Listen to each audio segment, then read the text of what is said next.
everyone, welcome back. We are back. Today we are gonna be watching the Siege Major Finals.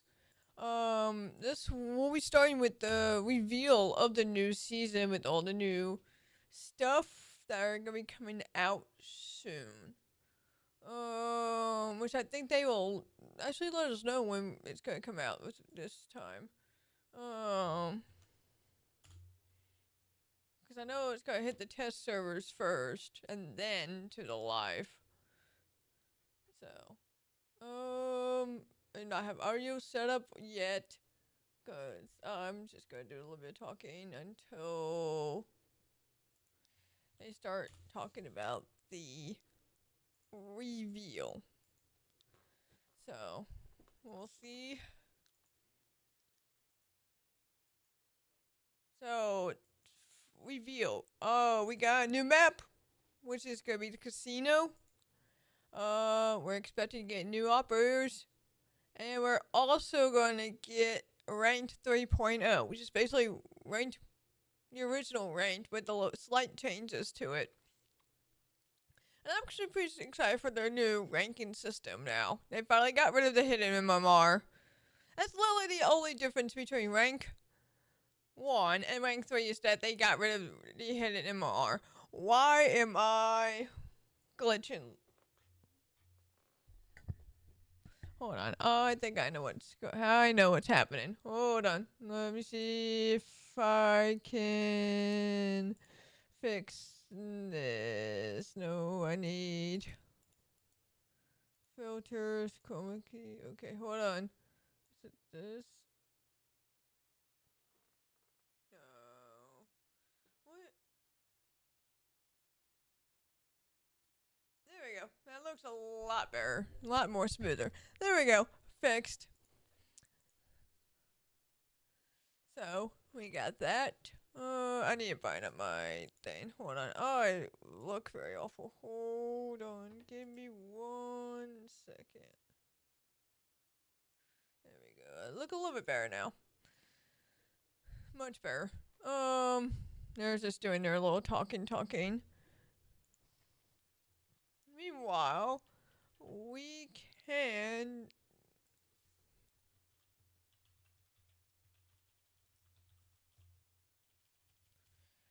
Hold on.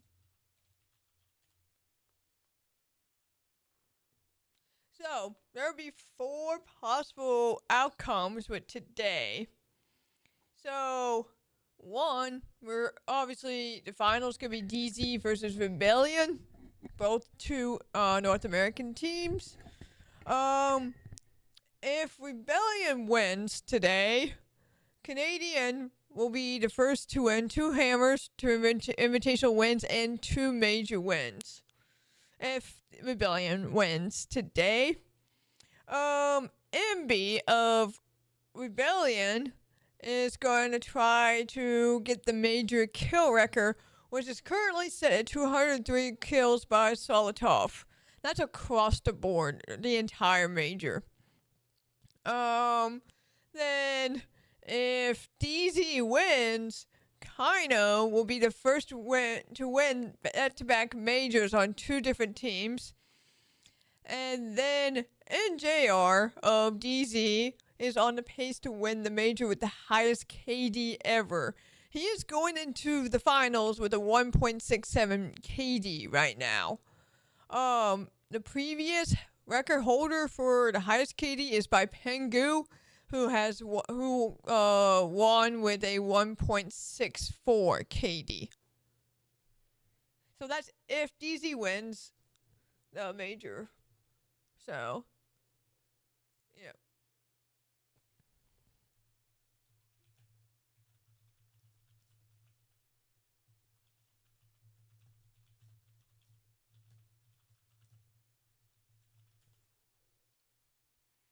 So I'm kind of quite excited for those things. I will post a poll when we get closer to the matches to see who will win overall and who will win each match. I'm going to say this outright. It is going to be a very close matchup between DZ and Rebellion. They're both pretty strong contenders, and they have been very strong throughout the major playoffs and stuff. So I'm expecting a very close match. So,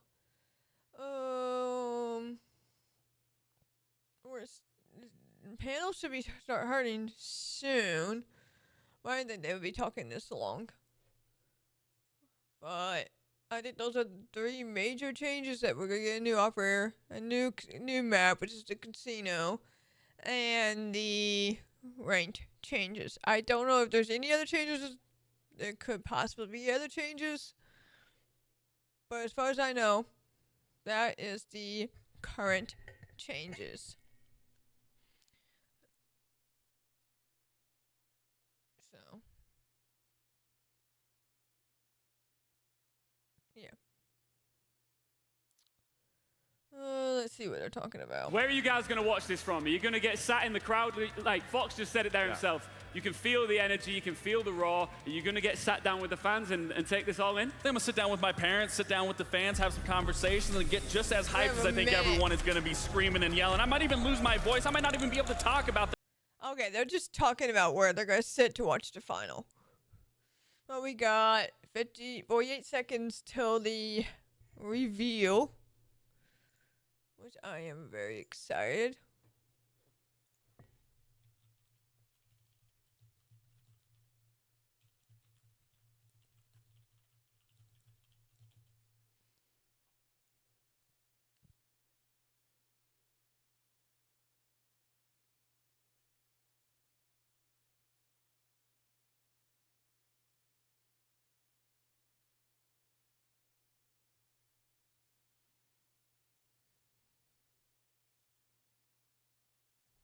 But yeah. Hope you all are enjoying this. I did watch a little bit of a competition, the quarterfinals and semifinals the last couple of days, but not much. And there we go. And a shout out to everyone I might have to watching turn it online down. from Just let me know. around the world. My name is Joshua Mills, Creative Director, and I'm here with Christopher Budgeon, Live Content Game Director. We've been so excited to get back on stage ever since the 6-8 Invitational. When we revealed our Year 11 roadmap, your reaction to our plans really meant a lot. This was incredibly encouraging, and it gave us the reassurance that we're headed in the right direction.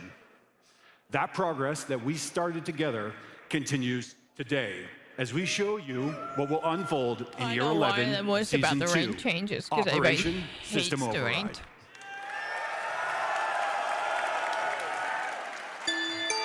This season, we're introducing Harris for Red the 3.0. resubscription. The Appreciate it. remaster of I'm here Dokkaebi, now. the Thank you, Calypso Harris. Casino I map, appreciate it. and more. Appreciate your But support. first, let's check in with the state of Rainbow. The elite organization that started it all has been reactivated after over 2 years Only of 9 being months? shut down. I just And realized. it's now led by a 6 that refuses That's to stay behind a the long desk. time. Oh, what's this? We're out of time.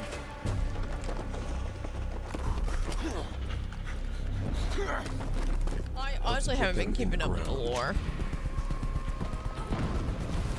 Fall back! Yeah, it's not a good idea to run into the mines. Team 1. Report. Alive and we're safe.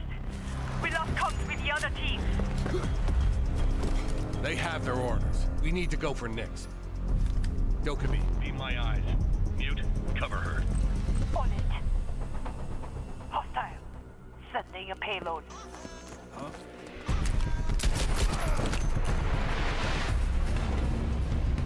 Does this mean that Dokkaebi's gonna get You're a cornered, Nyx. remake? Surrender. I see one old man. One old man about to die. I see you're running 7. No, there's still lore. They keep adding things bit by bit every major.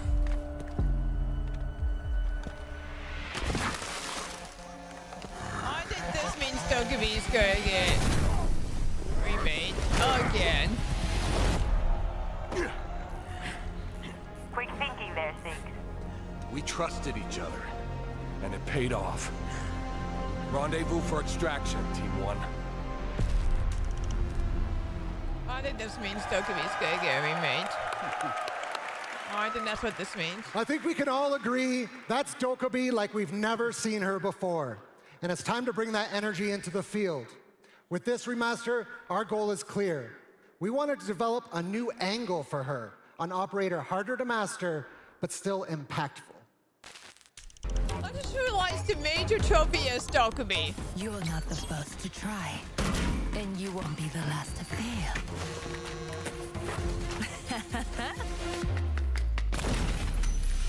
Aw, did I break your phone? Cheap but funny. Hengsho. Is it bad I'm gonna make a terrible joke about this? As you just saw, Doka no longer simply calls the defender's phone. Her primary ability now pushes malicious code to the target's device that can have devastating results if ignored. We call this the Jago payload. This payload is precise, so only one defender can be targeted per attack. For those familiar with Deimos, the targeting system is the same. You can select your individual prey with the alternate button.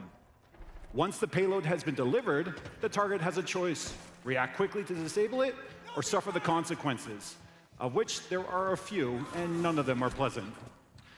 If they don't answer the call, their phone detonates, dealing direct damage, currently tuned to the cost of 40 HP. In addition, they will also lose access to observation tools and some gadgets because they no longer have a way to connect to the network for the rest of the round. This is especially devastating for operators like Maestro and Echo. Lastly, upon That's detonation, useful. the phone will leave a small, short-lived area of fire, which will damage anyone who remains in it. The whole process completely destroys the phone, so Dokkaebi will not be able to hack these destroyed phones either. We've tweaked how hacking works as well, and Chris will cover that in just a moment. With all these changes, we've also shifted her overall pacing. She now has more charges and faster cooldowns, but her calls are shorter and can be dismissed more quickly by the target, meaning every activation matters more. That's also reflected in how her hacking ability has evolved. You can now access drop phones from anywhere, even through walls, but the intel you gain is temporary. Again, it's about making the right call at the right moment. On top of that, Dokkaebi gets the new tool for direct combat, the XK-23 assault rifle, a reliable, versatile option that gives more diversity in her loadout. And we're excited to see what you think. We know that there's been a lot of interest in these changes and how they would take shape, and we want to clarify that our goal with this remaster is for Dokkaebi to remain a strong operator. She may require a bit more precision and coordination, but we want her to remain a valuable pick in the right situations and a force to be reckoned with in the hands of players who master her kit. That's why we invite you to try her out for yourself in the Operation System Override test server available tomorrow. Cool. As always, we'll be keeping a close eye on your feedback to assess whether she performs as intended. Finally, if you buy the Battle Pass and you already own Dokkaebi, you'll receive 600 R6 credits at the beginning of the season. Combined with what you can earn throughout the Battle Pass progression, that's enough R6 credits to cover your Battle Pass this season. And on top of that, it also includes 2 Black Ice Packs. Nice. Now, jumping back to our new primary weapon, the XK-23. This new assault rifle will give you more diversity in Dokkaebi's loadout with a high damage and decent rate of fire. It's the perfect tool for mid-range engagements. But Dokkaebi isn't the only operator getting their hands on it. Raora and Sens will also have access to this new assault rifle. Ooh. And I'll remind you that this new weapon will be issued for free to all players at the season's launch. Nice. Now, it's time to talk about the balancing side of things. We'll be kicking off this season with a focus on flank watching. Gridlock will be living up to her name at the start of Operation System Override by locking down key rotations and forcing would-be ambushers to think twice before pushing their assault. Her track stingers are now more reliable and more punishing than ever. We've streamlined their deployment across the board, making everything faster and more responsive. Yeah, so I was you going can to say lock the down deployment space of the with less tracks is downtime. pretty slow. But the real shift is how defenders must deal with their utility. Stepping on a track stinger triggers a full limping effect for 10 seconds. What? It's not a bit of damage anymore, it's a real movement penalty that can completely compromise a rotation or a flank. Oh, okay. And with that increased makes durability from 1 HP to 35 HP, defenders are now forced to properly clear the traps if they want to save path. You can't just risk running through anymore. That makes sense. One misstep, and you pay a much steeper price than before. As part of these changes, we've reduced the total number of track stingers down to 3, but each one is significantly more impactful, making Gridlock's area denial harder to ignore. Our next operator is someone I mentioned in our last Community Checkpoint live stream. It's someone you've all been asking about. The eldest Bosock sister, Zofia. Yeah, nobody uses In our Sophia last that patch, much anymore. you saw a correction to her M762 assault rifle. This was just one step in a series of changes. We will be making changes for her incrementally, so we can monitor the impact and performance of each one. At the launch of this season, Zofia is receiving her second change. She will now be a 2-speed, 2-health operator. Reinforcing her flex role. We have the next adjustment for her slotted mid-season this season, so stay tuned for that. We've also made a That's the only series of changes smaller they're making to adjustments to Sophia? a handful of The other hell? operators, like increasing the range of both Pulse's cardiac sensor and Mozzie's Pest's capture ability. Again, reinforcing our emphasis on Flank Watch. And we can't talk about Flank Watch without mentioning Nomad, who will be receiving 2 updates. All grips will now be added to her AK-74M, Okay, good. and the detection range of her air jabs has also been increased. For the full details of our balancing I'm updates, a little be sure to check out concerned the about patch increasing notes on Pulse's rainbow6.com. cardiac range. In Siege, But- it's essential that players can compete together We'll see. across PC and console and across inputs, whether that's Crossplay, controller, yes. a mouse and keyboard. But in a competitive game like Siege, fairness is everything. And that's why we drew a clear line. If you choose mouse and keyboard, you belong in the PC matchmaking pool. There are no shortcuts and no exceptions. To support this stance, we developed Mousetrap to detect players who are trying to bypass the Which system. we And to be already very knew clear, about. Mousetrap bans have already started, and enforcement will continue to ramp up throughout Season 2.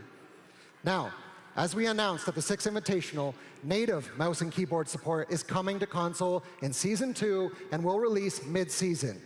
Fair play, clear rules, and more updates coming very soon on our channels.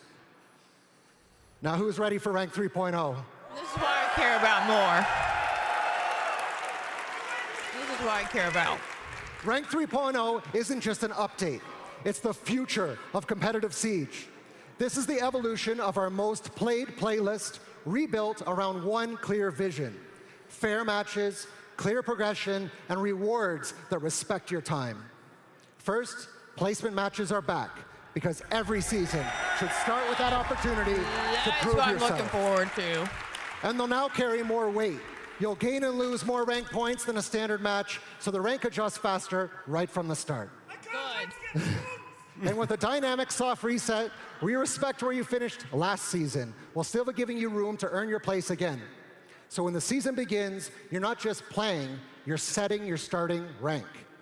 And with the new lighter squad restrictions in place, matchmaking stays fair, competitive, and trustworthy for everyone. Now, progression. Rank 3.0 makes your journey easier to understand, more satisfying to climb, and better at showing real improvement. Because Thank when you you. win, you should feel it. And when you lose, it should still feel fair. Rewards are changing in a big way. Instead of locking most rewards behind the highest rank you reach, Rank 3.0 rewards you for what really matters, showing up and playing at your best.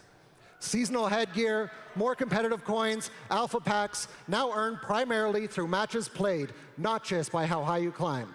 Because improvement comes from time okay spent with in that. competition, and Ranked now finally respects that. I'm okay with that.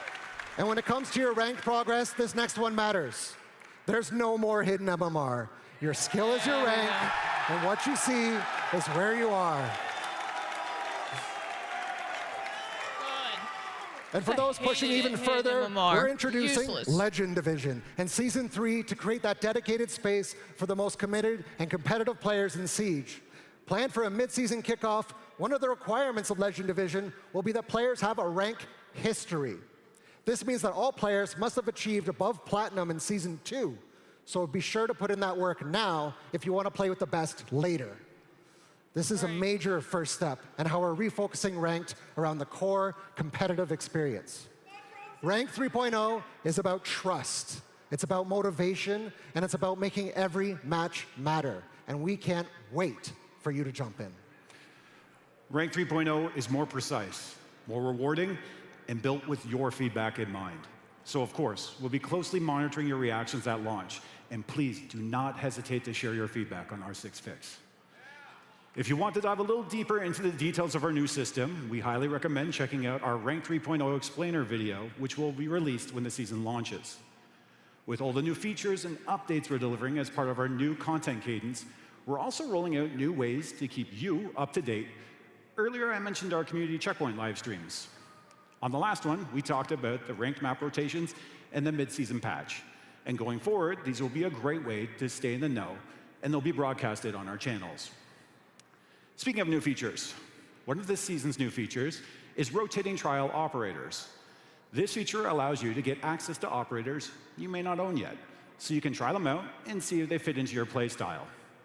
At the launch of Year 11 Season 2, 3 attackers and 3 defenders will be available. They are Solid Snake, Maverick, Ace, Frost, Aruni, and Clash. Every week, another set of 6 operators will rotate in, and so on. Operation System Override is the season of competition, where the stakes are high with the rollout of Ranked 3.0, but we can't talk about competition without mentioning esports, especially here at the Salt Lake City Major. As we announced at the 6th Invitational, we're introducing Tier 1 team pages directly in the esports tab.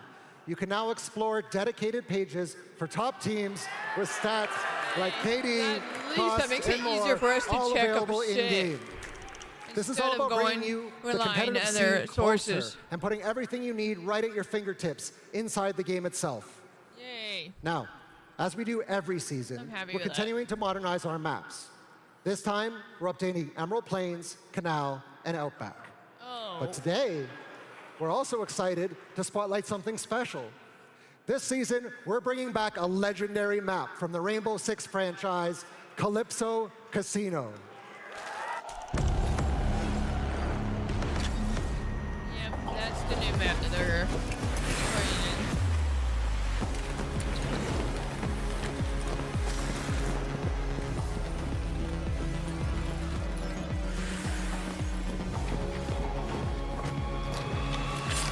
Oh, that's a really cool spot to breach.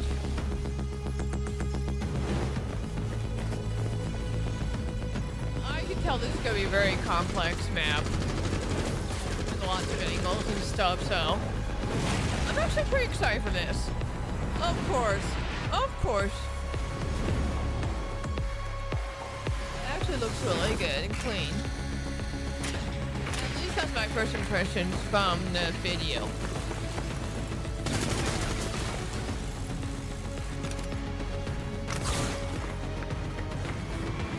Well, I can tell there's going to be a lot of angles and a lot of ways to flank and whatnot. So, June 2nd. Cool. That's in what, 2 weeks? 3 weeks? I'll be honest, it looks amazing. For longtime fans, you'll spot some familiar references, and as always, we've hidden a few Easter eggs for you to discover. To give you your first guided tour through this map, we've got not one, but 2 very special guests. Because trust me, there's a lot to cover. They'll take the next 5 minutes to break it all down for you. So pay close attention. It might just give you an edge when the map drops at season's launch. Please welcome our level designer, Dominique Doyon, and our latest esports comedy, one of the best analysts on this game, Alphama. It looks really A piece of Rainbow Six history is coming back. Calypso Casino takes direct inspiration from Rainbow Six Vegas. a game and setting that a lot of players still remember. But this is not a remake. This map captures the spirit of Vegas purpose-built for modern Siege. Designed to be fun and quick play, stand strong in rank, and host the highest level of play, esports. There are a few things you'll notice right from the prep phase that make Calypso Casino stand out. Multi-story vertical drone vents open up navigation paths and intel gathering strategies as drones can move quickly from the 3rd floor all the way to the basement. And speaking of basement, even outside the building, positioning matters. A fall in the wrong spot can take you out instantly. Verticality is at the core of Siege, and Calypso Casino fully leans into it. Attackers can spawn below the map and rappel all the way up to the rooftop, bringing back that Rainbow Six Vegas feel right from the start of the round. And if you're looking to stay quiet, there are stealthy ways to get in. The crane gives you access to the lobby with less noise, letting you set up before defenders can react. But it goes both ways. On defense, you can control the lobby via a large open space that you can set up as an ambush to unaware attackers. Once inside, the lobby becomes a key battleground.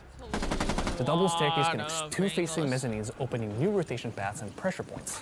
It's a contested space, key for defender flanks while giving attackers direct access to objectives. Now, let's take a moment and sit back and appreciate the aesthetic touches that make this the classic casino.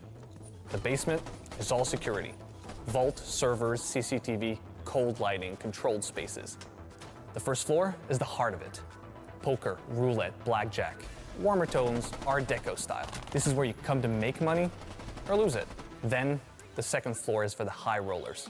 Lounge spaces, a more relaxed atmosphere, even warmer lighting. A different kind of vibe. Throughout every room and hallway, this map is built for competition. Clear pushes, committed plays, no easy way out. You pick a plan, you commit to it. And if it works, you gain the advantage. If it doesn't, you pay for it. It all adds up to more controlled fights, more meaningful decisions, and a map where understanding the layout gives you a real edge. Calypso Casino is where the classic Vegas DNA meets modern Siege. Familiar at first glance, but built to test how you play at every level. Now let's take a more tactical look. Impressions, I'll pass it over to might become Alfama, my our favorite 2026 Esports Commendation winner, to break down different ways to approach the map. Oh, here we go. Thank you very much, Dominic. And honestly, I could talk about this map for hours, but I only have a few minutes, so let's focus on the most important stuff. And let's focus on my favorite bomb site, and that is basement. Because I really think you can extend and actually deny all of the entry points following these positions. I like it You can have a player here play too. towards VIP, trying to deny the entry point of the double wall. You can have players in weapon, holding towards these green stairs. They can help each other. The same player can help the player holding yellow side with the exit doorway and with also the staircase. And also you can have a player towards lockers that can help his teammates towards Vault. Now you will see Vault is very important in this bomb site. There is not a lot of vertical play here, only on this side of the bomb site. On the other side though, it's fully reinforced and Vault is connected directly to it. So you need to reinforce these two walls, electrify them, because they're directly accessible from outside.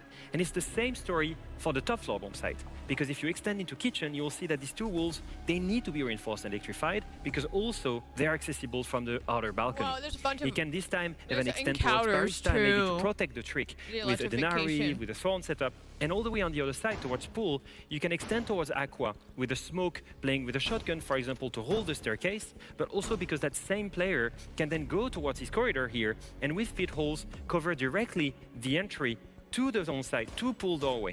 Now, for the ground floor, you'll see that most of the defense is from holding up top with vertical play, maybe with the Soul is denying the plant, maybe with the Pulse, with the Valkyrie, with C4. And if we switch to attack, the map has been laid out in a way that you always have a safe entry point. On basement, your Buck can rappel here, for example, from the soft wall for you. If you go to the ground floor, you can open the main door at the same time. And all the way on the backside of the building, same story here, you can get into registration office. There's not a lot of cover for defenders. And if you move up top, it's the similar story, but even better. You have this huge outer balcony with access with multiple doorways, multiple windows to the bomb site, or here to Tequila on one side of the map. And the same balcony actually connects all the way around on the same floor to a double window. And if you go into that window, you have direct access to Pool, the bomb site of the top floor. Now, look at this main lobby and one player rappelling upside down. And this is my final gift to you. If you go outside and rappel up that crane that's standing outside of the building, you're gonna get a crazy view on the map, but also you're gonna get a rappel upside down. And that rappel goes directly into main lobby. Now that's the first one, you have a second one in the middle of the main lobby. Not only a second one, you have a third one all the way on the left side of the main lobby. 3 different rappels that you can take to contest anyone, whether it be the roamers or the anchors on site onto Barista. As you can see, this map has a lot to offer, whether it be for the attackers with safe entry points, whether it be for roamers, for heavy roamers and C4s and vertical play. In my opinion, it has a great competitive viability, not only in ranked, but also at pro level. Now back to you, Chris and Josh, for the rest of the panel.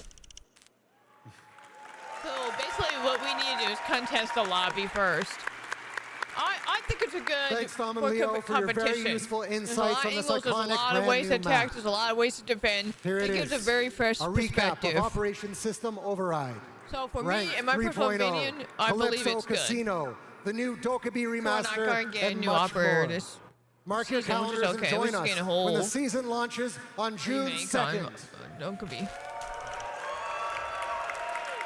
Now, before we kick off the grand final, we have one more special guest who would like to announce something quite important. Is that Salt Lake City I hear? What's up, Salt Lake? It's me. It's Bodo, your current MVP of Rainbow Six Siege. And I bet you're wondering, what could I possibly be doing on this screen? I must have something really crazy to announce if they're throwing me up here. Check this out. Yeah, I'm not surprised. Bolo gets his own Marco. It's pretty sick.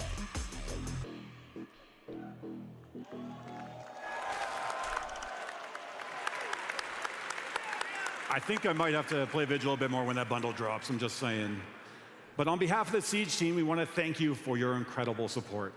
Siege isn't just a game, it's a legacy that we build together. And we're fully committed to making it better every single a fresh day. perspective on this game. With that, it's time for Siege competition at its absolute best. Let's all get ready for the grand final of the Salt Lake City Major.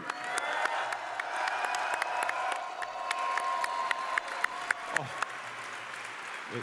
Whoa, no. Okay, everyone calm down for a second. Hold on. We missed something. Classic. Okay. We just got word the esports team has something they want to show you, so let's take a look. Oh, what?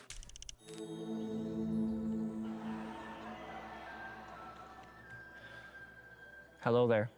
My name is Niklas Mortensen, but you know me as Pingu. Today, I'm going to teach you how to win a major and become just as good as I am. First, close your eyes and start taking deep breaths.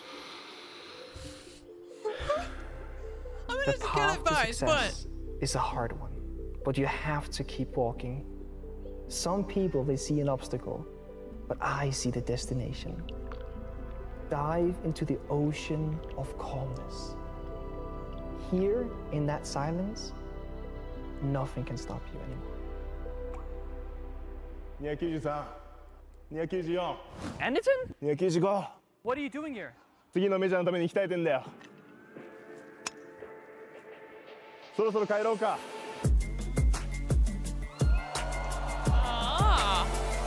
Hey, that's the week of my birthday. I'm coming. That's literally the week of my birthday. That's literally the week of my birthday. I am not joking. Get your tickets now. Get your tickets right now. Can we get June 8th, right? Yeah. June 8th. That was so a tough cool. video. That was so clean. tough. Oh my It's God. so Anderton. That really captures him in that moment, lifting weights. That's beautiful. He was I'll a tell you great what actor. else was tough. Operation System Override. We hyped it up, and it lived up to the hype. I mean, it sure did. Again, we were teasing the rank 3.0. I think that's so important. No hidden MMR. Your rank is your rank. I heard one guy in the crowd say he's excited to get copper. At the end of the day, that is what the community lives for. They love playing ranked, so it's only going to make it better. Listen, and for I like you, how you they actually said, have to go put to in the this performance. website. You can't All just I get see carried. is You Salt can't Lake carry your way City through the way. tickets, You have not to actually put in work. Osaka. You Yeah. can't I rely haven't on your done five it yet. stacks You anymore. know what you won't be able to do? That new map, Calypso Casino. I don't know if you're going to be able to do it all on your own, rappelling down the skylight all the way into the basement. Thank God Leo I was about up to say, there thankfully, showing you what to do. Leo is absolutely saving everyone a heartache of wondering what you're teammates and how they're going to set up. He broke it all down. So hopefully once we all can dive into there, everyone should have a good understanding of how you can set up properly. All right, we'll dig funny because I always wanted to go to Japan. There, but let's start and now with the having a Siege Major in Japan some incredible changes. on the week I of mean, my something birthday. that I think about already a competitive aspect. I mean, one, it's a huge dynamic shift. It really makes you work for that information. But not only that, you take away the ability of those defenders to be able to use that information. So when I think of how teams set up, when you play a 2-2-1 split, the player on site usually feeding information, giving players around, you get rid of that information. That can be so crucial for an attack to immediately attack that site because there is no extra information there. I mean, from the competitive aspect, some teams only have 1 to 2 people that drone. If you're able to just take their phone off the board, no cameras for them to be able to get information for their team, some teams that aren't too experienced are going to struggle, especially with that gridlock change. I mean, you hit the trap and all of a sudden you are crutching and limping your way on a flank. Nothing, I tell you, nothing is going to ruin my day more than if I think I have the flank of a Sentry and all of a sudden I'm limping through some track stingers and I can't move at all, and then you get smoked from wherever Gridlock's hiding.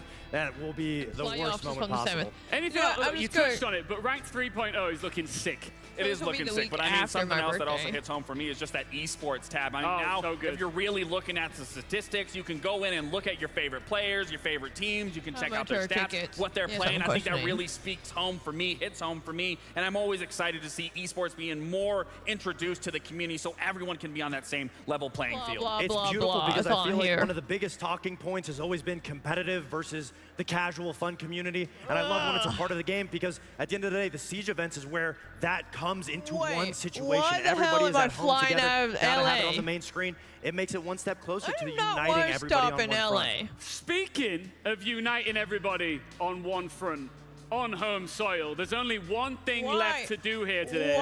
And that is to have our grand final in Salt Lake City. Bullshit.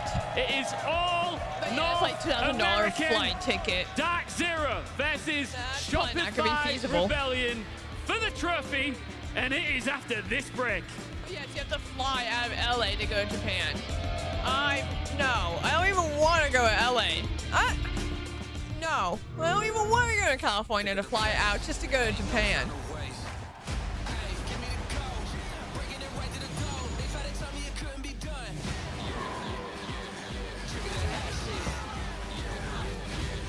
Yeah, no, I don't even want to go to LA either. California is unbearable as it is.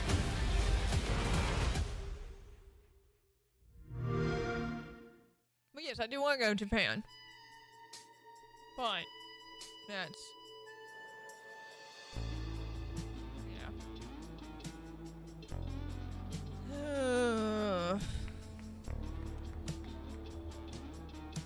okay. Now we got some time to recover from that. Put that in the siege thing that it's gonna be Osaka. Where is my there's my siege channel in my Discord. If you want to join my Discord, mission mark Discord. It should pop up.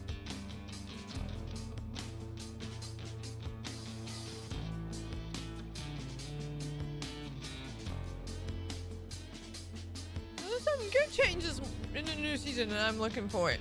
California's trash. I'd rather fly to Europe than to Japan than have a layover in LA. I agree. I don't even want to deal with LAX, knowing the issues that they have with traffic. Even if I had layover, the amount of people I have to deal with just to get to my next gate. Let's think about that. And LA airport's huge, if I'm not mistaken. But no, I do not want to go through California. Let me see if there was any, because it's taking me, so there's 2 layovers that is taking me because of where I'm flying out. Because I am not going to be in this city any longer, at least as far as I know. So, yes, my plan is to move out of this city because it's not worth it. Not anymore. So,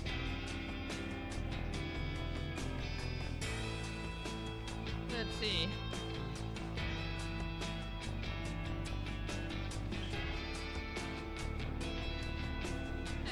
going in the Midwest to East Coast side, it's taking me to Dallas-Fort Worth and going to LA. Or I can do a one-stopper, which is the layover in LA, and from LA down to freaking Japan. Hold on, let's sort by total travel time, because I want the shortest travel time. Oh, it's gonna be like almost a 21 hours worth of flying, and that's like a day worth of shit.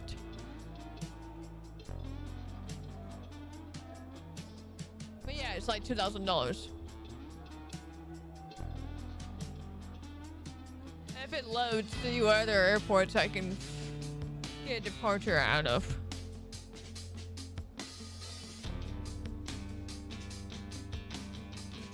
LA. What is HND? What airport is that? Oh, Tokyo. That's Tokyo Airport. So it's taking me from Dallas-Fort Worth to Tokyo. Hey, I needed to get me away from LA. Where's NRT? No, I'm looking at new airports. NRT.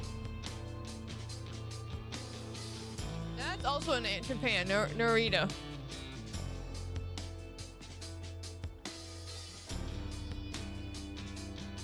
Hey, I found a way to find a way out of LAX. Is if I go to whatnot. But a lot of planes are flying out of LA just to get there, which is I think is stupid. I am not spending 2 days just to get to Japan. What the hell, guys? I'd rather spend a day just to go to Japan. But yeah, Tokyo, not bad. Salt Lake City. Oh, it hasn't.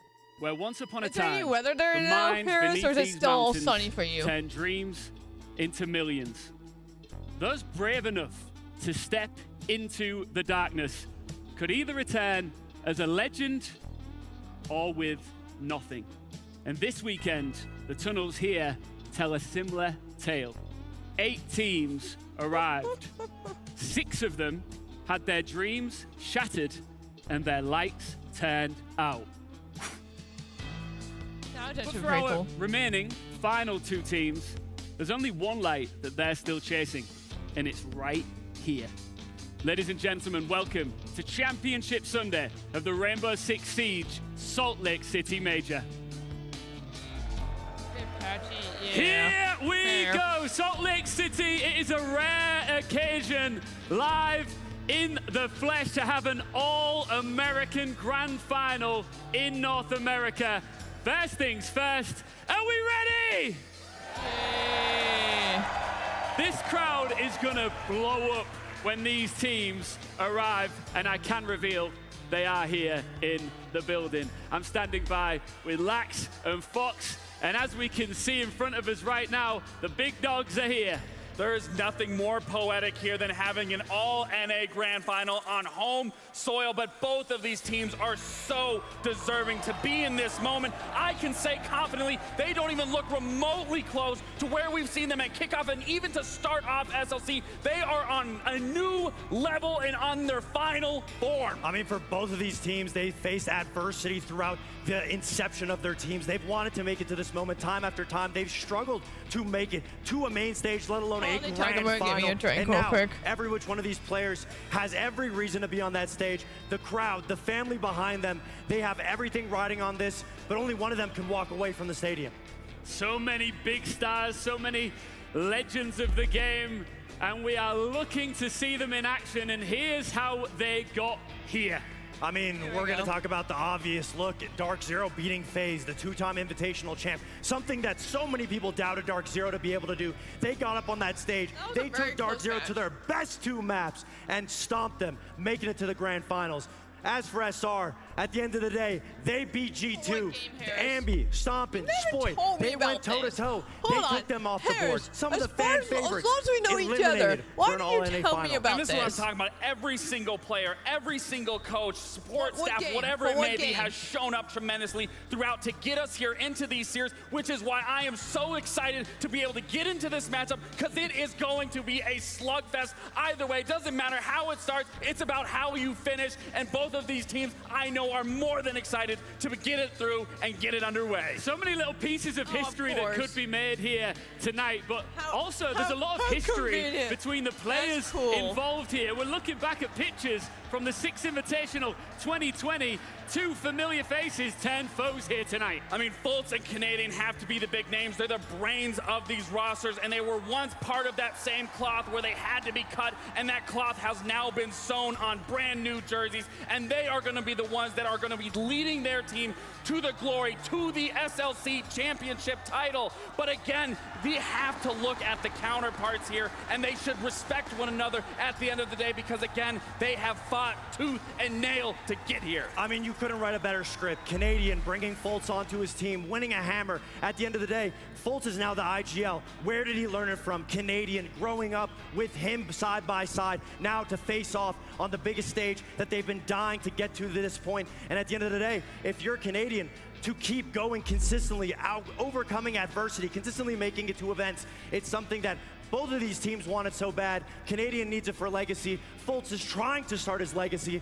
It starts here. I'll tell you what, Lax, this guy Canadian, we've seen him for such a long time, to be a very and he is looking good and performing good in this Rebellion jersey. Yeah, he absolutely is. I mean, here's his placings. We haven't seen him on the main stage in quite some time. Yes, he's gotten close. He did win Charlotte, but fact of the matter, he hasn't been on this main stage. You even got him to come to tears. The crowd did, and to be able to be in this moment, he lives for this moment, so I have no doubt he is going to be feeding off of the crowd. If we also think about history, yeah, that's fair, Harris, honestly. Charlotte, Dark Zero with Canadian leading the team, and at the end of the day, he left greener pastures on SR, playing his former org against a former teammate. Again, he did win a major with DZ. It's been a while since he's been on the main stage, but not as long as it's been for this man. Fultz is absolutely delighted to be in a grand final situation. I mean, if you look at Fultz's history, oh my goodness, it goes long and down.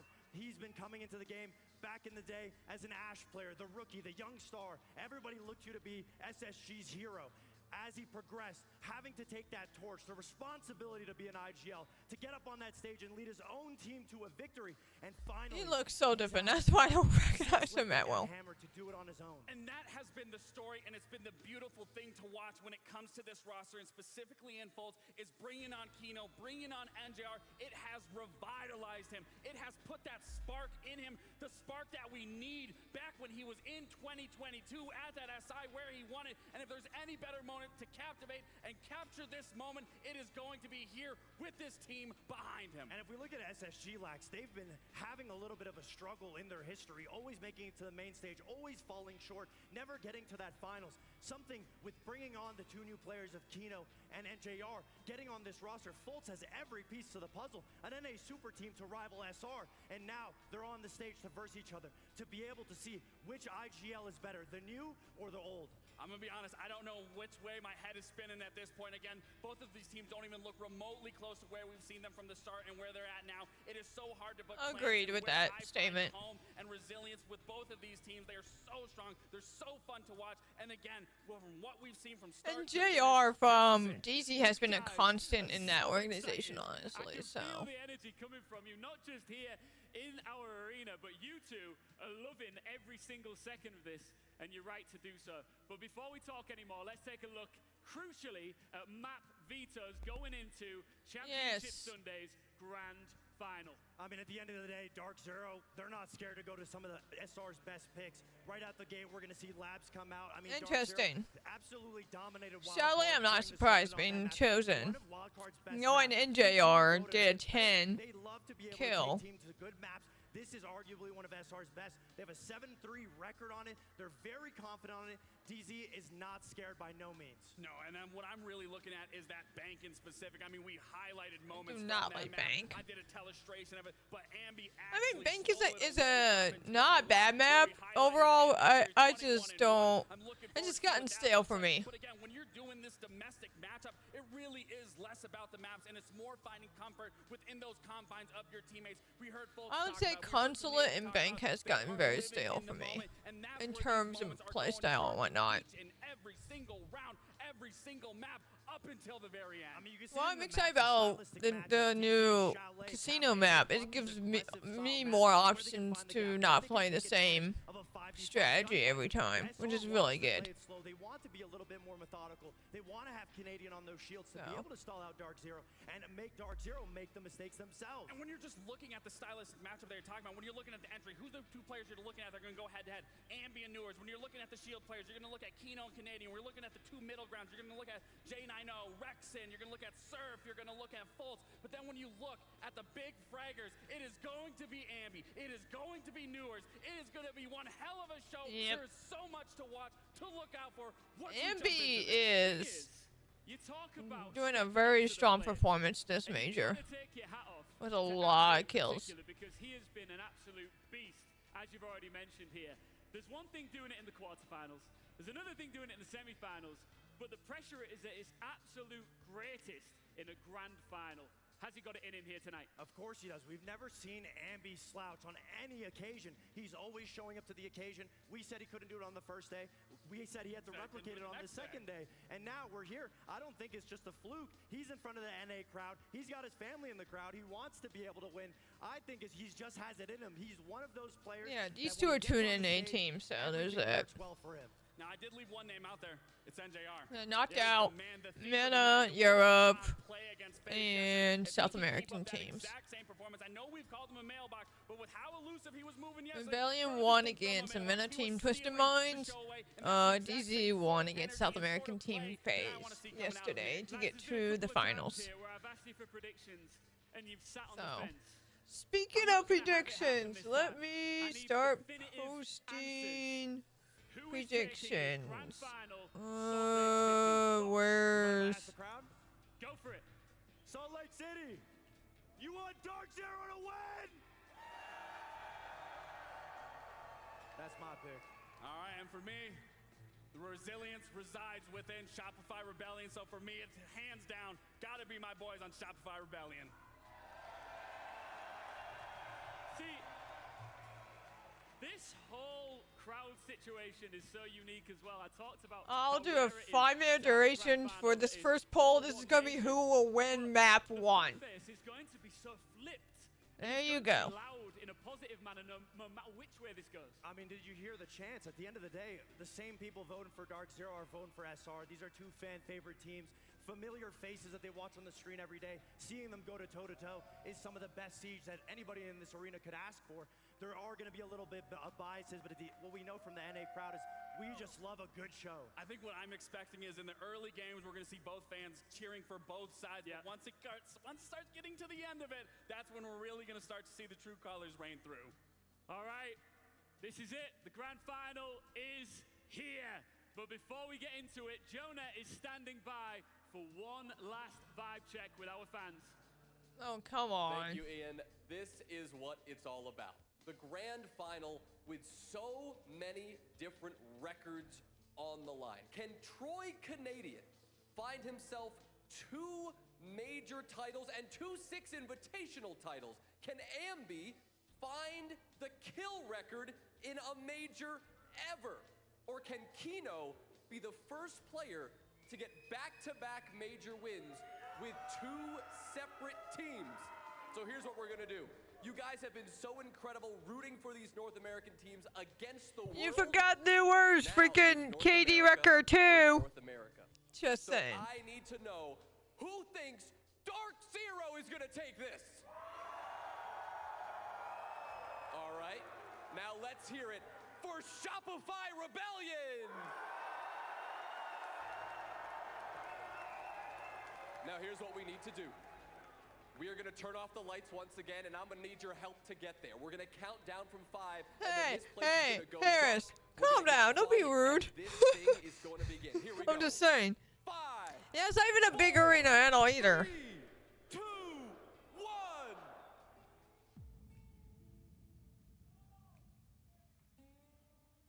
As darkness fills Salt Palace once again.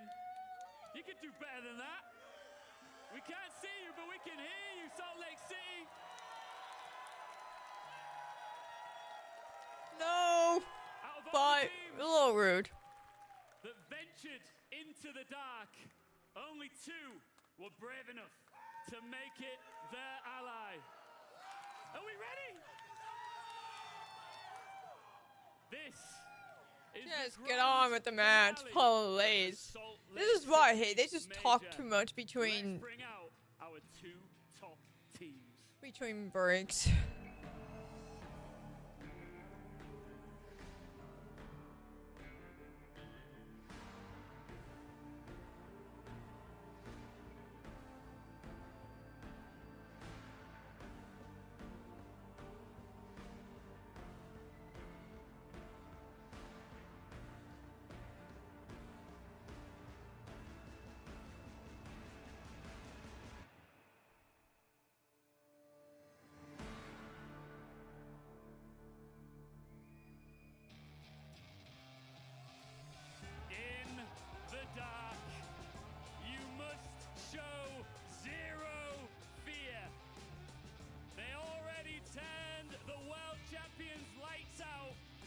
Silverware in their sights.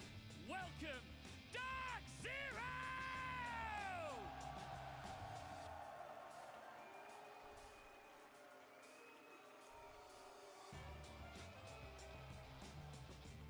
This will be a best of 5 maps, by the way.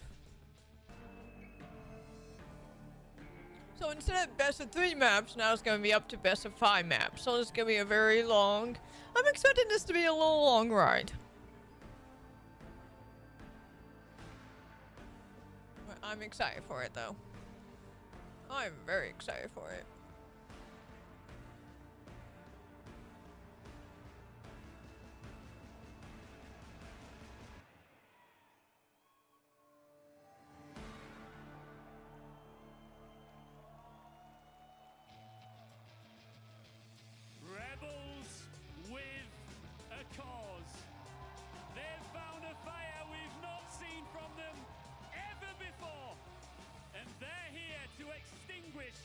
One final threat. Is Shopify Rebellion!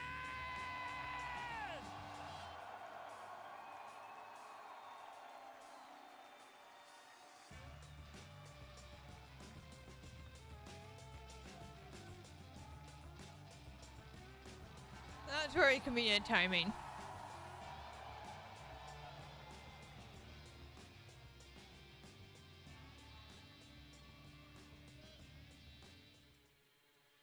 There's a lot of history here. We've already discussed it on the desk. Troy, Fultz, I just want to know what you want to say to each other first. Yeah, I mean, I don't really have much to say today. I know it's going to be a good match. Me and my guys are going to play hard, and I have a lot of respect for these guys and Troy, so that's really it. Same goes here. He's one of my favorite teammates of all time, one of my best friends, and I got nothing but respect. I know that he's a competitor. I know I'm a competitor. I know we're going to have a hell of a match, and it's as simple as that. Sportsmanship. That's great. Your fans here. What do you want to say to them? Just get loud, man. I know they got some... Yeah, I know they have some big content creators and such on their side, so I know that carries some weight, but, you know, I feel like we're those guys, so... Troy, what do you want to say to your fans? Just thank you. Yesterday genuinely brought tears to my eyes, but I'm excited to be here. I'm not going to take this for granted. I know the rest of the guys aren't either. We're so excited.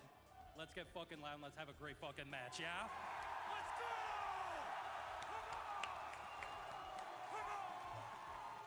It's so good to see the respect between 2 teams. especially former as a crowd teammates. have been phenomenal all weekend, but we haven't done one true big test. So let's let everybody in the vicinity know how loud we can get. Salt Lake City, if you are ready for your grand final, make some noise!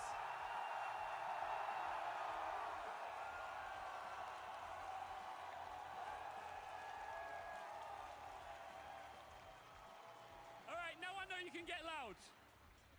Who's taking this? Is it Dark Zero? Or will it be Shopify Rebellion?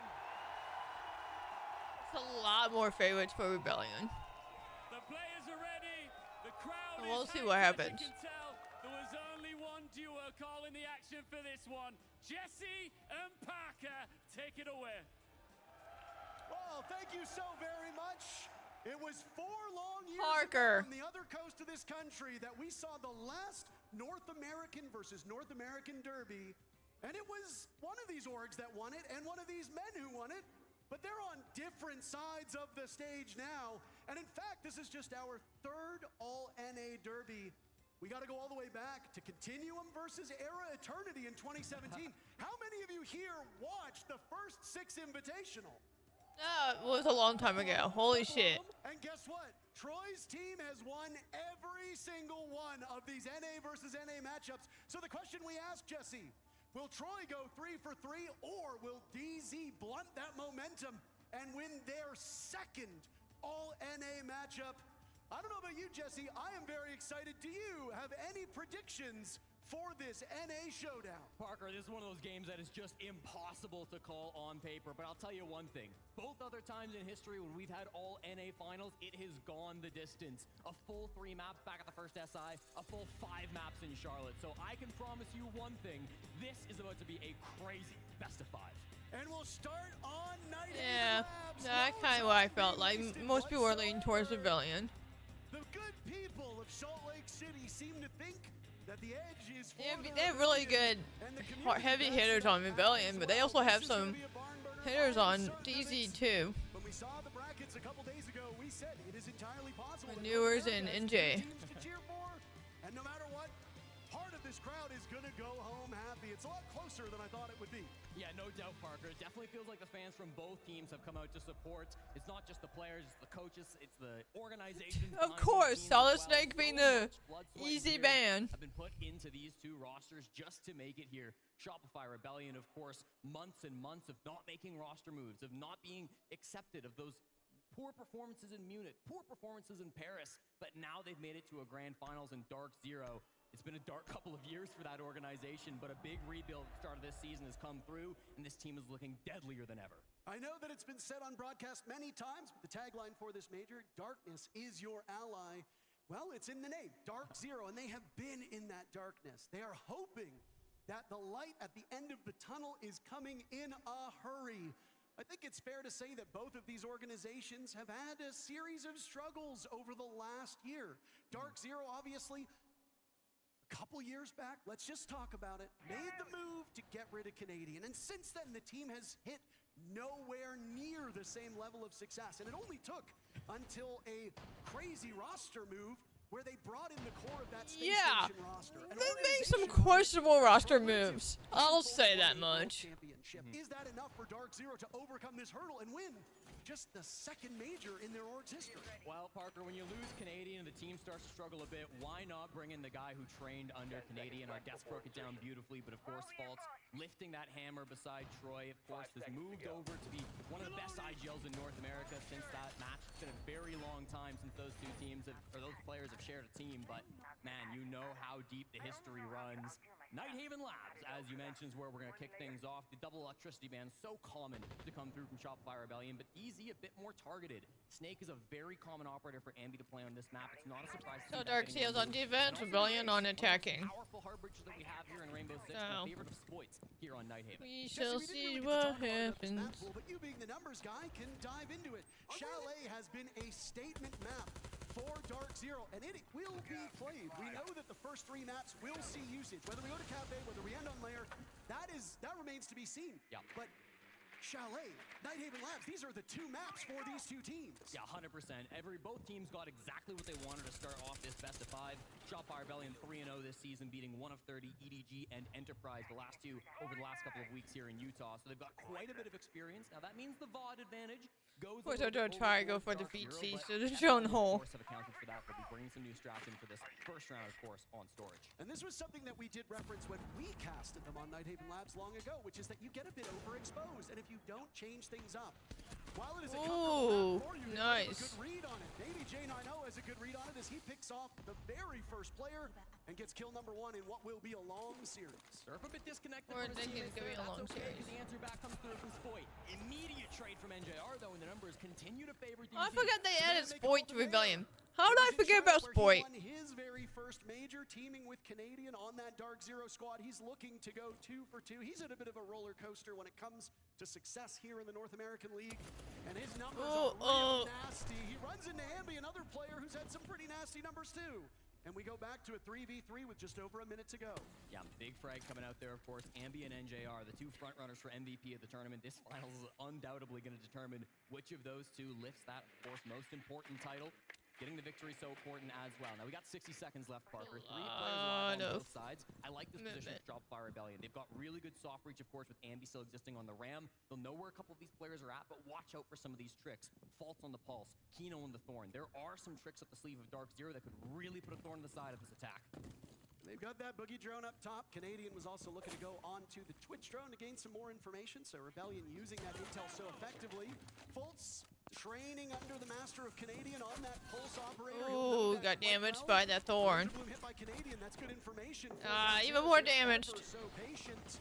Rubber will now hit the road. We are running out of time in this very first round. Canadian has found an opening. Is there intel to be had? Yes. Fultz down below. Rexon punishing Newers. Now it's Kino called into action. It might rest on the shoulders of Fultz to clutch. As Kino fires away hopelessly, Nitrocell goes out, shot by Ambi. Oh. Fultz will have to retake. They got the plant down. Doable. Rexon, Canadian, and Ambi all very, very low. But all SR needs to do is just sit and wait. Fultz isolated outside of the bomb site. This is a tough one, and he'll walk into a crossfire. It's Canadian to take down 1-2 Rebellion. Final kill of round 1.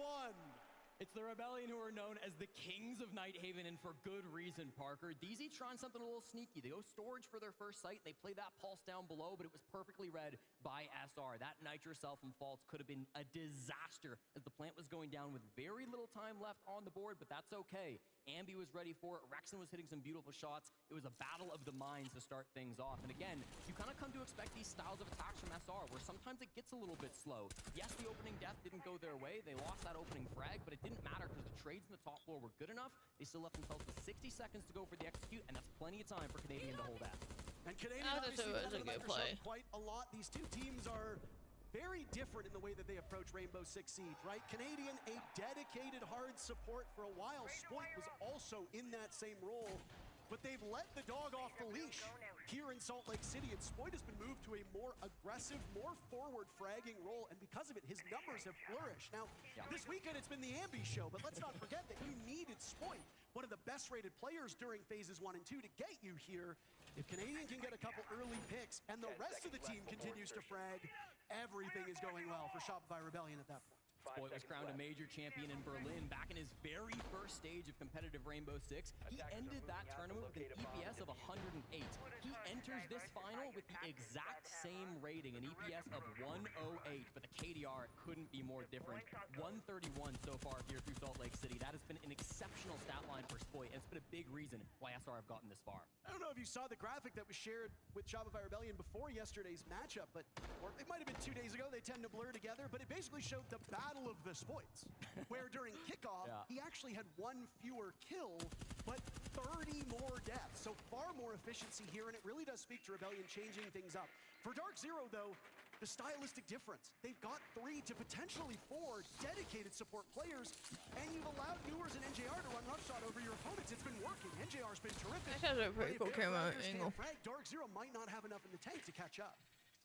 Well, the Pulse will return for Dark Zero on their second defense, but instead of the captain, taking out a lot of utilities. Getting good information to start things off. There's a heavy roam presence coming through. Newers, of course, the primary roamer, the primary entry on Dark Zero. He's going to be the first one who likely comes into contact with this roam clear from SR. They don't have to full clear this whole map. We see teams go pretty direct just through cafeteria at times, but it does look like the Rebellion want to clear out some of these roamers before they go for their executes. Newers a little bit solo here at the top of Fish Stairs. Got to see the logic bombs used by Ambi to deny time and gain some valuable information. If you watch the reveal panel that went on right before this, say goodbye to the Dokkaebi you know and love. She is seeing some changes, so the last real window before somebody lifts that Dokkaebi-themed trophy sitting between these two teams. It's been a good run for that Korean operator, but a new look is never a bad 5v5, they really haven't actually committed to this roam clear, Parker. They're okay with there still being some defenders up above. They can maybe try to sneak a plant in under some smokes or some other utility. Spoit inside a cafeteria. There's a player just on the other side of this wall. I believe that's Fault close on the window. If Spoit's not ready for this, this could be a massive blunder, but he repositioned slightly. Still have the Pulse, though, but in a different player's arms. That's Kino now upstairs, gaining a ton of information here. Logic bombs will go on. Kino will be that's a really good angle. Second round in a row. Dark Zero will strike first. Newers takes down Canadian. Ambi trades it right back. Wow. There goes NJR. Is Kino in a position where he needs to maneuver? Yes, as J9 bites the dust, so does Fultz. It's Kino and Newers now in tough spot. There goes Newers. It's a full court press and SR. Wow. 2-0. Beautiful attack coming out from the Rebellion once again, Parker. We haven't seen the primary site for most teams up on the top floor, but down in the basement. And DZ just called a timeout. With that push, they again lose the opening pick. Early attack coming from DZ. You guys hear me? Yep. Yeah. Go back to supply. We're gonna fight this. You guys stop. Don't give them space. Give me a snack while they are. If you want to ban the fucking Ram, they're gonna go in consolidation as we can, but I'm sick of doing this. We're just giving them space and let them take our ass. Fight them on supply. If they side ISO, what's our plan? Go flow down and fight them on it. Alright. And then especially like before they even do it, like when they are clearing off that, I want to get more aggressive in the mid around here. Like don't let them just poke around for free and keep poking around and going to what they want to do. Yeah. Start looking for early kills. Yeah. Start looking for the early kills. The micros and these guys. Try to break their own boarding source for them. Heard. Let's go supply base then. After that, kind of read it as seeing how supply goes. I think you go back to basement. You could also maybe go to like fucking and/or kitchen. Just whichever one you want after. Heard. Yo, run the mirror. Run the mirror. I can run the mirror. Striker. Beepers. Supply base. Sure. I'm what? Supply base. You go Azami. You run the mirror book? Coach Callout not mincing words in that tack timeout. A little frustrated, even just 2 rounds deep into the series, but wants to cut out some of the crap, right? Banning out that Ram is a possibility for them if they don't want to deal with that vert pressure that SR have been playing so well, but really just needs to get the team back on track here. Down 2-0 on the defense for Nighthaven Labs. Even though this is SR's home, this is where they thrive as a team. You can't be happy with a result like that. No, not at all. Very disappointing. All right, got my little snacks. I felt like I was ashamed. I feel like I wasn't pulling my weight there. And just a small note, we are a community, and of course this is a match that is celebrating Dark Zero and the Rebellion, but I don't know if any of you saw Fabian welcoming a child to the world over the last week. We just want to wish congratulations to Fabian. He is a new father. Yeah, you can cheer for Fabian. 5 seconds to go. If there's anybody who knows what it's like to be fathered by Fabian, it's Canadian. That is true. Bit of a history there, but no, of course, we're oh so happy for the coach of M80, Fabian, a huge moment in his life. Kino obviously used to call Fabian dad as well when Kino was on that M80 roster, and we wish obviously him and his partner the best. I obviously don't have children. I have a cat. It's nowhere near the same, so I'm not going to try to relate to him, but I know it must be... Good job, Parker, for not trying to relate to him. Because I was going to say, having an animal versus a human kid is two wholly different spectrums of taking care of. The Rebellion have been exceptional with their drone work. This is something that was very evident in round number 1. It is carried on here now. And I don't know if we're going to see any changes from Dark Zero to deal with this. They do have a mute, but I mean, sometimes that's just not enough. Well, it's a completely different setup coming through from Dark Zero. They're playing the same bomb site. Yeah, I was going to say, having a mute is not enough. We have not been to the top floor of Nighthaven Labs. That's very unusual, but clearly DZ have a game plan with this. There's that Ram that was potentially banned after round 3, already being used by Ambi, hunting for an angle. Finds NJR, but not the head, so it's not good enough. That's, we can use biblical terms. That's, well, I guess David won, so that's David versus David. Okay. Fighting to see which one of them will come out ahead. NJR and Ambi is the showdown that so many of us have wanted for much of this event. And right now, Ambi is winning it quite handily. 3-0, the good start for the youngster. Yep. And he's actually in position to break the major kill record, Jesse. Oh, missed shots coming out from Newers there. Also a fantastic aggressive player from DZ who's been racking up frags this event. Now the flashbangs are coming out though. They realize they need to get this top floor control. It's been a little bit too long, Parker, and they're not happy with the 5v5, so in comes the cavalry. Bit of trepidation from Ambi as he now vaults on over. Logic bomb goes off. Rebellion looking to capitalize off this information. They've been held off the score sheet early, not this round. Ambi and Rexon strike for 2. That gives Canadian an opening. Spoits on the board as well. Everybody firing on all cylinders. Surf now on the board. Give it to Canadian, and it's a team ace. He does get the defuse kit down. Dark Zero left just up to give it to Rebellion with Nighthaven. More than we can count. There goes Spoit. No flawless round will be had for the Rebellion, but everything else is working in their favor. The Ram, a hindrance for them, still hurting them in the post plan as time runs down. Holtz, what do you do in this position? Well, you die to Ambi, that's it. Ambi 5-0 to start this contest, and Jesse, I did say Ambi is in striking distance of Yuzis' major kill record. Yeah, that's exactly right, Parker. After this phenomenal start, you're right, Solotov, easy to get them mixed up. Of course, played on the same team for so long, but really, this has been domination from SR, and you're right. Ambi now leading the kills, 5-0 here on this first map. That brings them up to 170 total across this event. The record 203 set by Solotov at the Copenhagen Major. So there's definitely still a bit of a gap. And if this game continues the way that it has been, if we get a quick 3-0 for SR, there might not be time for it. But it's only a matter of time before DZ starts striking back. You've got to give credit to SR with how dominant they've looked on these early games, despite not getting the opening pick. How often do you hear broadcasters talk about the it's not looking good for DZ right now. For these teams, specifically for Dark Zero, who have been the best conversion team of the entire event, winning 82% of rounds where they get that entry. But so far, they've lost 2 openings. They've been traded back really quickly on the side of SR, and they've always kind of came out of that early game still with a lead, still with an advantage. So Dark Zero, it's not enough just to get that first kill. They've got to find ways to actually win in the early game and going into those last 60 seconds with some kind of a man advantage. And correct me if I'm wrong, but this is now, what was it, 7 rounds in a row for SR to send themselves to the grand finals. This will be round 10, technically, in a row going back to yesterday. It's been quite a run for this Rebellion squad. They picked Nighthaven Labs. They presumably will start on the wrong side. The numbers do back that up. DZ has a better attacking win rate on this map, so things will likely get better for Dark Zero when the second half comes in. The Rebellion are good on both sides of this map. Yes, they are a better attacking team, but their defense is nothing to sneeze at either. The main goal for Dark Zero, which might sound very simple, but so far has been very hard, is do not let SR run up the score on you. Something's got to change. You've already used your timeout. What can you do if you're DZ? 4 rounds deep, and I'm going to keep harping on this, Parker. We've seen 3 bomb sites on Nighthaven Labs, and none of them are the traditional primary site of the top floor. Kitchen cafeteria being brought out by DZ. And Ambi, this is again one of those bomb sites. And I saw a statistic out there somebody threw during this tournament was going to be trying to identify some of those opening picks. I believe it was Rexon in that last round who got that first your team frag, gets so the first kill in the round. This is a classic setup. Your chances of winning the round goes up. Canadian like 71% or something like that. Has to be careful though. This concussions are coming in and making his life kind of scary.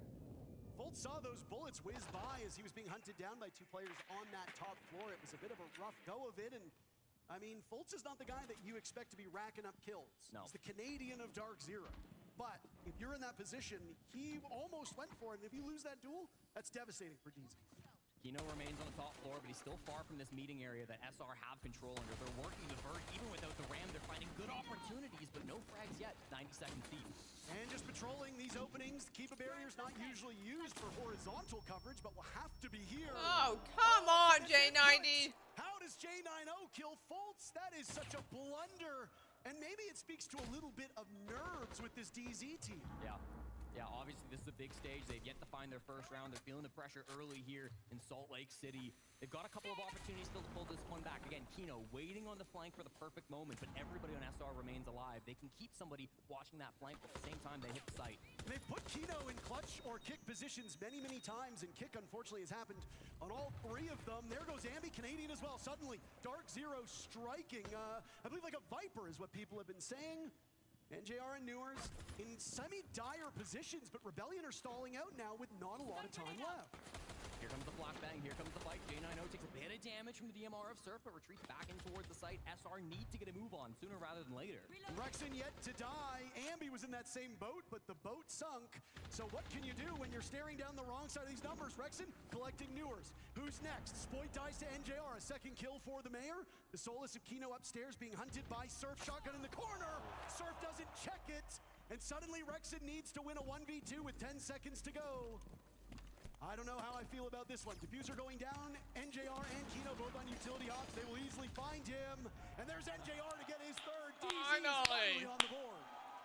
Big bounce back from Dark Zero, defending that kitchen cafeteria site just like they had to. Really nice kind of kills coming through. It wasn't the opening frag, technically because of the TK, but I thought NJR was so critical, shutting down the backstab from Ambi early in that round, and then of course ending with the Nitro too. This Team K right on default. Bit of bad luck, bit of nerves, maybe a bit of revenge as well. Fault leads the tournament in team kills so far in Salt Lake City. He has 2 coming into these grand finals. Nobody else has quite achieved that just yet, so I'm sure it's not intentional, but you know, it does speak to a little bit of chaos maybe in the DZ comms. They fight through it, they win this round, they're on the board. And I mean, we speculated that nerves could be the culprit here, Jesse, but it's actually SR who have way less experience competing on this stage. J9O's first event ever was on that Astralis team that made the Charlotte Major Finals. NJR winning a major in Charlotte. Fultz, of course, a world champion. Kino winning a major before. This is maybe uncharted territory for Newers and Callout, but if you look on the side of Rebellion, it is very, very different. Even Callout was coaching that Astralis team back in Charlotte, right? Right, so I almost forgot. There's so much experience across both of these teams, but also so many heartbreaks, so many frustrations over the last couple of years in particular. It's been too long since we've seen an NA team not named M80 or Beast Coast lifting a trophy, finding success, dominating the international opponents that so often NA seems to struggle against. But now Dark Zero and the Rebellion have earned their place here in the Salt Lake City Grand Finals. DZ, desperate to tie this half. Again, 3-3 on Nighthaven Labs. That's bare minimum on the defense. You want to be racking things up, especially up against the Rebellion, who can be so good defending on this map, but they'll have to earn it. They'll have to work for it here, and we'll start on the bottom floor. Storage, excuse me, actually going to be the bomb site here. So the bottom floor presence a little bit cheeky coming out from NJR. Bit deceptive. Bit deceptive, but SR have spotted it out early. They're taking a lot of map control. Top floor, basement, mid floor. They're pressuring all different angles, and it's going to make it difficult for this DZ players to group up. And Newers has to wait out that Lion scan. It's only J9O whose attention goes towards this SR assault. Newers was spotted by a drone. Ooh. Not. Why would? On the side of Rebellion. That was a bad decision. Striking very quickly. Still 2 minutes to go in the round. This is quite the leg up for Shopify Rebellion. That was not a very good decision to run into that hallway. Coming out, they're just a little bit grouped up in the hallway. So the window player and of course the other hallway player on SR able to group things up. That's the entry duo of Ambi and Spoit. Now how do you recover from DZ? They cannot sit around and wait for SR to execute 5v3. So they have to go hunting for picks. They have to start getting aggressive. The drone work has just been so good for the Rebellion. So good. You've got lots of players active in these comms. Rexen right now droning his way through, either selfishly or to assist his teammates. Doesn't like. Might be a tricky one. Your military training? Because if that happens in military training, that's extremely concerning. To focus on. I don't know about this. I think Rexen might have an idea, Jesse. Yeah, they clearly have some kind of a. Oh, that's concerning. Lost on the clash, looking down when he had to look horizontal. It's a Even I know better not to run into that hallway. More pressure on NJR. And NJR has to get active here. Come on, DZ. 4 points of the spears for the Rebellion. Rexen, whose name is seemingly You just saw him. You just saw him. We'll shut that one down. Canadian mid-plant, and it's back to business for SR as they go back up by 3. This has been shocking, Parker. The fact that DZ have struggled so much here on Nighthaven Labs. It's not their strongest map, but it's not like it's one they never play. It's not the strongest map. I'll give him that, but even I knew that. Wildcard got their revenge here in Salt Lake City, so they know how to play this map. This shouldn't be an unfamiliar position for DZ to be in. Yeah, that was a bad move. Lost. They feel a little bit disconnected. How many of these gunfights are going down where they're not even looking at the player shooting them back? Sometimes, like that NJR death, yeah, they're taking fair 50-50 fights, but even then, because of the drone economy, it feels like information is so much better from SR, and this is happening after you banned the snake. Yeah, the Rebellion's information gathering is really good. This is worrying for the guys on DZ. I mean, if we've seen anything from Ambi over the entirety of this event, Jesse, it's that he is so flexible and he can kill you. Oh, speaking of infantry, Harris, did you see that they're bringing back the bayonet course to Ranger School now? I saw something about that in the news. These teams, lots of fragging potential on the Rebellion. There's still plenty of fragging on Dark Zero, but they are more. Apparently, they're bringing the bayonet course back to Ranger School at Fort Benning. You are struggling the kill department. We don't know if there will be enough for DZ. Well, so far, their star. So that's like what the first. Wait, so phase 1 Ranger School's at Fort Benning, right? If I'm not mistaken. So I know the last phase is in Florida. And I forgot where Mountain Phase is. I know they hop around bases. On this site here in Salt Lake City, so they've got some history with it, but I think it's deciding before this match began that being more unpredictable, trying to throw SR off was more important. Do they still do the bayonet course for basic? This kind of starts to test SR too, because now you've played 4 different sites, you've had to rack your brain for different strategies. They will no doubt be prepared and have Mountain plenty kicks of up in experience drum. on the top floor, but it's Oh, so Mountain's the first phase. Oh, okay. For some reason I thought Mountain was second phase. My bad. Change up for this team. So again, if you think you're a bit overexposed here, and to be fair, they don't play a ton of shields here on attack. Yeah. But it is still abnormal to not see it at all. You did the 6-7 hand thing, by the way. No, can't even smoke them. I'm sorry, but Canadian plays a lot of Monty, specifically on this bomb site. So bayonet course is not even a thing in basic. Damn. Brand new up for Canadian, but we haven't really seen it since April. I know. I prefer the old discipline in the army. Before they went soft, what, 3 years ago, 4 years ago, with the new 100-yard dash, or 100-yard, whatever they call it. Around him if they want to execute off of these Candelas. They've been running drone ops on 5 of these 6 rounds to gain more information. It has been the They're airborne qualified. They drop into Florida from Benning. Oh, okay. With their defender forces, this is something they call out very wisely. Read after round number 2, it has not changed. But down goes Spoit and down goes. Oh, that's a good C4. Ambi is on the board. NJR will hit the deck.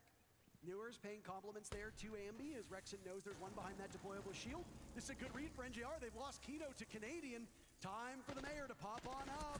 He's got the Malusi right by his side. J90 will get Rexon in the cross. And it's Ambi and Canadian combining for 10 kills, trying to make something work. First 100-yard, the worst part of it is apparently having to carry a 50 ammo can. That's not even that. It's like a farmer's carry at that point. The 2, of course, is the best. That's not even that bad. It looks like we're screaming in that direction. Fultz will get the kill. Round number 1 ended with Canadian killing Fultz. Round number 6 ending with Fultz killing Canadian. A nice that's not even that bad. And Harris knows I'm out of shape right now. Even me being out of shape, I can deal with that. I can tolerate that. Tell him, Jack. I don't understand how that was. But who was Troy? Who were you talking about that last round? Oh, the last guy went. Oh, okay. I was confused. I didn't know he was talking. What the heck? On the stack side, because I know, right now, I want to start off from what I've heard, they have to look at the setup, memorize the setup, they break it down, wherever they go, they do some teamwork exercise through some obstacles, blah, blah, blah, blah, and at the end, they have to set it back up the way that they had it at the beginning. So it's like a memory stress exercise, even though it's not really that much. At least from my understanding of it. And the purpose of that is to instill teamwork very early on and work together. So that was the purpose of it, instead of getting shark attacked. We get this first one, bro. You get this first one, we just snowball it, bro. We just snowball it. And if not, use it as a nice little warm. We're gonna start seeing points like 2 seconds later. Yeah. Basement. They have 2 attacks that we saw. They were both essentially clears. One was just a split. One was a full clear. Oh, I'm sure it was. Now the question is, Harris. Now you've been through the shark attack. I know that. Has discipline changed from the time you went through as compared to you seeing the other newer generation? Because I know you were still in the military when that became the 100-yard thing became a thing. Was the discipline slightly different, or how's that affected into when soldiers graduate from basic training and gain into your unit? I imagine it's very weird. The wall, that is the guy who would go above, okay? And then Dokebi's gonna go fish side. So just be aware of that. For kitchen, they basically do a hori. They'll bring the ram above. They like to even put before 100 years, it was a lowing standard. Shield outside the 90 window, so they might double up there and have a shield and like. Yeah. I know they keep changing the physical standards. Apparently, they're adding a army combat test now. They're changing it again. Which is funny enough because the new army combat test that I saw was similar to the Marines combat test. It was similar. They don't win on Nighthaven. They didn't come into this series expecting to. They're treating it as a bit of Which a I think I would be okay with that because they want to make sure you're able to do the things that you're gonna have to deal with in combat, like ammo carrying, dummy drag, what is it, farmer's carry, running, shuttle. Or when you used to throw a locker out of the bay at the trainees to set the moves on the first day. Yeah, make sure you don't leave your locker unlocked, or even your padlock barely locked. Oh, fun times. He is as much a strategic coach as he's a mental coach. Yes.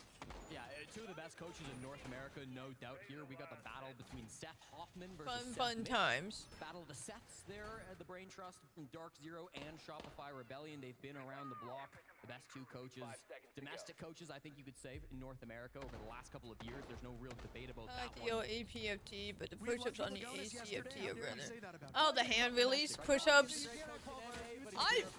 Funny enough for me, I find that to be easier than regular push-ups, only because obviously for women, their body is not, biologically speaking, their body is not built for upper body strength very well. And most of their strength comes from the hips and legs.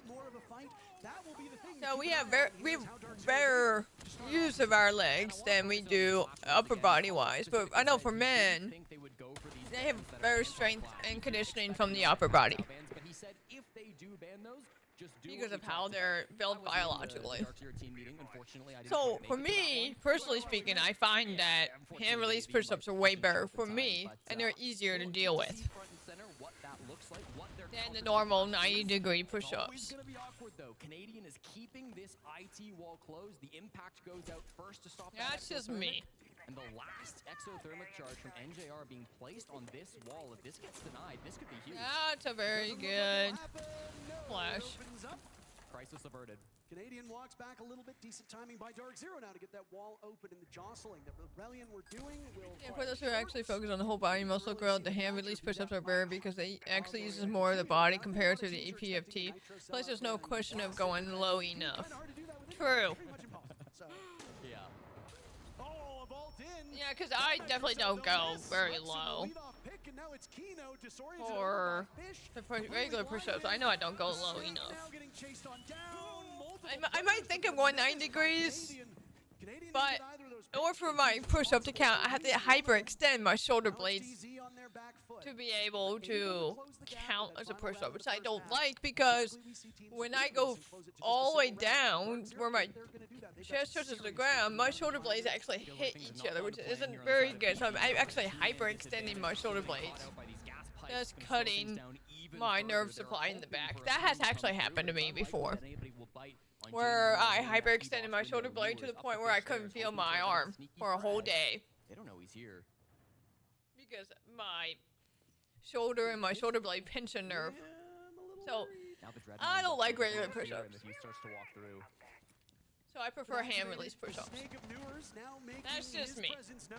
Because I don't have to hyperextend it that much when I do the hand release push-ups. Newer's existing over on this fish side of the map. He's done so for so long. He'll walk up, take dry engagements with the F2. You can easily kill multiple. Didn't they get rid of the... What was one even that they got rid of because it was not efficient? Was it the ball throw or the... No, the knee.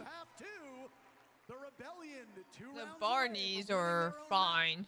That's a statement round. Alright, so it just pops in and out, trying to maintain the 90 there, and some nerve damage. The lead tuck. There was some nerve damage, maybe not fixed. Yeah, fair. There was oh, they got rid of the lead tuck. I don't understand that part, because the lead tuck, I can do it. For some reason, across the board, people were having a hard time doing the lead tuck. Big moment to come through from the Rebellion.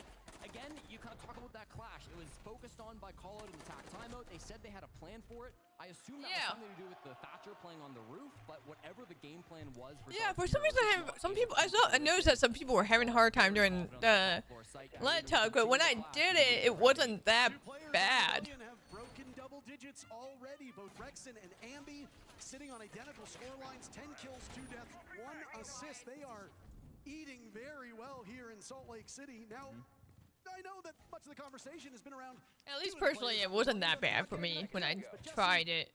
There's only so many kills to go around, and right now they're being funneled into the 2 best aimers on Rebellion as of today. It is working out very effectively. Again, Dark Zero, their fraggers being overwhelmed and shut down, and there is just not enough in reserve to deal with here. Things could change. You like to say it. There's 2 halves of each map. But Dark Zero are running out of time. It was another whole body group thing. Anyone who would like to do one muscle group workouts didn't do max was 20, and on the if I did with it, I was told to get off the bar at 27. Wow, the fact you got told to get off the bar because you maxed it that's hilarious. They're up 5-2. They're comfy, and as far as the storage bomb site goes, man, this is very similar to the last site. And I was going to say, an added benefit of banning the Nomad in Capital, you're a zombie on Raptors. Yeah, because the workouts I would be focusing on is cardio and upper body workouts. So Rebellion know that, and they're going to use that to. I know because with cardio, my legs still get built back up. You know, I'm out of shape right now, mind you. So for me to build myself back up, I have to get my cardio back up, which isn't going to take that long. Because once I push the threshold, I'll be fine. Oh, Ambio. You know Jalen's feeling and then when he decides to go for an ego peek on like my legs will get built up naturally because of my, like I said, for women, strength comes back naturally in the legs. For me, it's the upper bodies that's where I have the more difficult time. Suffering through this. 11 and 11 on the kills, make a wish. It's SR who have been dominating now throughout this map. They are so close to map points. They just need to find 3 more frags, and Canadian will continue to make this more difficult. Surf with one or Aquino, and it's just J90 and False to hold it down. Hold on, what's the muscle up? Remind me. Be a quick one for the Rebellion. DZ not looking like themselves. A Hail Mary through the wall. J90 will find Ambi. Could kickstart some offense that DZ is so desperate to find. Still 1 minute to go. The clash still on the board. 2 gas canisters in pockets. Fultz taking some damage there, but his position also given away. Dark Zero, with the exception of that lone pick by J90. I can't remember where the muscle up is. My brain's not working. Now trapped into the corner. J90 will test his reflexes, expecting follow-up. The jiggle peek with the deagle out. Spoit doesn't really need to do anything. They can call somebody in to assist. They're terrified. I mean, it's just Spoit with a deagle, but they don't know what's coming next. Good damage into Canadian, but not quite enough. Gets knocked back with the can there, but it's not still enough to get the got 30 seconds. HP low on the side of Rebellion. I mean, he's still got to favor them in this altercation as Dark Zero are dragging this one out. They're waiting as long as possible, and they're just going to where your legs goes. Oh, that. To find 4 on the board, and it's Surf to drown him in labs.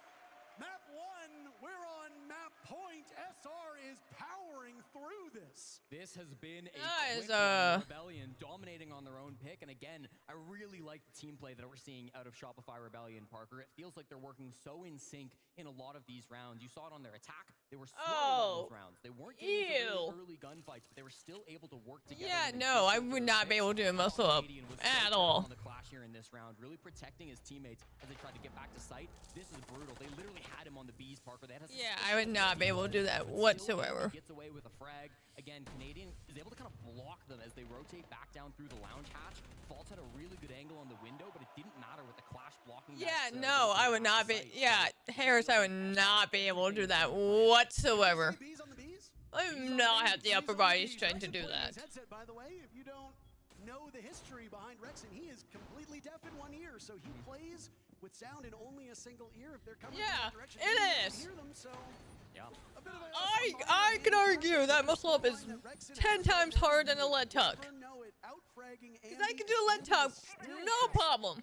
I might get fatigued halfway through it, but I can manage that. Muscle up, no. I'll get like halfway and then my arms will literally give up.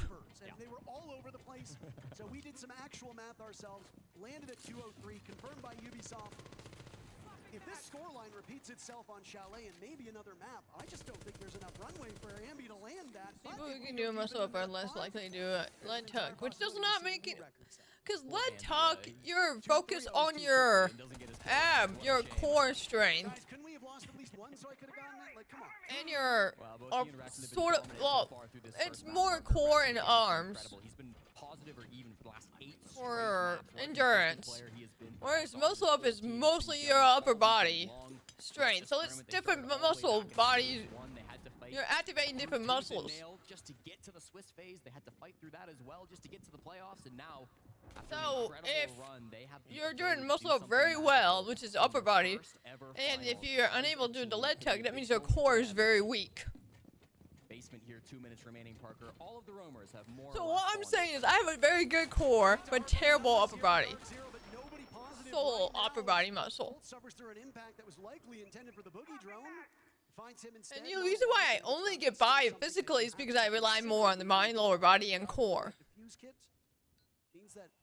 No, my core's been shot as a recent because of surgery a year and a half ago, and I did not realize how much I had to. I didn't even realize because I'm so used to not, working out and then doing sit-ups and stuff and then be fine.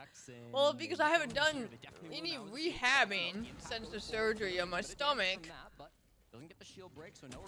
I did not realize how shot my stomach muscles were when I did the sit-ups. I still did because I was doing training up for Feral. See if I was to get picked up by Feral. I was still able to pass, and it's just the numbers weren't as high as it normally is. So usually I would get into the high 40s, mid 50s range in terms of sit-ups in a minute. That's in a minute. Well, when I did it, I got into the high 30s, low 40s, and I'm like, what the fuck is wrong with me? And it wasn't until I was talking to my dad about it, and Dad's like, you had stomach surgery, didn't you? I'm like, yeah. And he's like, what did they cut? And I'm like, oh, they cut through my ab muscles to get to the part they were trying to do surgery on. And I'm like, well, that explains a lot. Well, the first map goes to Rebellion.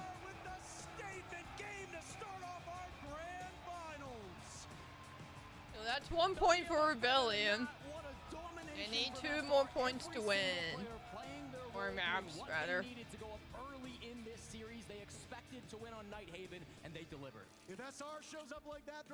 Next up should be Chalet, if I'm not mistaken.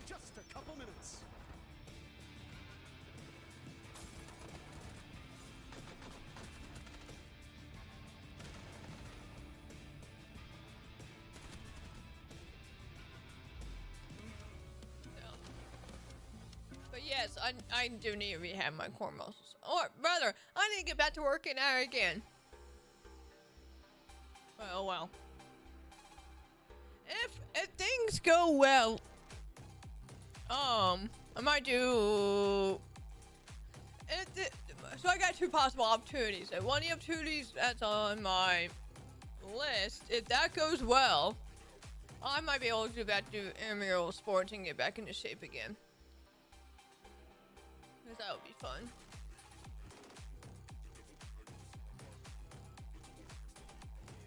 Because I'm not staying in this department that I'm at right now. Once I leave, I can talk shit about it all I want. But right now, I can't. Other than they're playing games and being stupid about it. That's all I'm gonna say.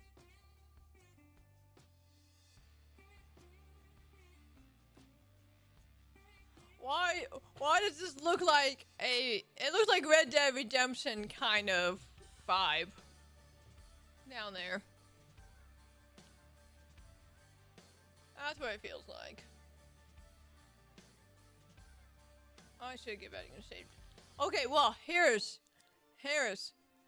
knowing what's going on with you,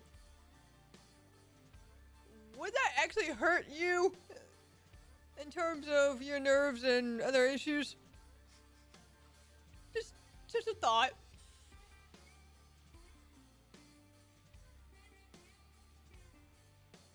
Yeah, it does give me Red Dead Redemption 5, yeah.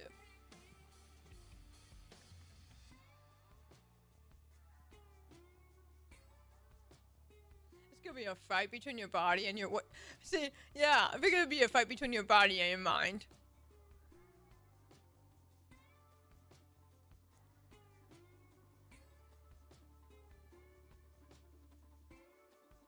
Cause I know. With me, if the way I'm built, Larry, it was close quarters that killed the nerves. Oh. Me, it's just surgeries. Way too many surgeries and other issues. So.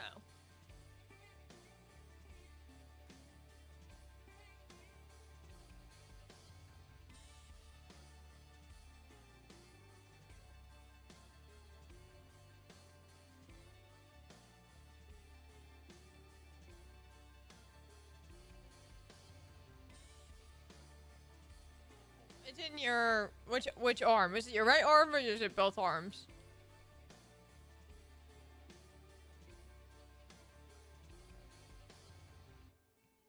Cause I still got, yeah, I kind of figured it was your right arm. Yeah. But like, I still got people telling me to join the military, not knowing that I can't because of medical bullshit.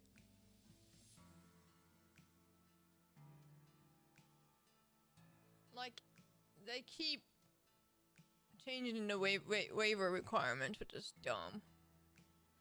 And here's the funny part, right? Like, people want me to join the military, and at the same time, I got people in the military, Harris included, that they agree that the stupid medical requirements are stupid. Because they rather have friends in the military that rather have me in their unit than some of the other guys that they have in their units. But that's just their words.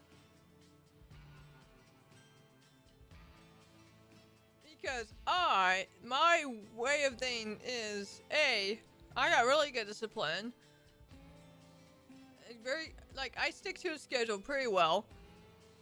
And I do what I'm told very well.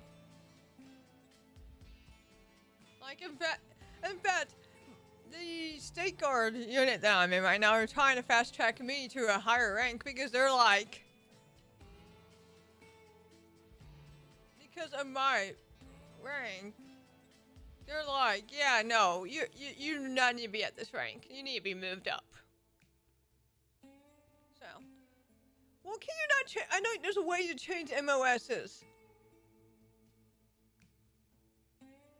You couldn't change MOS?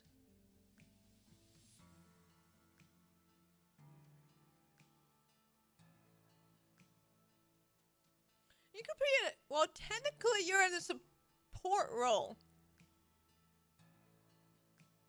Oh, not involvement. Oh, boo. Technically, your MOS is a support role, is it not? Technically speaking? Because you're not fully frontline. Really?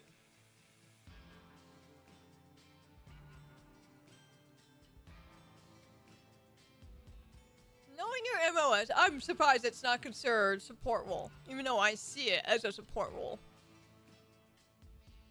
I mean, you're still in combat, I get that, but your positioning in the combat is more of a support role to support the front line. On that map, it's looking pretty good right now. What's working well for you guys? I mean, besides like the that's coming fair. We've been doing normally, so like obviously coming into this, we had to go through phase 1, 2, and now 3.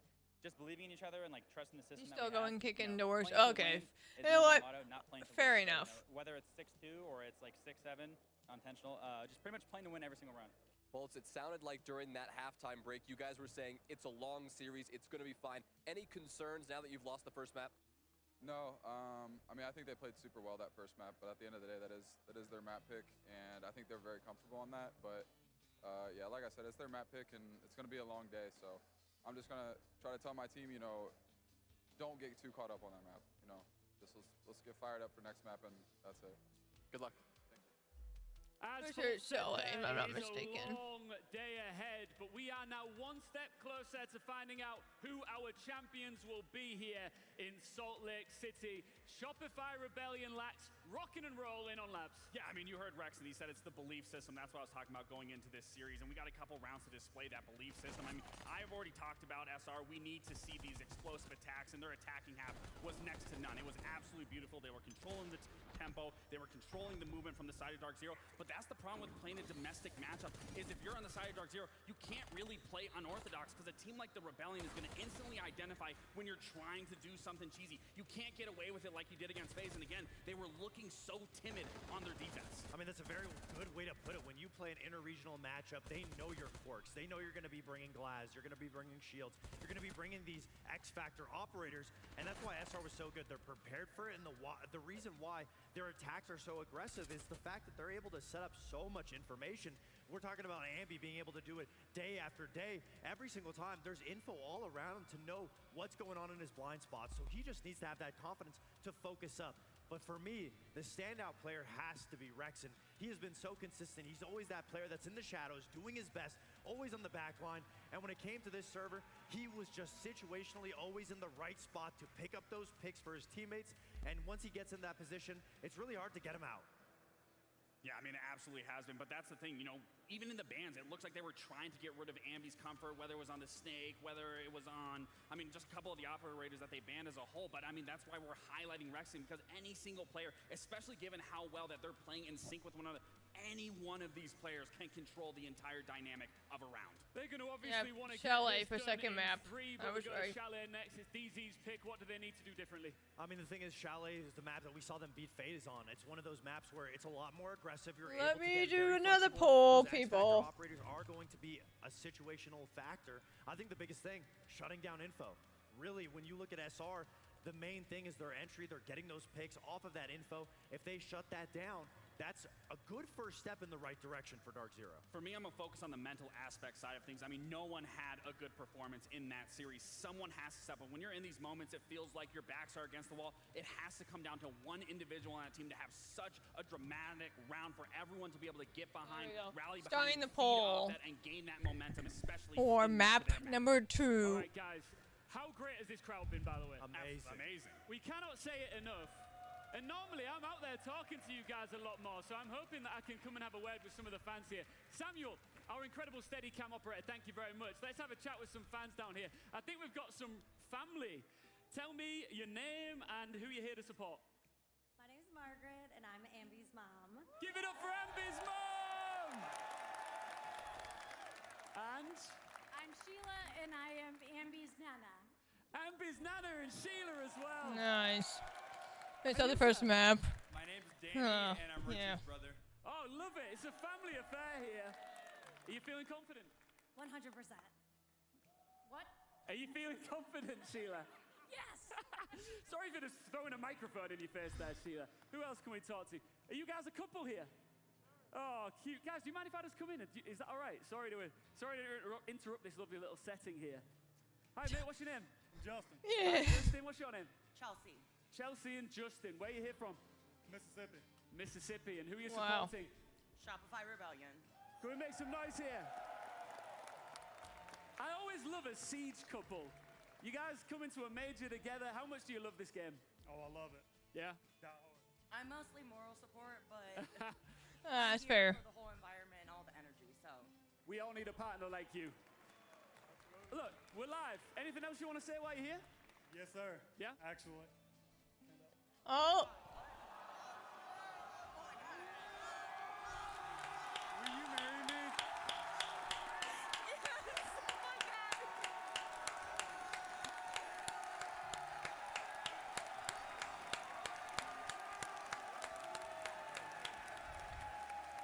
actually amazing. That's amazing. Yeah. That's amazing. Look at her shaking so bad. Oh. That's actually a really cute ring. I like that. Keep clapping, boys. Keep clapping. Can you two just come with me, just briefly? Please, just come here. This is an incredible moment that we're all witnessing here in Salt Lake City. Come and stand right here in front of the trophy. Salt Lake City, please make some noise for our brand new fiancés! Woo!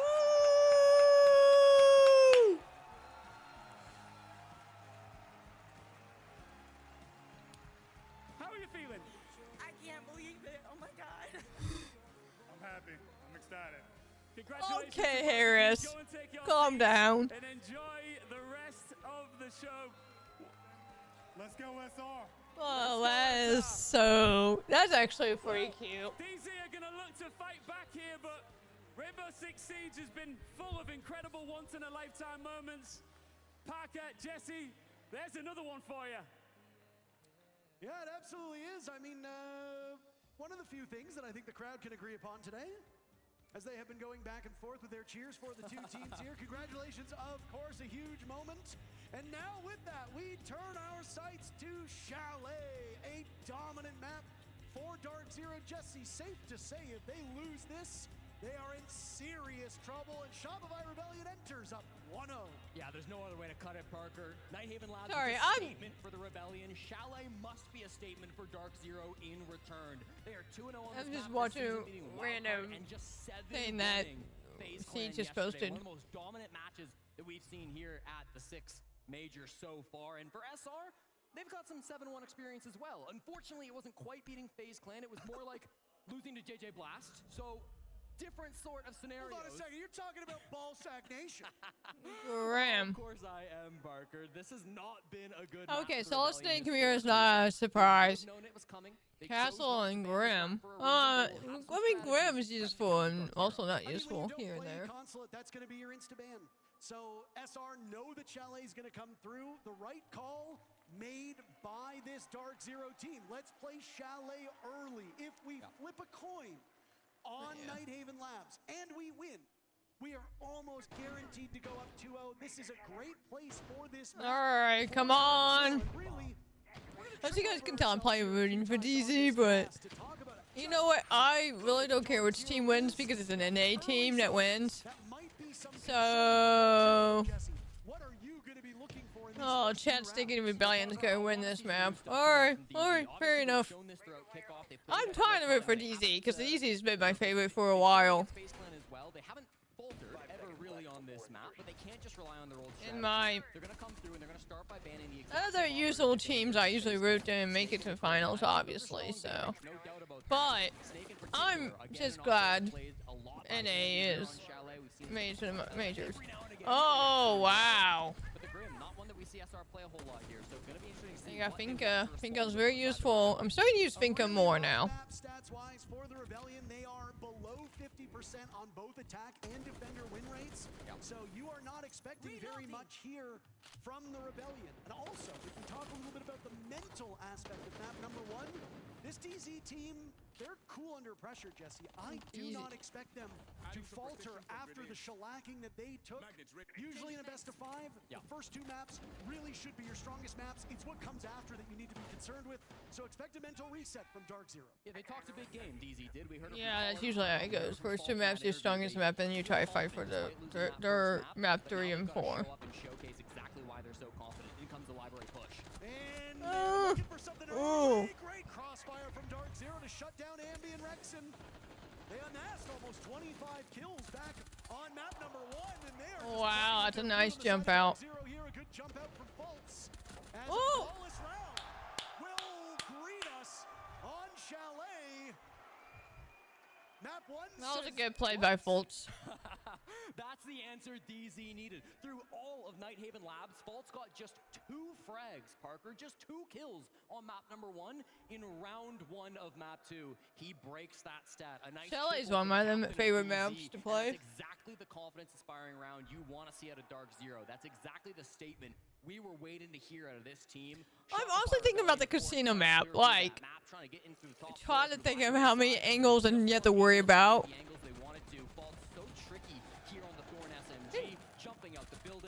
If you guys want to stream, watch me stream that when it comes live on the test server, I can do that. For what I imagine will be a bumpy ride as we look to crown a Salt Lake City major champion. I'm very glad that the crowd obviously is something to cheer for now after that blowout in map number 1. Of course, a text pause. Who's computer's fault? Kind of expecting something similar. Who's computer's fault? Are objectively better on attack on this map. So if they cannot, There was one major that had like so many tech pauses. It was ridiculous. Not going to improve when they swap sides because frankly, I have about the same win rate Oh, and defending HRs. Chalet at this event as they do. Yeah, Not no working. doubt. I mean, even for Dark Zero, that stat remains true. They won every single one of their attacks on this map versus FaZe Clan yesterday. So we know how dominant they can be on the offensive side here on Chalet. We wanted to There was one major that was a whole lot of bullshit with the tech pauses. So you don't start ringing the alarm bells just yet from SR. But even if this map does spiral, I think if you're Seth, if you're Super, you gotta kind of do the same thing that Call It was doing and say, we don't expect to win this map. It's a best of 5. I like how the officials try to search them up. First opponent's pick. That's a huge boon for you in the series, but it's never something you walk in expecting to accomplish. No, and when you look at this map pool, Bank, Cafe, and Lair, things get a bit more even from here on out. So you start off strong, you win your maps, you get some motivation, you set yourself up very effectively for the final 3 maps. NJR having some tech issues at the moment. He was very briefly told he was a naughty boy. When he tried to talk to Kino, you're not allowed to do that when there are tech pauses. These rules instituted for a variety of reasons. We are having a full lobby rehost right now, so we're still about a couple seconds, maybe a minute or so, out from getting back into the lobby. Feels like he couldn't hear his teammate. Player to have online in these rounds. He was the only player to come close to positive back on round number 1. 6 and 7 KD, -1 through the first map of this series. What was his KD? Don't say it, Parker. What was his KD? For the love of God, just move on. So how many kills? 6 kills. How many deaths? 7 deaths. That's 6-7. All right. Oh, why? Why? Don't move on. Let the people let it marinate. Come on. Let that steep. They're sick of it too, old man. They just cheered. Okay, a couple of I bet you if you were to fire up the Why Rainbow am Six I Twitch chat getting right now, you pained? would see 6-7 dominate. I feel like you're behind Stop the times it. a little bit, Parker. I hate to call you out like that. Twitch.tv/Rainbow. Oh, well, would you look at that? NJR enters this match with a 125 EPS. Again, that is front runner for MVP of the Salt Lake City Major. He has been their best player all stage long, really. He's been such a dominant performer for them. Even going back to his time on Dark Zero when they were winning the Charlotte Major, he is far exceeding his stats from that previous event. It's a long time ago, but even after such an incredible career, NJR seems to just now... Honestly, that's all I've been eating, all these cookies. Which is kind of bad. On that DZ roster that suffered through an awful lot. But I think NJR's abilities were never really doubted, I think you could say. I think the identity of that team was tricky to really pin down. I mean, they went through different leadership. They brought in some different players. Like, just think about the amount of personnel changes Dark Zero went through. And then they decided there was a lot of different questionable choices that were made by Dark Zero. I'll give them that. Build around NJR. We'll bring in 3 guys from Space Station. We'll add Kino, who had some contractual issues with M80. It was not a team decision for him to step off of that roster. And they've looked mighty good, and it's the best that they've looked in 4 years. And they found their first finals berth with this new roster. Yeah, it's Agreed, Harris. Agreed. Come from Dark Zero, but of course there is still work to be done. And as we load back into map number 2, that work will resume. NJR, I mean, you said it, he's been on this roster for over 5 years. That's an eternity in terms of esports. Vault for a long time was the longest standing player on a single organization inside of North America, but that has changed as he moves from SSG over towards DZ this season. So lots of legacy, lots of history with these players. There are no strangers to the big light, to the main stage, but only one can come out on top. Now again, Dark Zero, early lead on this second map, Parker, but they need a lot more than that. They're there really is a lot of history inside of this grand finals, and more history will be written, irrespective of which of these teams win. This is just the third NA versus NA matchup in official Ubisoft circuits. Canadian's team has won all of them up to this point. Dark Zero won one of them when Canadian was on that squad, but only one of those teams will ultimately hoist this trophy. Yeah, here's where we're both literally showing our age here. Expecting DZ to kind of do the same thing to SR that SR did to DZ on map number 1. This is just such a good map, but Rebellion could still shock us. Slow start for the Rebellion, Parker. This is exactly how they like to attack on Nighthaven Labs as well, and this will be a trend throughout this series. They're not going to be rushing into the building and getting these early gunfights. They're happy to take their time. Their drone game was so good on Nighthaven Labs that it can be good once again here on Chalet, playing on the outside window angles. Of course, they didn't ban out that Azami, but it's not being played by Dark Zero. Instead, it was the Castle Band to come through from SR, and it makes things a little bit more awkward with all of these windows staying upright. Surf jumping in the building. Surf manages to live a little bit longer than we might have expected. Rexon was looking for a cross on that upside down rappel. Only J9 now as out goes a grenade from Surf. Its target manages to evade it for now, but he gets Newers on the run. How did you even get away with that? He's in the middle of the site, Jesse. Yeah, it doesn't have defuse kit, so can't plant, but that's still massive. Now keep in mind, top floor control is so important for this site control is also important. With SR in control of the site, it's not favorable for them just yet.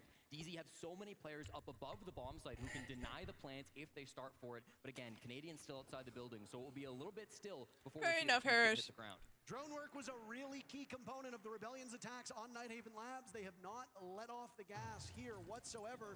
There were shields absent as well from the attacks of the Rebellion. So far on Chalet, shield play not as important. Canadian running Twitch, an operator he knows very well. Surf makes up for lost time, gunning down Fultz.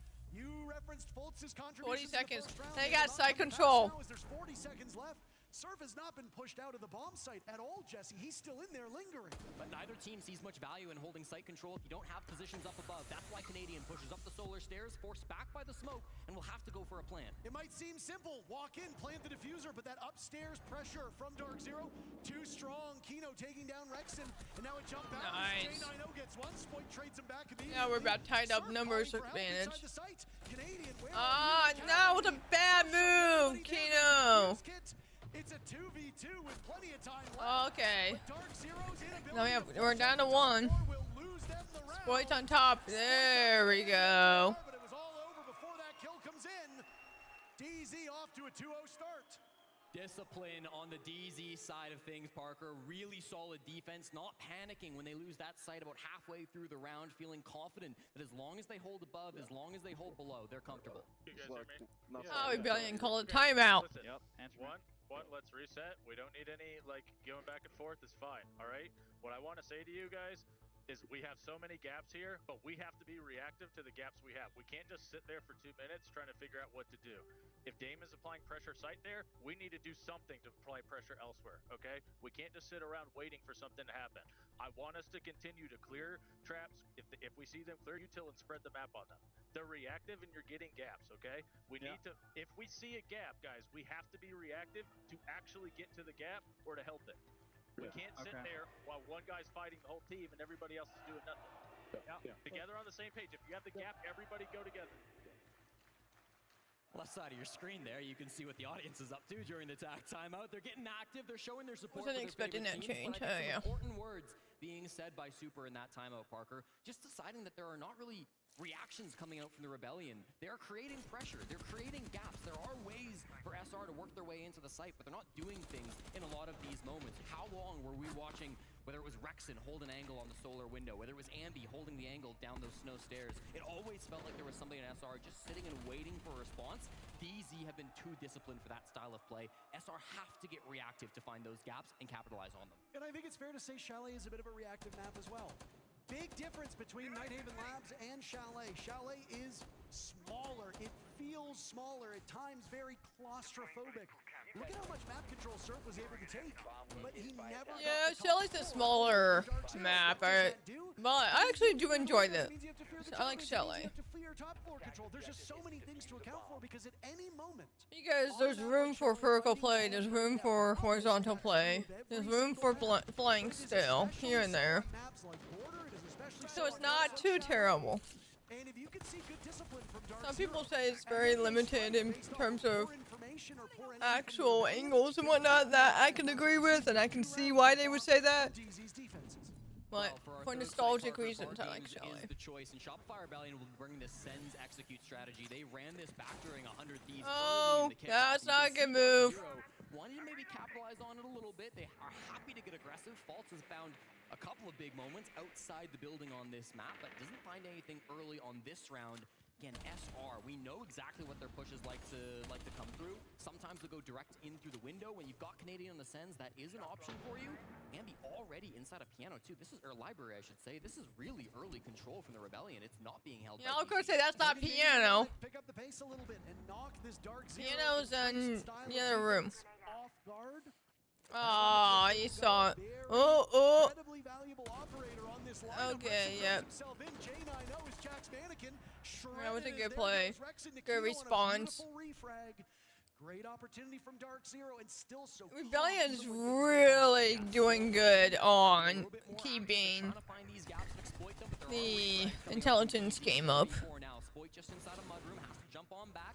They've got control of the basement. They've got control of library. They have quite a bit of map control that DZ chose not to hold on to. They never really contested these parts of the map. So it's going to be on DZ to either flank and go for a retake of these positions, or potentially even just concede them and then stop this execution. Oh. And they were surveying the perimeter. As you saw that Denari tripwire. For a second, I thought that was NJR jumping out the window again. Well, not NJR. Yeah, I thought it was NJR, but realizing it was not NJR. Kills not coming as easily for Rebellion here on this map. They might be changing that now as they take the lead on round number 3.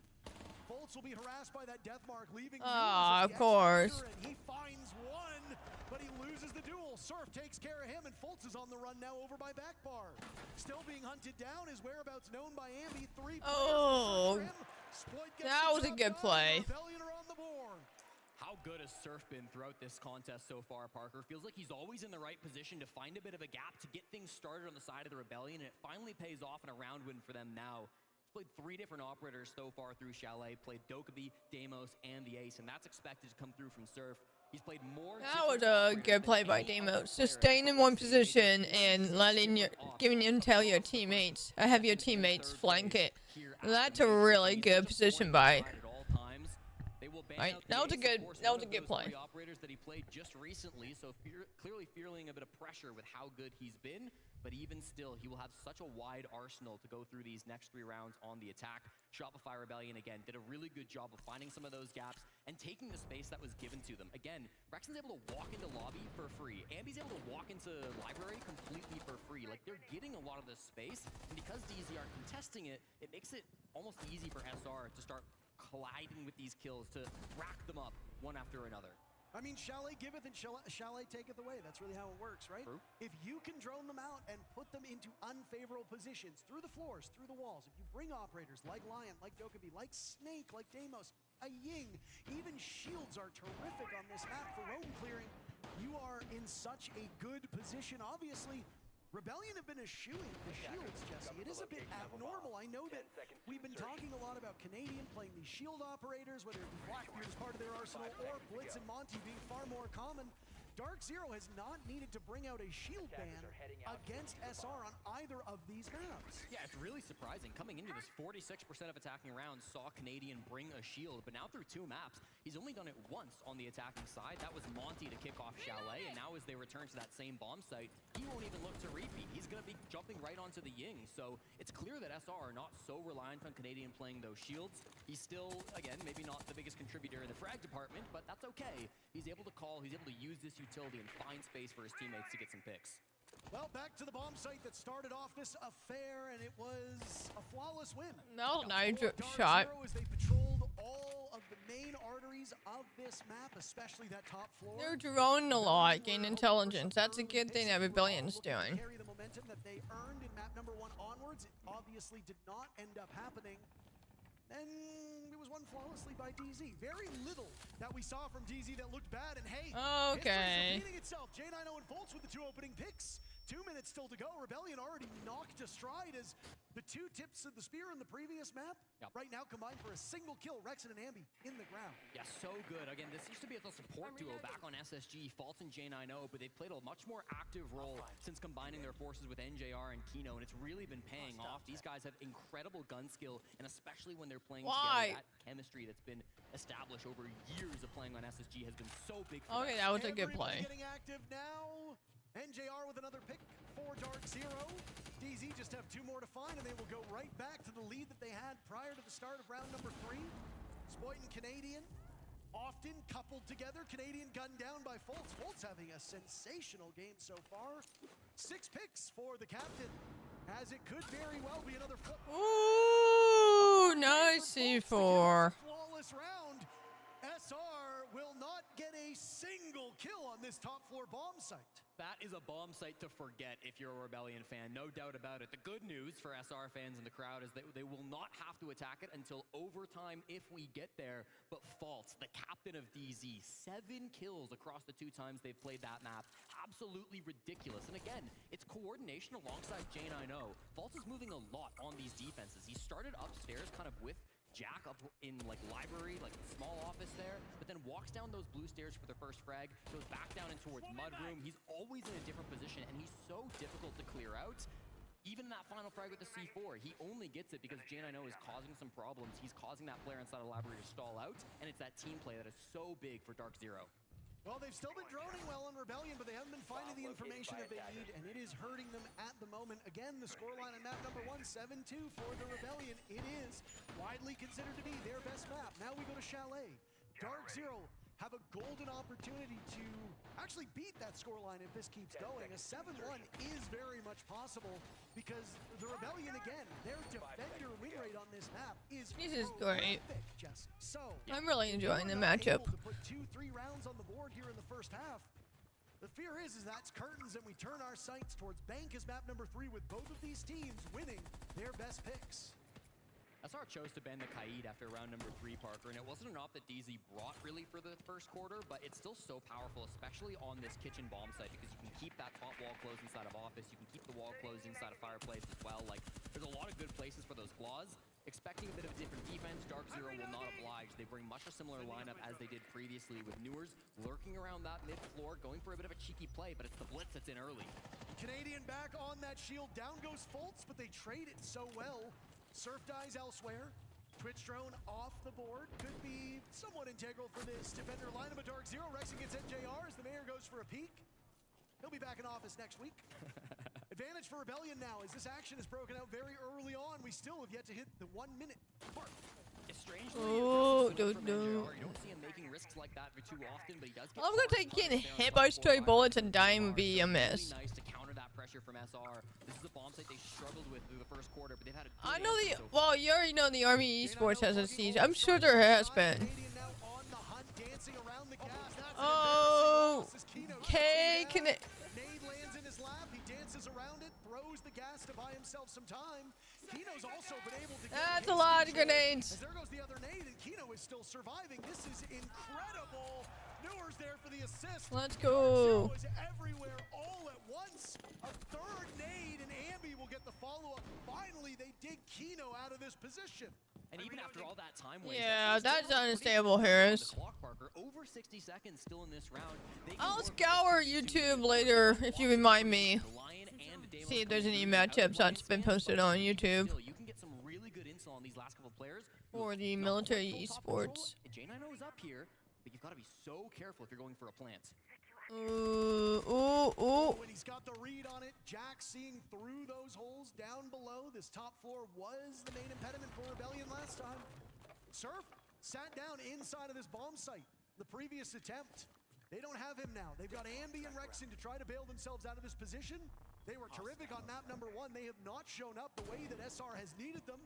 There's a fall off for Rexin with 30 seconds to go. That looked like it might have been a mistake. Maybe he wanted the late flank.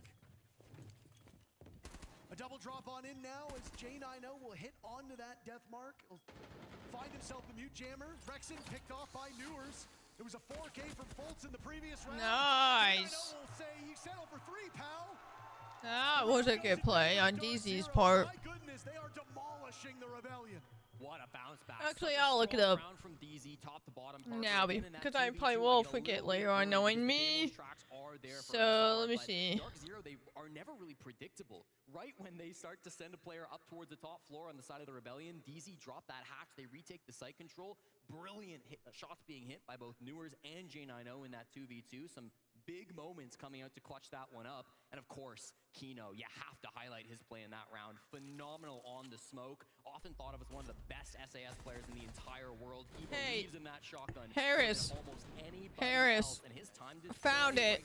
Army versus Air Force from 7 years ago. Is insane. And then he just uses that to completely dominate the rest. I found Army versus Air Force. Turn their focus onto Kino. I mean, that is a tough position if you're not coordinating very well on library stairs. I mean, those grenades had no real follow-up other than the blitz, and I mean, that's a good bet, right? You drop an anvil on his head, you've got the blitz there in tow. Oh, yeah. Usually that's Comms are... not the case. And Kino is able to survive far longer than anybody thought he would. I mean, what Kino did wasn't particularly flashy. I found Army versus Air Force. On his part, but we talk about impact versus impactless kills. That is a very high impact kill from Kino, and it just about doomed the round for Rebellion, irrespective of Newers and J9O's follow-up. That's a tough spot to be in, and now the Rebellion are going to have to do the exact That's all I'm seeing on YouTube so far. I see Army versus other teams. Only the second round of shield again. We're going to keep tracking that stat. Both times now he has lost. Once on the Monty, once on the Blitz. So keep an eye out if he does try to move back over towards that strategy. Is it something that DZ are just too strong at countering so far? That seems like what it is. For now, though, they'll put him on the Ying and they'll start to go once again for this bar game site. It's a similar defense from Dark Zero. They're again not holding inside of Library. They've reinforced the hatch and they've instead chosen to extend. Yeah, that's all I'm saying is Army versus Air Force. Office 2, Newers, the main culprit here, 5-1, holding the window. Can't remember if Navy had one. He plays, especially with J9O backing him up. Canadian held off the scoreboard so far. He's been in more kill positions than usual, Jesse. He's just not unable, or he's been unable to hit these. Ooh, oh, that was a good play. Goodness, that's a nasty one. When Newer starts to do stuff like that, you've got to be scared. He's I see. Down goes NJR, a good one to punch from the Rebellion. Half the round still to go. J9O on the board as down goes Spoit. Canadian getting defused, gets the halfway. Where is the coverage? That was a good play. Down by the Rebellion, and now it's all up to Kino. Yeah, there you go. Rebellion probably got sorted out. 4-2, the half for DZ. They do what they need to do here on Chalet.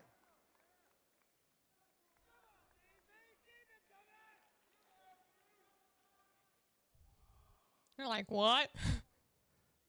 Yeah, nerd. Joe was probably gonna try to play the fucking Flash. Flash, yeah, I mean, it really does not fucking matter on this map, quite frankly. Yeah. And then for the third ban Bulker, just like if we want to start like increasing the pace and moving on these guys, we can go for a Thorn too. Yeah. I don't think we're gonna need to. And then if it does go back to overtime right there, again, like that, you guys are doing really good the entire deep step, just right there at the very end. As soon as we float away from like the fucking spot, like they just ISO'd us again. We forgot that we banned the ace, like they can't open that sock wall, keep mine. Most people aren't gonna bring fucking EBs for that. Just keep playing it. How far they have to do that, so they don't know anything else there. Now we can do a little Chalet attack though, fellas. Yeah, it's gonna be proper. Oh, that'd be really proper, Junior. If you drone front door, you see there's no traps, another Abonai. A nice display of art. I mean, I'll do it. Nice display of art. I don't think I won't. I don't think you will. Ooh, Nick Jr. on the rock. I'm gonna do it with And then the door. Bulker My too. point. Quite frankly as well, like the Master, if you see like a really heavy extension, and maybe they have stuff for the ISO setup, like they're doing like the like a 50 solid scheme where they have like the games area, fire, like dude playing like Ivy side office and like And soul it's area. gonna be slant. Kino is always gonna be on a shield, so here he'll probably be Monty. For that attack, he looked to go library double. Fultz likes to go games window, and basically they want to just clear over. Deimos is just gonna sit under in kitchen while they're clearing. Okay, so Deimos will be like kitchen side under, and they're trying to go for the clear. What they will do, this is what we need to understand, is that I need us to hold our zones and fight. Do not over rotate, because if you give something up, like in their match yesterday, FaZe backed up and gave them solar. They left one person there and they flipped the entire take, so they had none of the map. Okay, we need to fight these guys. Okay, we're running a lot of traps. If you notice on the strats, I want us to make sure that we're using those traps to try to track, so that we can help where we need to and understand where shit's cleared, so we understand where they could be. Okay? Is that Deimos? It's nice hearing in-team timeout comms. Blackbeard. Okay? We know each team usually have a scouting report on other teams for what they can expect to happen. Knowledge that he brings into those timeouts is so incredible. Always talking about the strats that they're expecting to see from their opponent, and then a little bit just going into their own strats, wanting to play a lot of shield or wanting to play a lot of traps, expecting some shields out of Kino, and then maybe trying to take some space as well. Aware of what happened in that FaZe Clan game earlier for Dark Zero as well. So which was really yesterday. Nice coming out from both players, but particularly Super coming in once more. This guy was pro back in Rainbow Six Vegas, Parker. He dipped his toes into Pro Siege when he was on Arrow, when he was on Rogue. Had to kind of start over in Sonics. I remember casting him back in Challenger League Season 9. He has been really grinding with this team. Finally brought them up to Tier 1, brought them to many different events, swapped over to Coach, and now finally stands on a major final stage. Mr. 1.6, as that was his KD for a short period of time. Many what was that transition? Pillar of the community, he himself. Large streamer, but, you know, he's been a little busy lately, not able to co-stream as reliably because he is back in action, and I mean, that hard work has paid off. You can talk about his mechanical ability, but his mind for the game has never been questioned. And I mean, you say the same for Canadian. You've got two of the biggest brains on the same side of the stage. But as we always say with good coaches, you can coach a team, but you can't play for all 5 players. And it is really a team affair.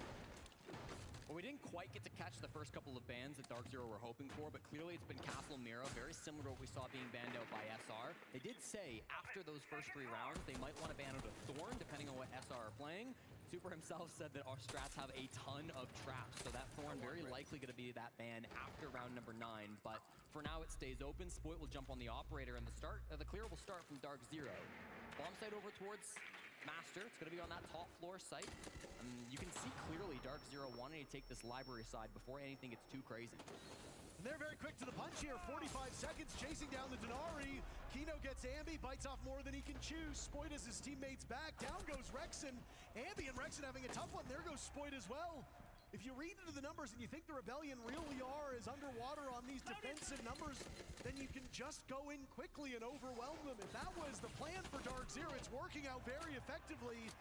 Canadian yet to find a kill. He will have to turn that around as Dark Zero have made this easy. Oh my God. That was quick. One of the most dominant rounds so far in this series. And DZ that was a quick round. Their own map. Let me tell you, Parker, defending versus DZ on Chalet is not something I would wish on my worst enemy, and certainly for SR. For me? Well, yeah, I wouldn't even wish it for you. Thank you. No problem, buddy. 5-2 now on the scoreboard, and it really does look like an explosive execute. You see the difference in pace between Dark Zero and SR. It took Rebellion a long time to get in the building and get those opening picks. You said it, 50 seconds deep, and Kino gets that opening frag then in onto Ambi. At the same time, NJR did a great jump in. He actually vaulted in the mezzanine window. Yeah, that was a very quick round. Get a smoke pick onto Rexen halfway through there, so some shenanigans on the glass. DC, a very deep strap book on this map, and they showcase it early on Chalet. I mean, at this point, you do have to wonder if you just mentally move on to the next map. I mean, you heard exactly what was said by Callout and Fultz about map number 1. Hey, we were maybe hoping to knock them off stride on Nighthaven Labs. It did not happen. So now we turn our sights to Chalet, and we are still in a very comfortable position. Yeah. If I can get some copium to the SR fans, that round was what they were expecting. They expected Kino on a shield. They brought some traps to deny that shield play. It still beat them. It was still a... Are they going to try to spawn peek? Are you joking? What they were expecting is what they're going to get against this Dark Zero team. Now, there's no shield being brought from... Are you joking? SR have a game plan to counter this Dark Zero attack. Putting that plan in practice is often very difficult, but they should still know what their plan is through these next couple of rounds. They won't be completely shook by that first defense. What a turnaround it's been from Dark Zero on the kills component as well. They were really struggling on map number 1. I think it was, you said, NJR the closest to going positive on that team. Yep. Kino, the only player with a negative KD at the moment for Dark Zero. I mean, the scoreline should suggest that, but just because you're even in round count doesn't mean the kills that was close. coming your way. This is a rough spot to be in. That was a good play. To not be the first casualty here in a very critical round for the Rebellion. They flushed him out of this chimney spot. He's now going to have to tuck into the alcove here in Library as that's where the assault from Dark Zero will come. Logic Bomb's following up on that counter arrow. Fultz got one. This is a bit of a rough one right now as Fultz guns down. Rexon hits him with the good night in all chat. Dark Zero got the start that they wanted here on round number 8. What do you do as a response for the Rebellion? You've got to find some way to make a play, but you're being flashed out of your current positions. No swing from Spoit. He can sit just inside the mezzanine for now. They haven't really applied that pressure that they're looking to, but the players on Dark Zero are all around this map. They've got Kino inside of Kitchen. They've got NGR inside of Solar. This position that Spoit has will not just be a one-dimensional push for long. I wouldn't push through that window because of the limited view. And he put you in a very bad spot too. Part of this map, but he's punished by J90. DZ hunting SR for Sport at this point. A slower round, but Dark Zero looked just as methodical as they did the time before. That calls upon the 3 remaining players from Rebellion with a minute to go to coalesce around this bomb site. Can they do it, Jesse? They've still got 2 Toxic Babes from Surf. They've got some come on. Play around. They really need to get aggressive. That's why you see Canadian all the way over towards oh. Newers finds Ambi. The aggressive moves aren't paying off, and now it's a 2v5. And it's Surf and Canadian yet again. Canadian still searching for that first kill. They will call upon him as well as Surf does double duty. Watching and freezing. Oh, there's that can. How does that not kill you with that red grenade? Canadian outdueled, and there goes Surf. Another flawless round as Dark Zero moves. When that red grenade indicator is up, means you're gonna die. Somehow that didn't kill him. From the team in purple. We said they had to respond with a statement of their own, and Parker, it looks like they're doing just that. It was 7-2 for the Rebellion on map number 1, and now we are just 3 minutes away from another 7-2, but this time the sides are swapped. Dark Zero dominating their own map pick, just like we saw from the Rebellion. You gotta give credit to how well DZ were isolating these picks. It seemed like it was always like a 1v4, a 1v5 on all of these frags, especially early on the top floor. It just wasn't a team game from the Rebellion. They were being picked apart one by one as Dark Zero were able to work from multiple different angles. I said it earlier, but players in Kitchen, players in Piano, players outside of the Library windows too. I mean, it just felt like all the angles that DZ could be in, they were in. Makes it incredibly oppressive to play against, and SR will need to be flawless for the next 4 if they want overtime. Well, I mean, I don't envy Fox and Laxing's job after that one. What do you so pick up on the DZ wins this round. They're going in with a map point. Pick up on the utility play, because there really has been no downside to this Dark Zero chalet. They have dominated the Rebellion on both sides of this map. As we expected, the numbers show just how weak the Rebellion are on defense. Dark Zero are exploiting that, and they are doing a perfect job reading into this. And how good has Faltz been as well? 10-4 here on their second map. He was the lowest rated player on DZ back through map number 1, but he's answered big time here on their own pick. It's just his second ever career event. He won the 6th Invitational. It has taken 19 straight events since to make it back to a grand finals, but Faltz has done just that here against Rebellion. You know he's not going to let this moment pass. Amazingly, I remember when Fultz was on that old Challenger League team with Merc and the like, and I was patiently waiting for the debut at a Tier 1 level, and now Fultz is seen as the elder by a lot of players. I am so old, Jesse, and so too. Yeah, clearly. Fultz, as he captains this team and gives tons of valuable experience to the rest of these players. He was playing against Super down in Challenger League back in the days when he was on OC and Super was on Elephant Gang. It was the good old days down in Tier 2, let me tell you. This one could be over quickly if Dark Zero snaps their fingers and rushes into the site. They've already got utility pushing these Rebellion players into their waiting arms. Logic bombs go off. Bees as well, landing in the lap of Canadian is through the smoke. Kino will now hunt for something. Make a misstep in the Rebellion's round. Could go up in smoke. J90 punishing Spoit. Nobody on the Rebellion able to put up much of a fight on this second half at all. Halfway point, still damage being done. There goes Surf. Canadian taking serious damage. This one just might be over already, and we've still got a minute and a half to go. What do you do from SR? You have to be able to find a way to battle 5v3. Well, 2.5 since Canadian's very low. Never mind, 2. 5v2 now. Canadian on a rotation, and Ambi and Rexon are left with it all to do. Could it be another flawless round? Would this really be it? A 4th flawless round for DZ? Rexon says no. Down goes Kino, unable to stop the defuse kit, and the drop will not be. There we go. Shuts them down. They dog walk SR on their own map, and we will go to bank all tied up. Go to a best of 3 in Salt Salt Lake City. That's exactly what these two teams expect. Now we're 1-1 on the map pick.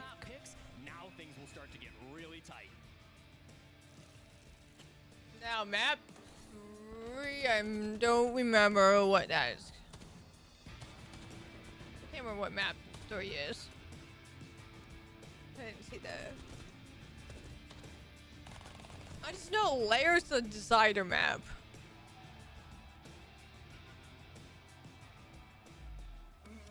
Let me find to see.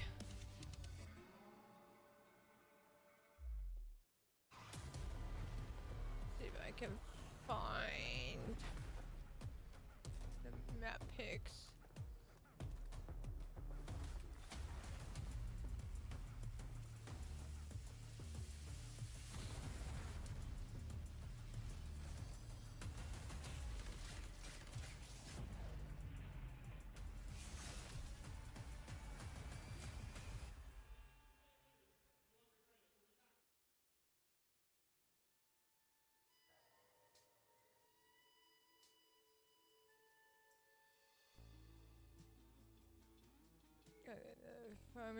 Where are the map picks?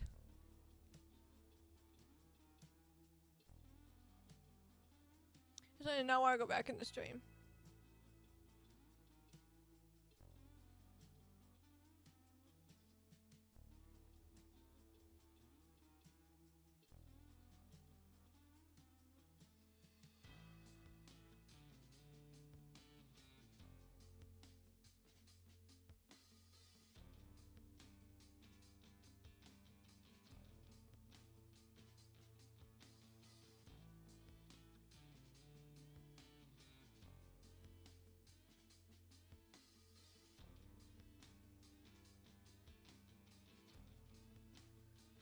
Oh, brother.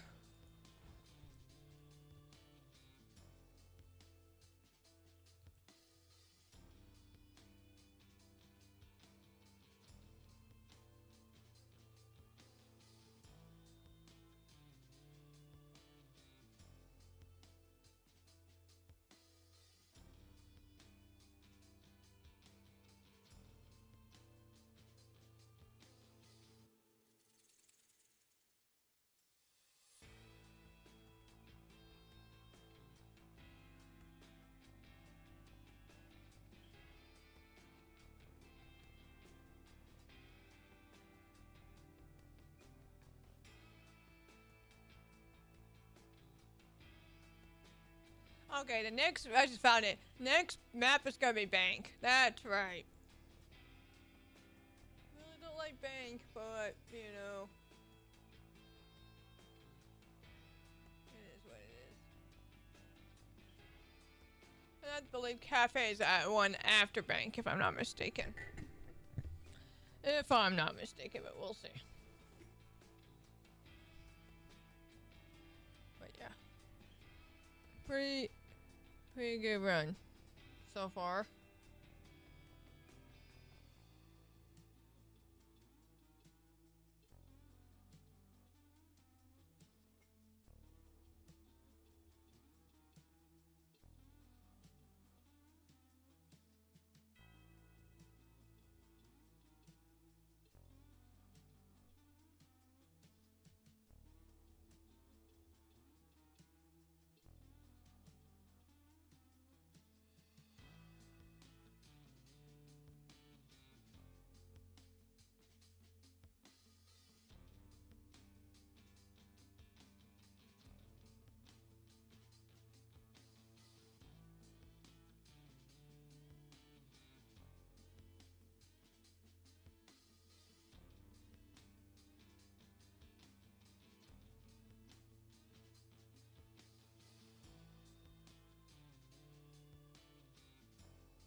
Like I said, it's gonna be a close matchup, guys.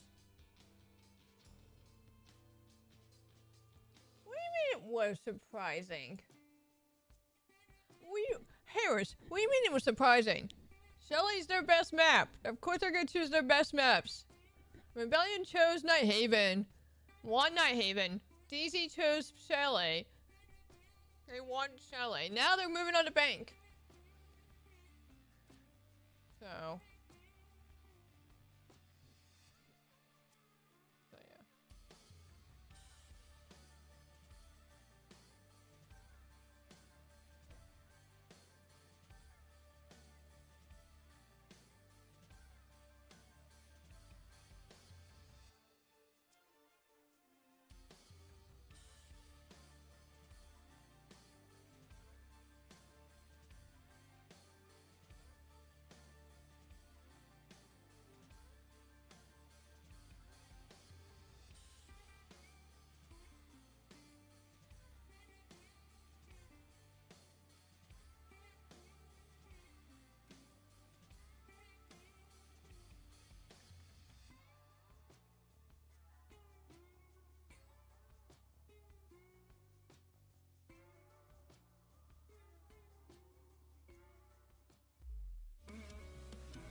Obviously not the outcome you wanted on the second map. What are you going to have to fix going into map 3? I just think resetting. I said the same thing in the interview yesterday. It's a best of 5. I mean, we won handily on our pick. They won handily on their pick. That's honestly the way a series is expected to go. Obviously, you want to make it tougher than that, but hey, it is what it is. We knew this, we knew this series has potential to go the distance. It could be close. Now we're to the real meat of it, I guess. But yeah, good maps for us coming up. Just reset and play our game. Nothing to worry about. Kino, you destroyed the world champs on Chalet. You now take down SR on the same map. What is it about this team that works really well on Chalet? I don't know. Maybe our Chalet is just good. I didn't know, but apparently it's good. And you guys are feeling good? How are overall things feeling on the team right now? It's good. We know it's going to be a long day. It's the best of 5. And we're here for the run. First map, our energy was not there. We were not there at all. And this map was better, so we'll see what happens. Thanks, Kino. Indeed, the energy is there now. As Fultz said after map 1, he knew that his roster had what it takes to reset, rebalance, and cook on Chalet and Fox. That's exactly what they did. That's what they did. It's hilarious hearing Kino say, I didn't know we were good at that, because after yesterday's match against FaZe, I hyped up the guys. I said, congratulations. You took FaZe to Chalet and beat them. Yep. And the first thing Newer said was, well, yeah, it's our best map. Yeah, and I said, going into this series, we need players to come alive, and that absolutely delivered. Fultz with a big 3K in round 4. This is what was needed, and then to push it past, going into the next round. We talk about Roam, we talk about being able to delay time. Kino did such a good job playing Ivy here, not only eliminating that shield, because when you look at the time, you look at the man advantage, he swings it back into an even deficit, but if he didn't get rid of Troy here, that then falls into a 4v2, and that blitz would have been so oppressive into the round, but they end up cleaning up shop, and they get this round going in their favor. Dude, Kino is such a rat. I swear, only he can do it in these situations, to be able to stall so much time. But that's the strength of Dark Zero. I mean, we talked about it. Going to a map like Chalet, it's a lot smaller, a lot more. See what happens. Play from outside the windows, taking space fast. Mop. Is the key. Does that. Harris. Consume so many areas of the map. Get in there, force SR to make a decision, make a play, and at the end of the day, Dark Zero came out on top. They look so dominant, and I'm glad you brought up Fultz, because what a better way to lead your team by example after losing map 1 is to be the top fragger, consistently there for map 2. I'd argue Canadians leading by example as well. We've seen him there, and his team does extremely well, so you can't count him out regardless, but I think Troy said it best. This is how a series should look. You win your map, they win their map, you reset going into the next. Troy, the boy, said himself, Lax, that he is ready for this to potentially go the distance. If it is going to, it all comes down to this next map to see who gets the next advantage. We're going to Bank next. How are we feeling? I mean, Bank's one of those maps. We just saw DZ play on it against FaZe. They look extremely strong. They're very aggressive. Again, a lot of the cheese ops. That's what we saw. Glass, that's where the Blitz, success came BB, from. that's the success. Oh, that's hilarious. All right. Show that they were ready. ready for Right. map 1. I It's gonna be the need biggest to pull. question. Can Dark Zero be able to adjust without those operators? I mean, they've both clearly shown that they're good at this map. Yes. Now, for me, however, I'm going to be looking at from an attacker side of things. When you look at the two spearheads of both teams that are going to be entering, we saw Ambi. That's when he dropped Map the 3, big not numbers. He dropped 2. the 21. Then you even saw Newers doing almost the exact Easy. same thing. Not in the high Or kill deficit, but he was Rebellion. I'm going to put this at 2 minutes. There we go. their mark, There you go, open guys. and then New let the poll rest for be able to walk into map the site 3. and go for these executes. Big picture, when you look at things overall, it feels a little bit neck and neck right now, and that is why we're expecting this to be a potentially long series. But if you had to say who's got the advantage right now, who's playing the best? It comes down to the entry game, but I think Dark Zero's got the better teamwork right now. I'm going to have to argue, and I'm going to have to go against you and say Shopify Rebellion is still looking good. Lax, what's that? What's that sound? You feel that? Wait, I think we're being hacked. Oh my God! Wait, it's gonna blow up! Listen, I'm saving myself. Fox, are you good? I don't think What so. just happened? Okay, that's Anyway, fucking hilarious. we need to get back into this grand final. We're getting back to Jesse and Parker, guys. Kick it off on Bank. Well, thank you very much. I gotta say, I think killing an analyst is a first for our esport, but I mean, hey, sorry, Fox. I guess you're the one who drew the short straw here. Wow. I thought I'd give him a little bit of a call, say, hey guys, your analyst, I was doing Ah, great. 70% still going for Rebellion. It wasn't meant to be such an explosive call. My Korean's a little bit rusty, but isn't Dogami something about an imp? Jesse, you are a little impish as a human being, so I mean, it does make an awful lot of sense. You might want to lay low, though. They are looking for you. You're wanted for murder. So. All right, well, hopefully Fox can put himself back together for the second analyst segment after this map. But for now, Parker, we've got to load into Bank. And some would tell I'm you that sorry. If you're blown up, you're trying to fix yourself together. it is That's not like just getting started. The terrible way these of best putting five it. goes, you get ban, pick, ban, and then only 3 maps remain. While this is technically going to be Well, the that's pick of convenient Shopify Rebellion, timing, isn't it, Harris? banned maps out until we got just 3 maps Convenient left. So we timing. expect both teams to be very comfortable on all 3 of these next maps. Absolutely, and I think we're gonna have a pretty good show of this. As you said before, Chalet was fully over. It's a best of 3 now. The advantages are gone. It just comes down to map pools. So buckle up, sit tight, go maybe get some beverages. It's, you know, Salt Lake, get a little thirsty. What do you mean you don't know? Make sure you go, yeah, grab some soda. That's fair. That's all the rage here. And prepare yourself for Bank. Nobody knows. As one of these teams will move to series point with a victory here on Bank. And then it really just comes Right. down to, does that same team carry Cafe for a 3-1 victory?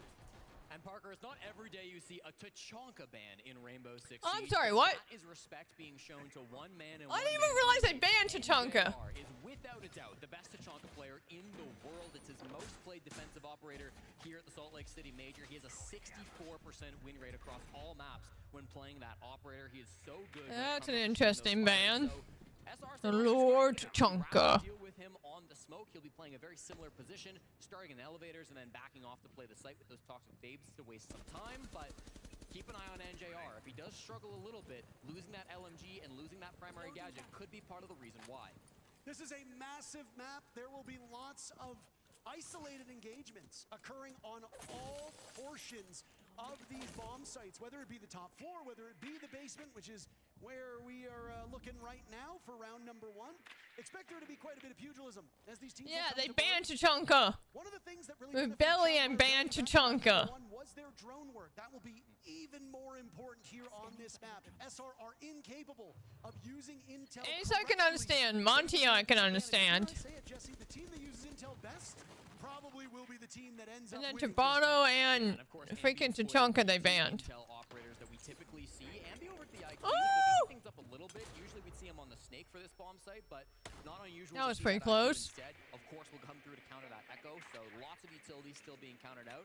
This really is not an aggressive hold from Dark Zero. They're happy to sit inside the bomb site. We started with Newers inside of open area. We started with NJR inside the elevators, but all of them had hatches that they were able to quickly drop back down to site. So not a surprise to see this one start so slow, but it'll really come down to the execute of the Rebellion.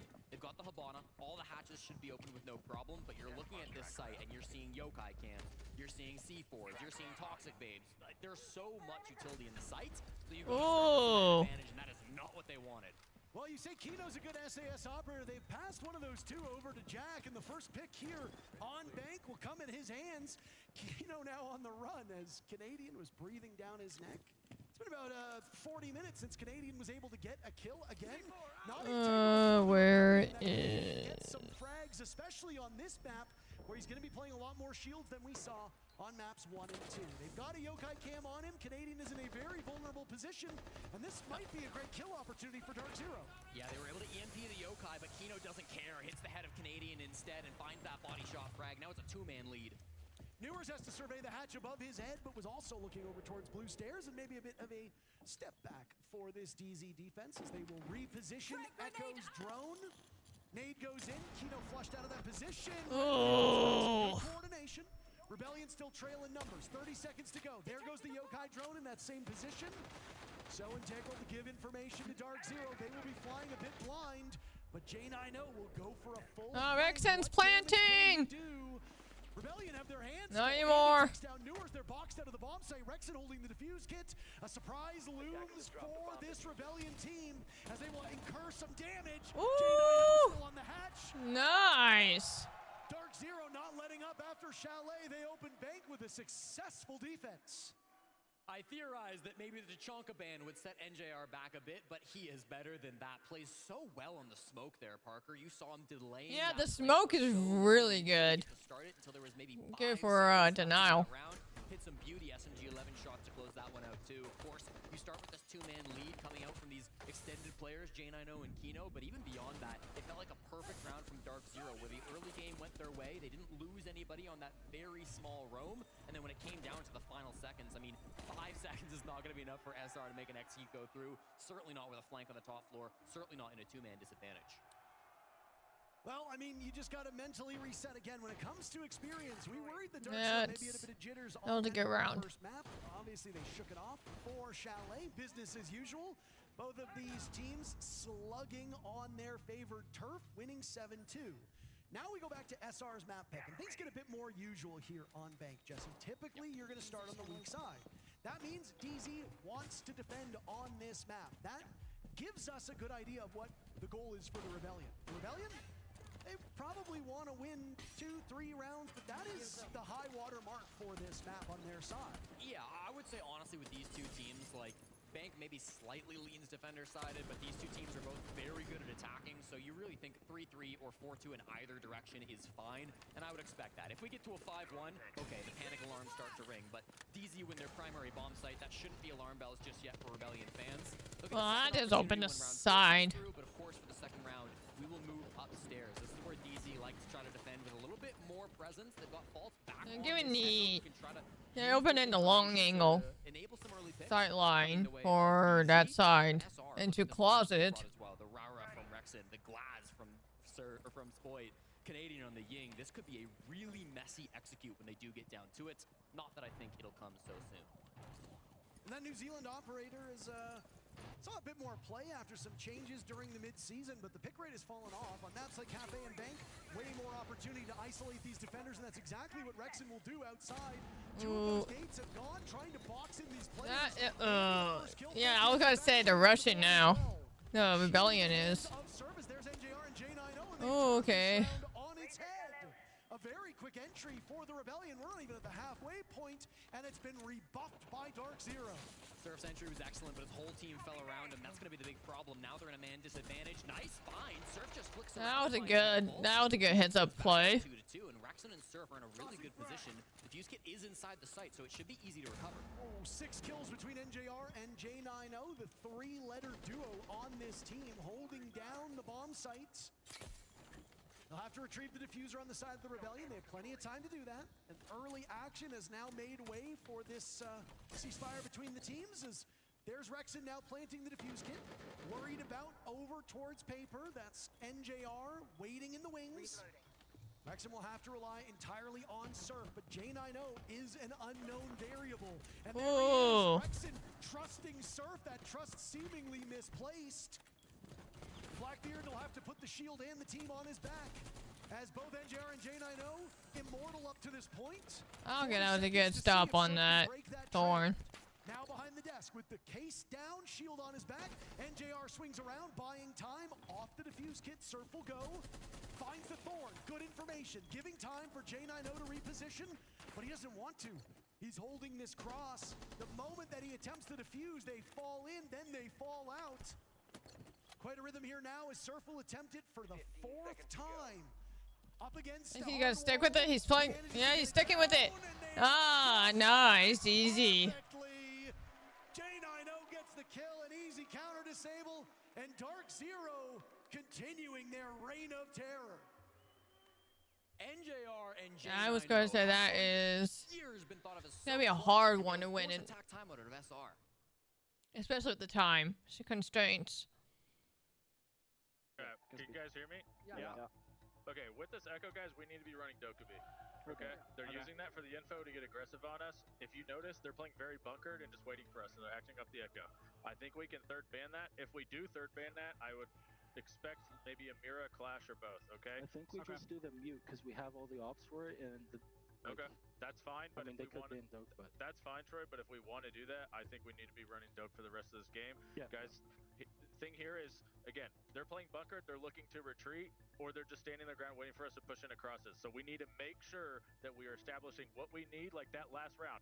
The whole take is based off Will walking Glaz main lobby. We have Ash, we didn't clear the BP. Make sure we're helping each other and calling what we need to do, okay? Okay. Let's go, boys. Sounds good. Keep it, guys. Come on. A lot of that timeout focused in on the Echo, which has been played so well by the captain of DZ. False has been really running this operator to great success, and Super said it. They've been using this Yokai drone to get aggressive, to force some early frags, to favor the defense on the side of Dark Zero. And again, if you can get things messy on the side of DZ, that is always going to favor you because they have some of the best late round players in the entire world. Fans have been asking for years of what it would look like to see NJR and J9O on the same Interested to see the team. Dokkaebi changes. There Let's see how that's gonna work out. In the world who are as good as those two. So you put them in a 2v2 situation and they're going to be favorites every day of the week. I thought they played that 2v2 so perfectly. Parker, of course, never giving up a free pick. Even in the 2v1, they only went for the swing when they were both there together. They didn't give up any opportunities to equalize that man count to a 1v1. And that's that late round consistency that we've expected from Dark Zero throughout this tournament and is showing up again here in the finals. When you've got Canadian in a matchup, he's going to eat up a lot of the air when it comes to leadership and the conversation around it. But I feel like we're doing a bit of a disservice to not highlight how good and how critical these comms are for Dark Zero. They are always in control. Even when they're losing, it still looks See if Rebellion can open a longer sideline than they did. Tackling a problem. On Chalet, it was immediately evident. On Bank, I would not be picking those windows if it was me. Really trusting each other, and that last Because those bars can stop the bullets. You got two players on the exact same wavelength. One thing Super wanted to see was he said, if we're not going to be banning the Echo, we need to run Dokkaebi for the rest of this match. That's why Ambi's immediately jumped on this operator. Usually on this bomb site, you'll see him either on the Snake or even the Nook. Running Glaz again. Play on this bomb site, but is forced to go over to the Dokkaebi. Now, They got Dokkaebi and Glaz this time. But you just can't risk that anymore if you're SR. And it's going to be a quick one. They take control of Rushing. They're rushing again. Boyd has been very quiet so far today. They will need a big game for him. Surf on the board. Canadian outdueled another from the Glaz of Surf. Powering this team forward. Ambi and Rexen were the stars. Oh, there we go. Now Rebellion's picking up. Rebellion have two more bodies to find. Shotgun versus shotgun. You don't usually see the Skeleton Key out winning against that SAS shotgun. Now it's Newers on the run. Half of the round to go. There we go. Rebellion finally picks it up. Woo! Really nice push there to clear through the top floor, Parker. What I like about that push is you've got the short range and the long range working together. From all the way back at the top of Square, it was Surf on the Glaz who was finding those long range picks. He was doing some really good work, trading out Canadian after he went down and finding that opening pick. And then Spoit, the other S player on Shopify Rebellion, able to just run in with the Skeleton Key, get a couple of crazy picks in the midst of that push as well.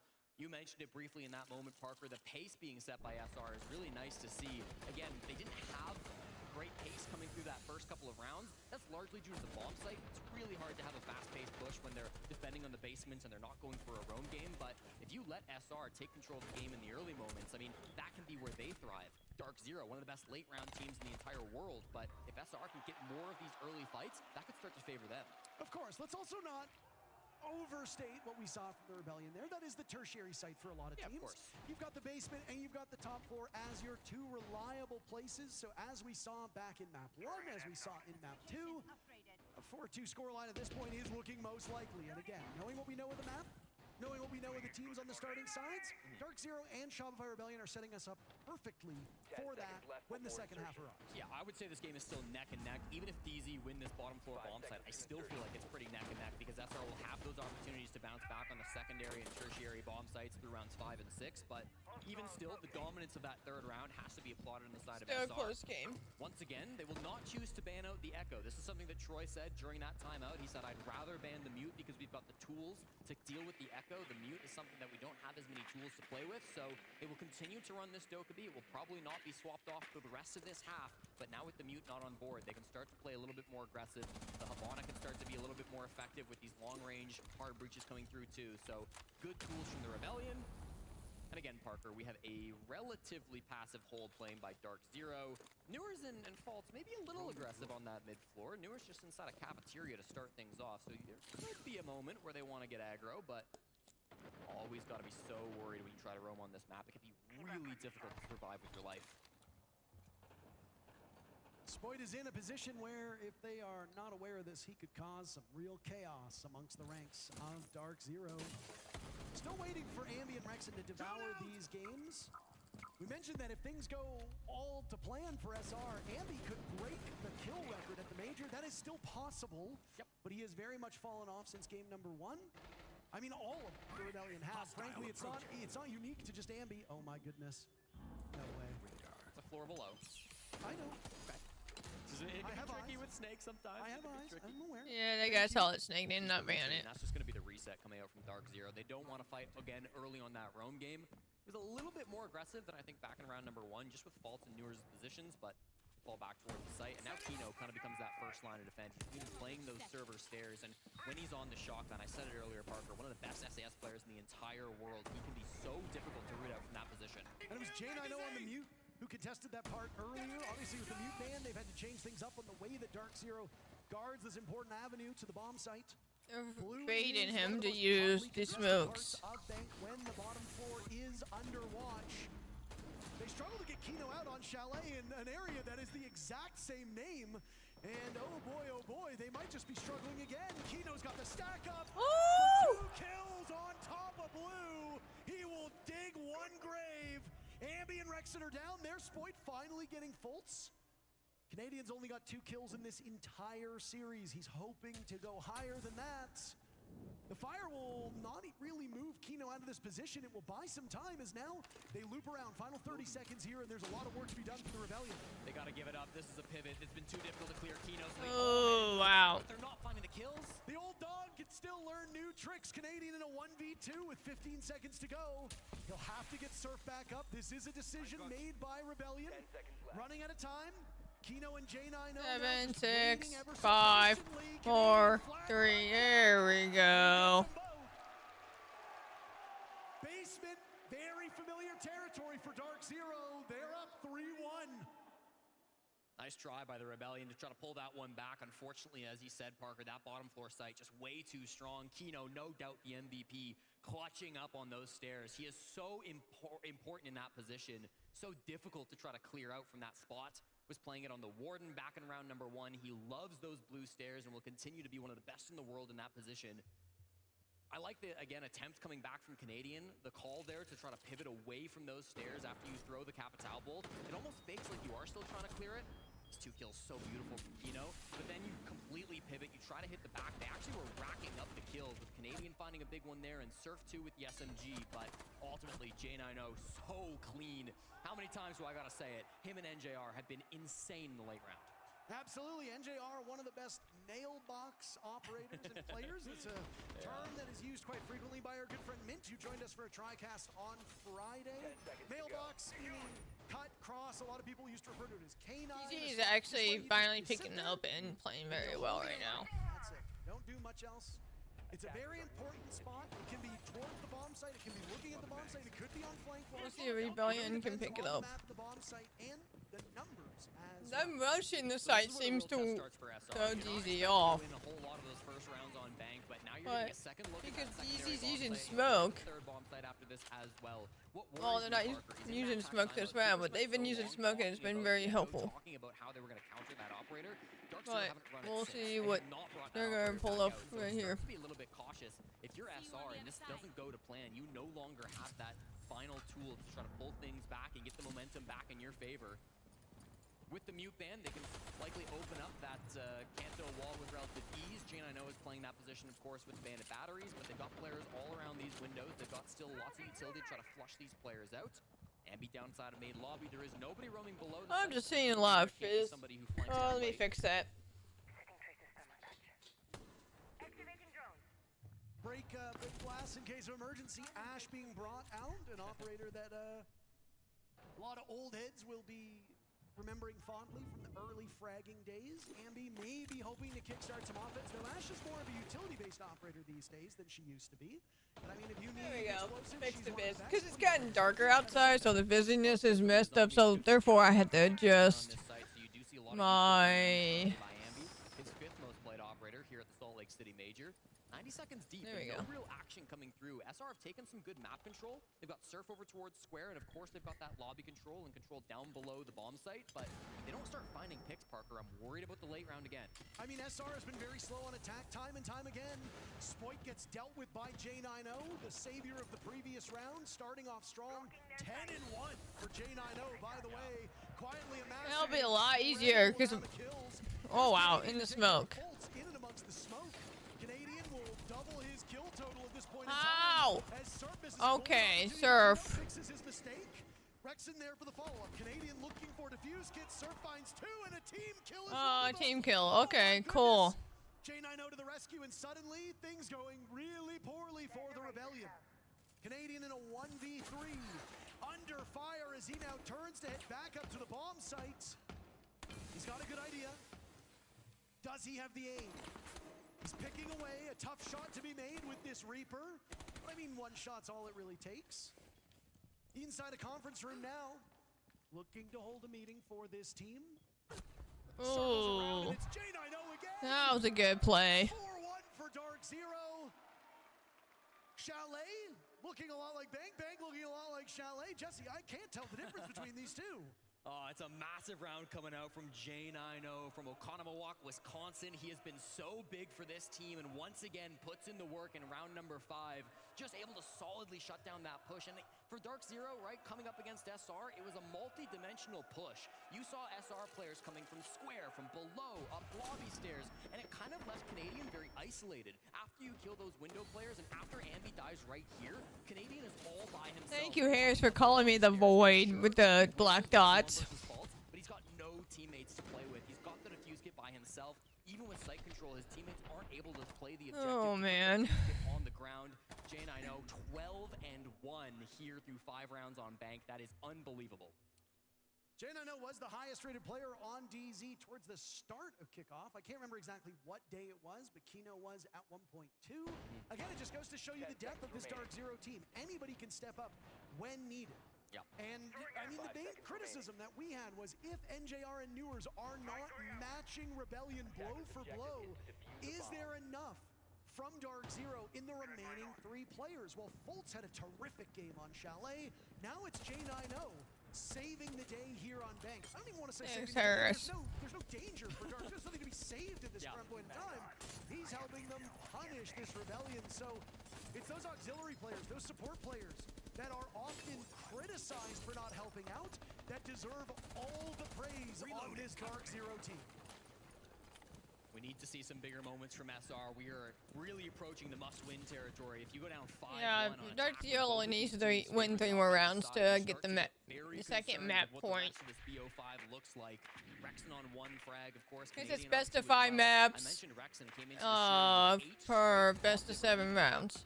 Was positive on that first or map as well, so that would up extend to his 7 streak up to rounds 9, to win, negative on that rather. 7-2 loss and negative now here today. They need something more. Canadian off to the races. Ambi just it's not a good idea. The jig might be up there as out goes one of those F-Knots. Now a drop on down. Ambi surprised by NJR. The flank will now also put Canadian in a really tough spot as he I was gonna say that's not a good move, Canadian. This is a great read by Dark Zero, and while every half has been 4-2, DZ have set themselves up so nicely for our first 5-1. Ooh. 13 for J90. He's on the precipice of it. Finds a player, but doesn't quite find him through the wall. Will drop back down towards the site. So that's smart. Now to the Rebellion, but smart play. This is not a favorable position. Everything SR have tried has been perfectly countered by DZ. It's attempted a fast rush in through lobby from Canadian, but they immediately were behind him. Newers vaulted over the lobby, started to get those back shots straight into Canadian, and you start to get really scared at this point. They have to retreat to plan B. They have to clutch up a 3v5, and frankly, Parker, they're starting to stall a little bit. Well, I mean, you lost your Blitz, you lost your Dokkaebi. This was a go for broke strategy, and broke seems to be on the menu for Rebellion at this point. I mean, how do you course correct? Diffuser is miles away from you. It likely is being watched by these Dark Zero players. True. It's in an adjoining part of the map. And hey, how about that? A backstab from Spoit. His position is given away by that F9. Ooh. As long as they trade, Dark Zero will be in a beautiful spot to send this one away. Doubled up by the remaining Dark Zero players. Rebellion has their work cut out for them. Nice. Playing with impunity. Spoit will collect a kill on defaults. So they now know where Spoit is. Frag so far on this Rebellion round. I don't know if I like this position for Spoit one bit, especially since he's given his position away, heralding his rival to the bomb site. He'll pick up the defuse kit, twitching around but running out of time. Down goes Newers. All hope now rests on Spoit. Oh. again! A walloping delivered by Dark Zero on the first half of SR's map. DZ are up 5-1, and there is still so much time to go in this map for them to seal the deal. Holy shit, dude. Sorry. Give me a second. Listen, on the basement side, if we, fellas, detach, listen. On that basement side right there, if they fucking are doing their own, remember what we talked about? We can do Junior on the Twitch, we can throw it as a light inbound, you take it knock. In through the lobby side, like take your Twitch drone, throw it across the map, then go to the devox side. If we need to kill the blue guy, Junior can use his SNI, you can try to cross in that, but in general, Kino and Bulker, if you see that, I want you guys to go fuck that guy on blue stairs and just go straight to side. They have the... Yep. Okay, go ahead. I'm gonna keep talking. You talk anyway. Listen, on the if they're doing the anchor and they're doing their fucking blue stairs extension with the clash inside of server bulker, we're gonna take the Thatcher anyways. We can fuck that dude. Like you can take the Ying paired with the Thatcher, and then we can literally just Ying the shit out of him. Thatcher, so he can't clash shield. We can drop down and crank that guy. Just pop the main hatch first, because otherwise. If caps up, can I just double cap him too? Yeah, you can. Yeah, you can. The CMP. The only reason I was saying the Ying is because we can also Ying blue stairs off that as well. Like we can use the Thatcher for ward dogs. We can do both. Yeah. Okay, I like that. I like that comp. Yeah. Just Blitz better? No, not Ying. Not. Yeah, it doesn't have to be on the Ying. You could also take the shield if you want to go for like the Blackbeard plant, whatever it is, or fucking Blitz. Yeah, whatever. But in general, no, bad plan. Execute, Deimos goes main, Sense red hatch, IQ site hatch, Grim and shield and server. Guys, every attack I saw from them, they tried to finish server. Okay, so that's one thing we need to make sure. When the second time I saw them clear for that, the only change was that they went Grim to cap and IQ to striker. Literally same exact execute positions, okay? So again, look out for that. Doesn't mean it's a guarantee, but if that's what we think we're setting up for, think about those positions, okay? For CEO, they do have a square take that they were doing with Glaz. Callie sits on the main lobby repels. They won't be able to do it really here with the Glaz. They could still try to maybe do it with the Ying. For that, he repelled in to just try to basically push. Nomad was top square. Thermite opened both the square walls. Fultz, like, literally sat outside stock, just flashing curve. They repelled in, and they just tried to play, like, basically to get aggro while they were planting behind. I love hearing it on the team comms for timeouts. Seeing what strategies they'll pull up or make. When the going gets tough, that's when experience can make the difference. And there is nobody in NA more experienced than Shopify Rebellion's captain. He's won 2 hammers. He's won a major in the past in this very country. He knows what it takes to dig deep. He will have to channel that resilience. Down 5-1 now versus DZ. Lots of strats being spoken by both Callout and Super in that timeout. Lots of words being exchanged between both really Callout and his players in that one, where he says, listen, I need to control the mic for these 2 minutes. There's a lot to tell you guys, a lot of ideas that I can put into your heads. This is going to be a tough half, Parker. There's no other way to cut it. Dark Zero enter this matchup as the best attack team in the tournaments. They have been dominating, winning 68% of their attacking rounds through the tournament so far. They will need to be held to just 1 if SR want overtime here on map 3. Yeah, a really staggering set of numbers for Dark Zero on this map and just in general. I mean, We expected this to be a close one. And map number 1 maybe gave some false confidence to the fans of Shopify Rebellion, but this DZ team has played without many weaknesses through much of this tournament. They stunned us all yesterday in order to get here by destroying the world champions. Very few people had them toppling FaZe Clan, and yet they were able to pull it off. It's a bit more of a heated rivalry between FaZe Clan was the heavy favorite going into this major tournament. DZ and SR, it's a great matchup on I know of. We need SR to play Well, it was a massive shock that DZ was able to topple FaZe Clan in the semis yesterday. Marching their way to another major championship on North American soil. This round is going to tell us a lot about how this second half is going to go, Parker. Shopify Rebellion get to play the best side on the map. They get to go down towards the bottom floor. They have the most minimal amount of bans they're going to have on this bomb site. Throughout the rest of this series, they lose the Tuber out, they lose the smoke. That's okay. They move Surf over to the Tachanka. I talk about NJR as the best Tachanka in the world. I still back that, but Surf is incredible on this operator as well. Very used to playing with the Shamika launcher, so we know how good he can be in this position. In Canadian, okay, they banned Tachanka this time for this second half. He's very confident here with this operator. Won't be taking any early gunfights, but can maybe shoot some drones, maybe cause some panic early on the side of DZ. Canadian drops down. Over towards server if he wants to, try to hold on to that space and help his teammates to slow down this round. Well, they got up to site control. But the one person I want to touch on that needs to really step it up is Rexon. 13 kills in map number 1, 4 kills since. That is just not going to get the job done. And while our concerns about Dark Zero's fraggers were very real, I think we've messed up the teams here. Our concern about fragging is now on the side of the Rebellion.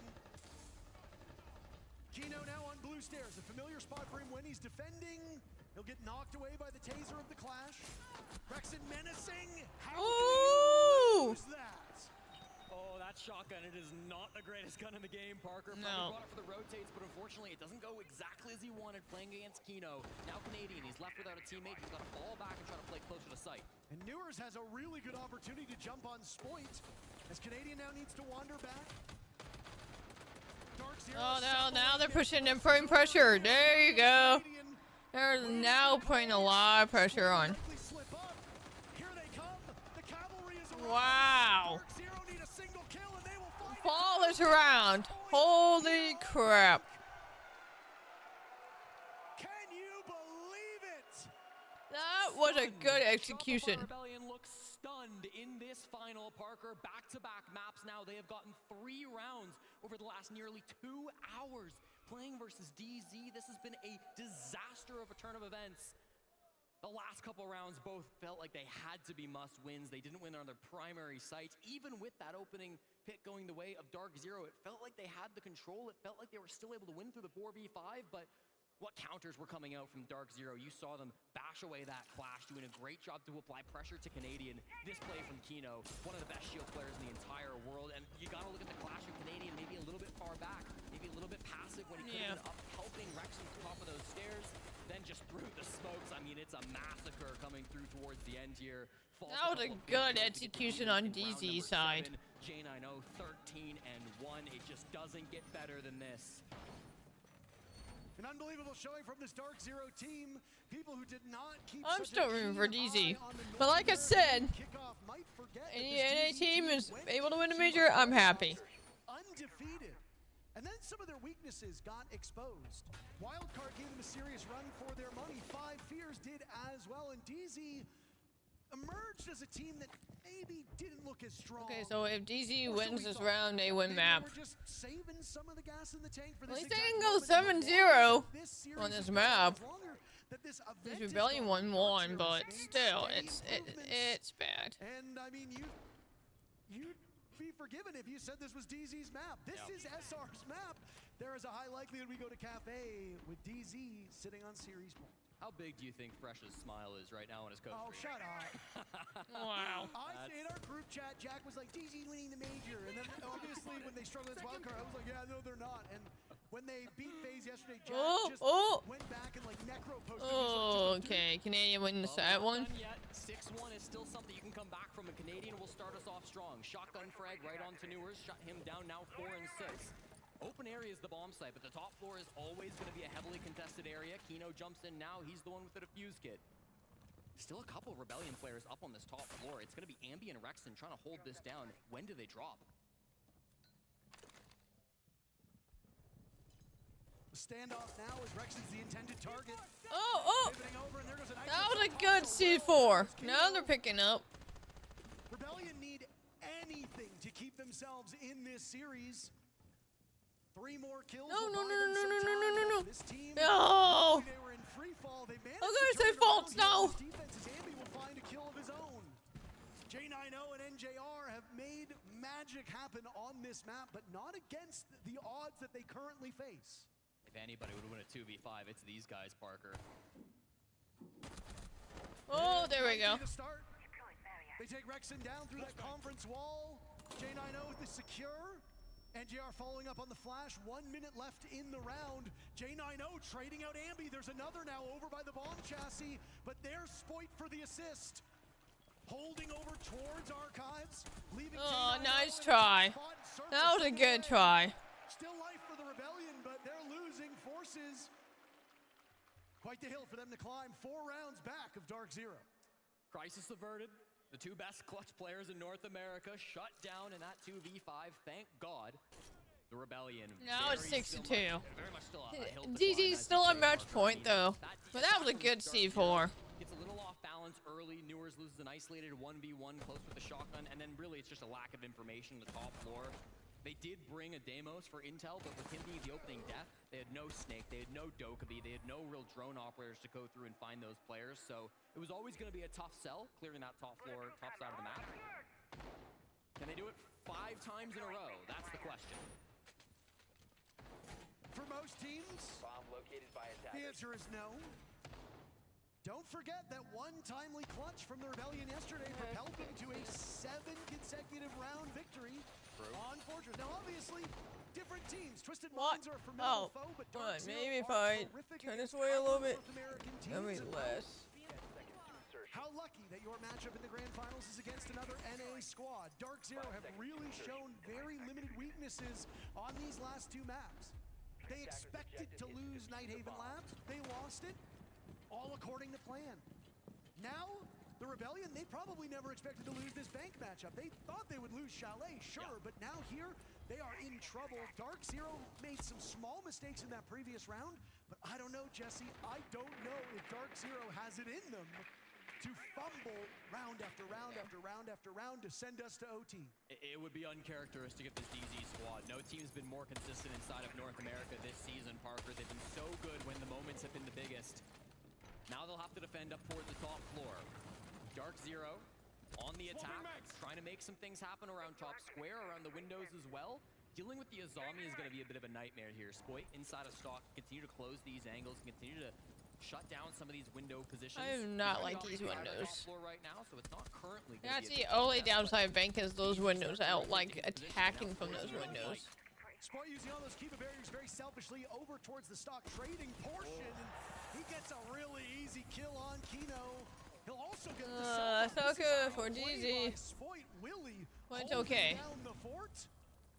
Well, at least Spoit's waking up. Follow up. So that kill will go untraded, and DZ will now have to reposition with just a little over half of the round to go. Yeah, deciding that Spoit is just too good inside of stock. That's not a fight that they can commit to, so they're going to reposition elsewhere. They've still got good bodies outside the site windows. That's going to be where Newers is currently holding, and NGR brings the defuse kit this way.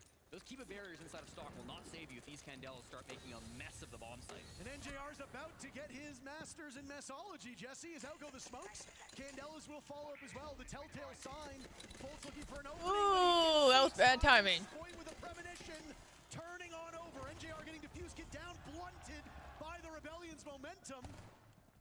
Now it's all left to J90 and Newers. Again, Jack always in these final moments here.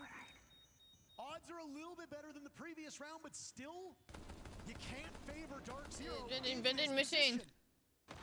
50 seconds still on the clock. SR have a lot of time to waste down. J90 and Newers can start to play with their food, but the double up is so good from the Rebellion. Newers in the 1v4. He'll have to double his kill count to win this round.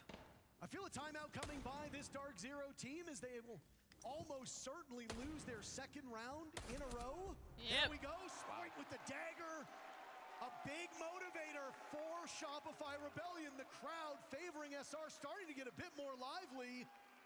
All comebacks start with 1 round, and they've stitched 2 together. SR still showing signs of life on Bank. Now we've got momentum in the SR camp. The tack timeout not being called by callout.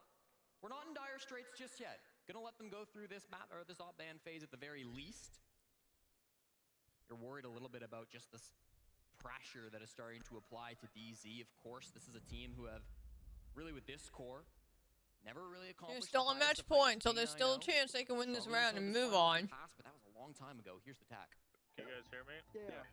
Okay, for the delay, if that's what we want to run, we need to be careful of the Thatcher. It's going, if we run the Echo, they can just Thatcher the Echoes if they actually run it. Guys, the thing I want to say here too is Will did it last round. We need to be making places. Oh, yeah. Right. Also bring the knockout too. You don't have to force it, but if you see the opportunity, again. Don't feel like you need to force it though. And I know it's hard to like think it at the moment, but we need to be thinking of what we can do that's going to solve some of the issues that we have with these bans and with what they're doing. Okay, guys, make sure we're playing to win. Like, come up. Couldn't have said it better myself. That is the tack timeout from Dark Zero. Just to be clear, SR's was burned early in this match, so callout deciding now is the time to have some words with his team, stem the bleeding before things get too out of hand.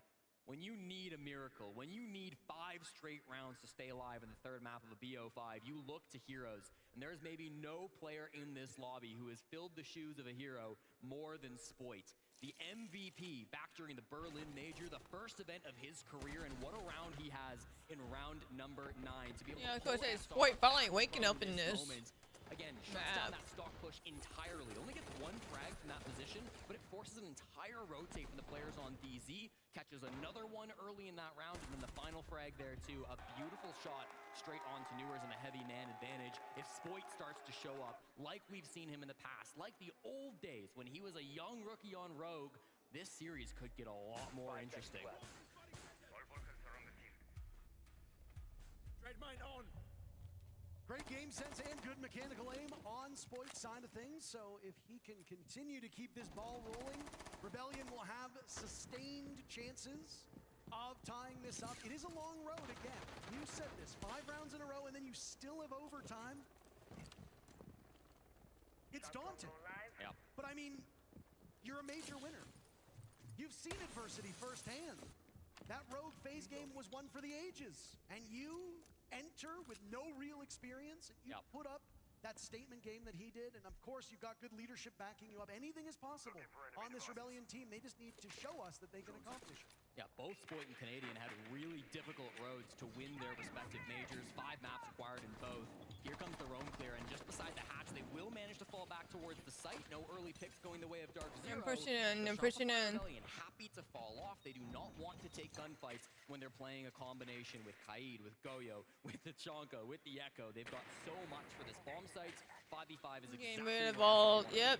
Kino just did that clear all by himself on Blitz. Reminds me of another particular matchup we saw on Bank about 7 years ago or so. A flying V, some maybe would say, but Kino able to pull that one off. It scares Ambi out of his position, and I mean, I don't want to deal with a Blitz going head-to-head with me, especially if you don't know what follows. Kino is scary on shields on his own, but if there's a 1-2 punch, the best bet that you can hope for is to trade it off. So smart move by the Rebellion is now that allows Dark Zero to settle in here on this main floor, using Thatcher effectively as callout had spoken of, to get these claws off of the hatches. Yeah, it's for the claws, it's for the yokai cams, it's for information on even the bulletproof. Like, there is so much utility being brought by SR, but the frags will still favor their... Oh, nice. Canadian falls. I just got rid of what, Echo? That's Newers wagging the dog on Canadian. Down goes NJR to Spoit. So, I mean, you talked about the impact that Spoit could have. He's already on the board in this round. They are going to need so much more out of him now. Final minute. Spoit going for the flank above. Does anybody have any idea? Kino getting defused, kit down. Spoit will need to hurry. 8 players still alive in the lobby, and suddenly the timing here has been shortened. Spoit might get another. Newers with 1. Spoit takes care of Kino. Brexit on the board. I think a retake. Held off the score sheet for so much. J9O dies. Bolts will need to clutch up. This seems like an impossible task, but he gets 2 of them, maybe. doing a serious amount of damage. Oh, they all get that diffuse. Oh my God, Spoit keeps SR in this match. That was a pretty close fight. That was a good retake by Spoit, honestly. Came to play. What a clutch. What a flank, Parker. We said they needed a hero on the side of SR, and they have found it. Spoit with a massive maneuver. He finds a frag over towards main stairs, works his way to the top floor of this map. It's Surf on the flank watch, and he's caught a little bit lacking as he tries to come back up. NJR managed to be the first one to go down, and then we see Spoit go nuclear here on the bottom floor of Bank. He wins the 1v1 clutch, stops Faults from making that 1v3 happen. It could have been a dream crusher if the captain of Dark Zero could put it together. But at that moment, Parker, there was nothing stopping Spoit. No, and I mean, we're starting to see that, right? Spoit firing things up, 14 kills now. You said they needed a hero, and he has emerged from the telephone booth with the S on his chest. The S, of course, standing for Spoit. Super Spoit. There you go. Still, the road is long for the Rebellion, and while they definitely have confidence on their side, there's still 2 more rounds to go. If there's anything that can really just exemplify how tough this is for Rebellion, it's this gap between the teams. And DZ have so many threats that at any moment can take over a round. Rebellion cannot just keep relying on Spoit. They need somebody else to join him. That's exactly right, Parker. Spoit has given a lifeline to the Rebellion, but they cannot rely on him getting 3 or 4 kills every single round to win this map. Now you've got yourself an opportunity. You have to be able to capitalize on it. SR back to the defense, and now it's a tertiary site. Open area can be a tough one for some teams to try to hold down on the defense. Did a great job previously, of course, but this can still be tricky. And the early damage, but is safe behind these castles for now. Dark Zero have watched as a team with a pretty horrendous win rate on defense has run up the score on them 3 in a row now from Shopify Rebellion. Poor fans, they're probably starting to believe at this point. Heartbreak can happen at a moment's notice. Ambi's done great things on this position before. It was 21-1 game on Bank where he went absolutely crazy to keep SR competitive here in the playoffs, to advance them here to the grand finals. They could rely on him once more. Oh, there's a C4 pushing in. Nitro waiting for Kino. Not played yet. Spoit's low. Spoit a human magnet at that point in time as 2 separate nades land on him.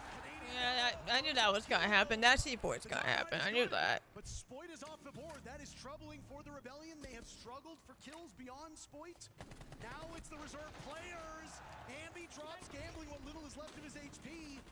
4 and 10 for Ambi is well below his own standards, and it will not help the Rebellion. There was a window there for them to bail out. Numbers advantage.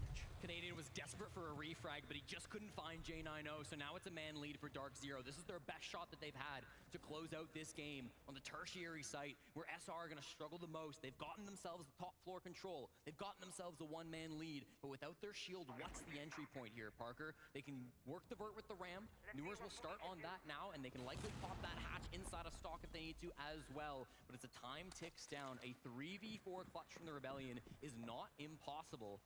J90 will rotate over towards the server stairs. This signals to me that they will be going for a square finish. It is critical that they watch their flanks when they go for this.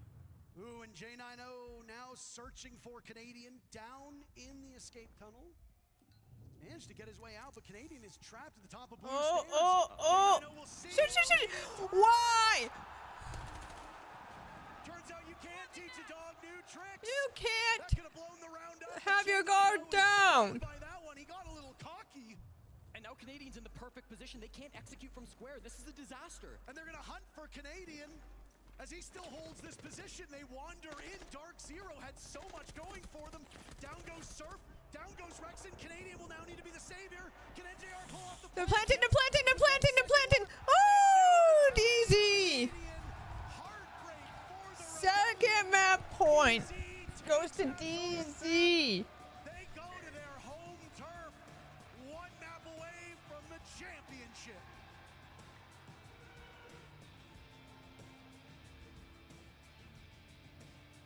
Now we're moving on to Cafe. That was a nail biter on that time. I have no idea. I have no idea, Harris. But that was a nail biter at the time when the time was running out.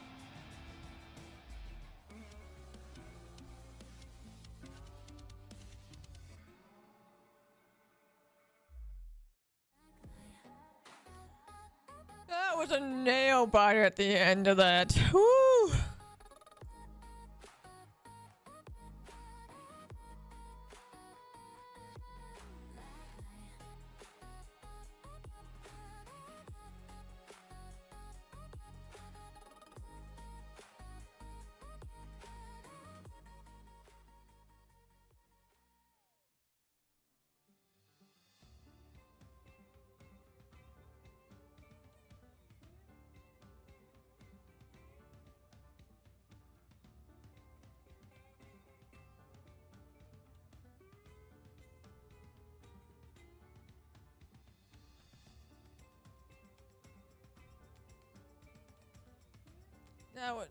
That was a good map. It's hard to come back in and try to win.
I will go ahead and put the poll up.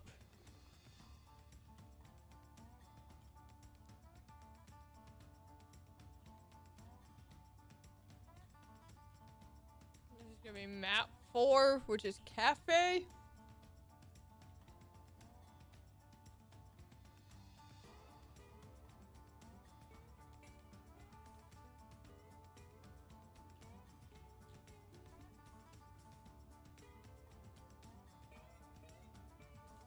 And I'm gonna do. All right, poll is up.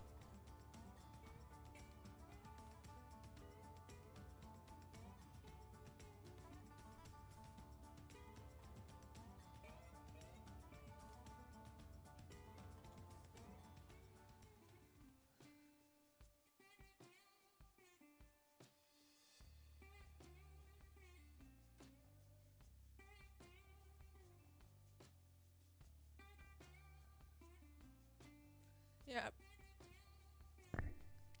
Gotta be back a couple. Yeah. Is it raining out there yet, Harris? Where you are?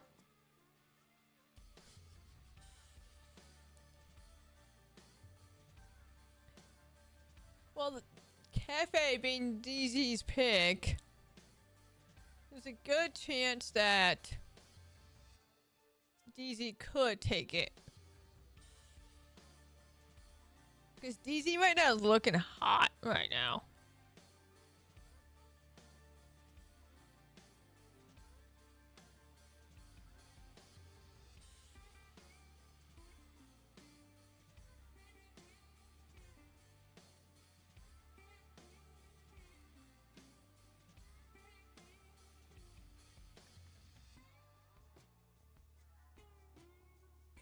So, yeah.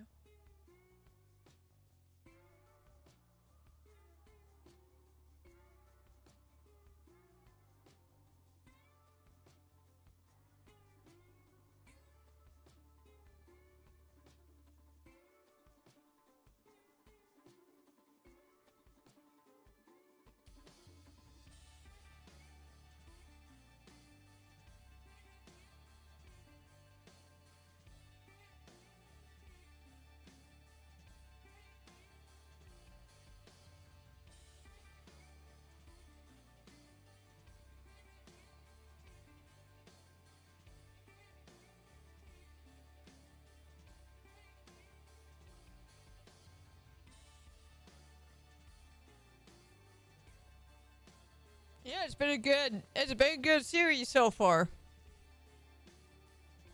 And I'm still rooting for DZ. That's just me. So yeah.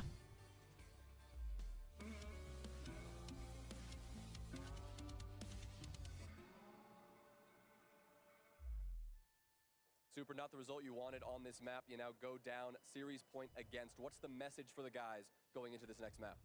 We just need to continue to play to win. I don't think there's a message. You're not going to give up. Going to keep fighting. Anything in specific you need to focus on going against this DZ squad? Well, call out standing right next to me, so it wouldn't be smart to say, would it? No, it would not. Thank you, Super. Call out. Normally we see you focused, very stern, not a lot of smiling. I saw you crack a smile on that last map. What's making you smile right now? That basement round, we just used like a very great usage of like the prep we had. We were talking about using the Thatcher for their clash and just running down on them, and the guys executed, and I got fired up. I don't know. You know, it's the best thing I can say. Incredible. Thank you so much. Yep, thank you. Super not giving much away there, as you might expect, but you could argue they gave the map away there. There was times where it looked like they might start to fight back. DZ just too good. They have been too good, and I mean, love the humility from Call Out. I mean, great way to put it. You get fired up when you see the team executing on all cylinders, and I think that's what we saw throughout the whole map. I mean, it's really been a DZ train. Their coordination so far has been amazing in the way that they go for the executes. It's just one of those things that when everything's working and you have an amazing player to be able to stack on top of it, like J9O, I mean, you see what the outcome is. They're essentially just J9O and JR working together for the clutches.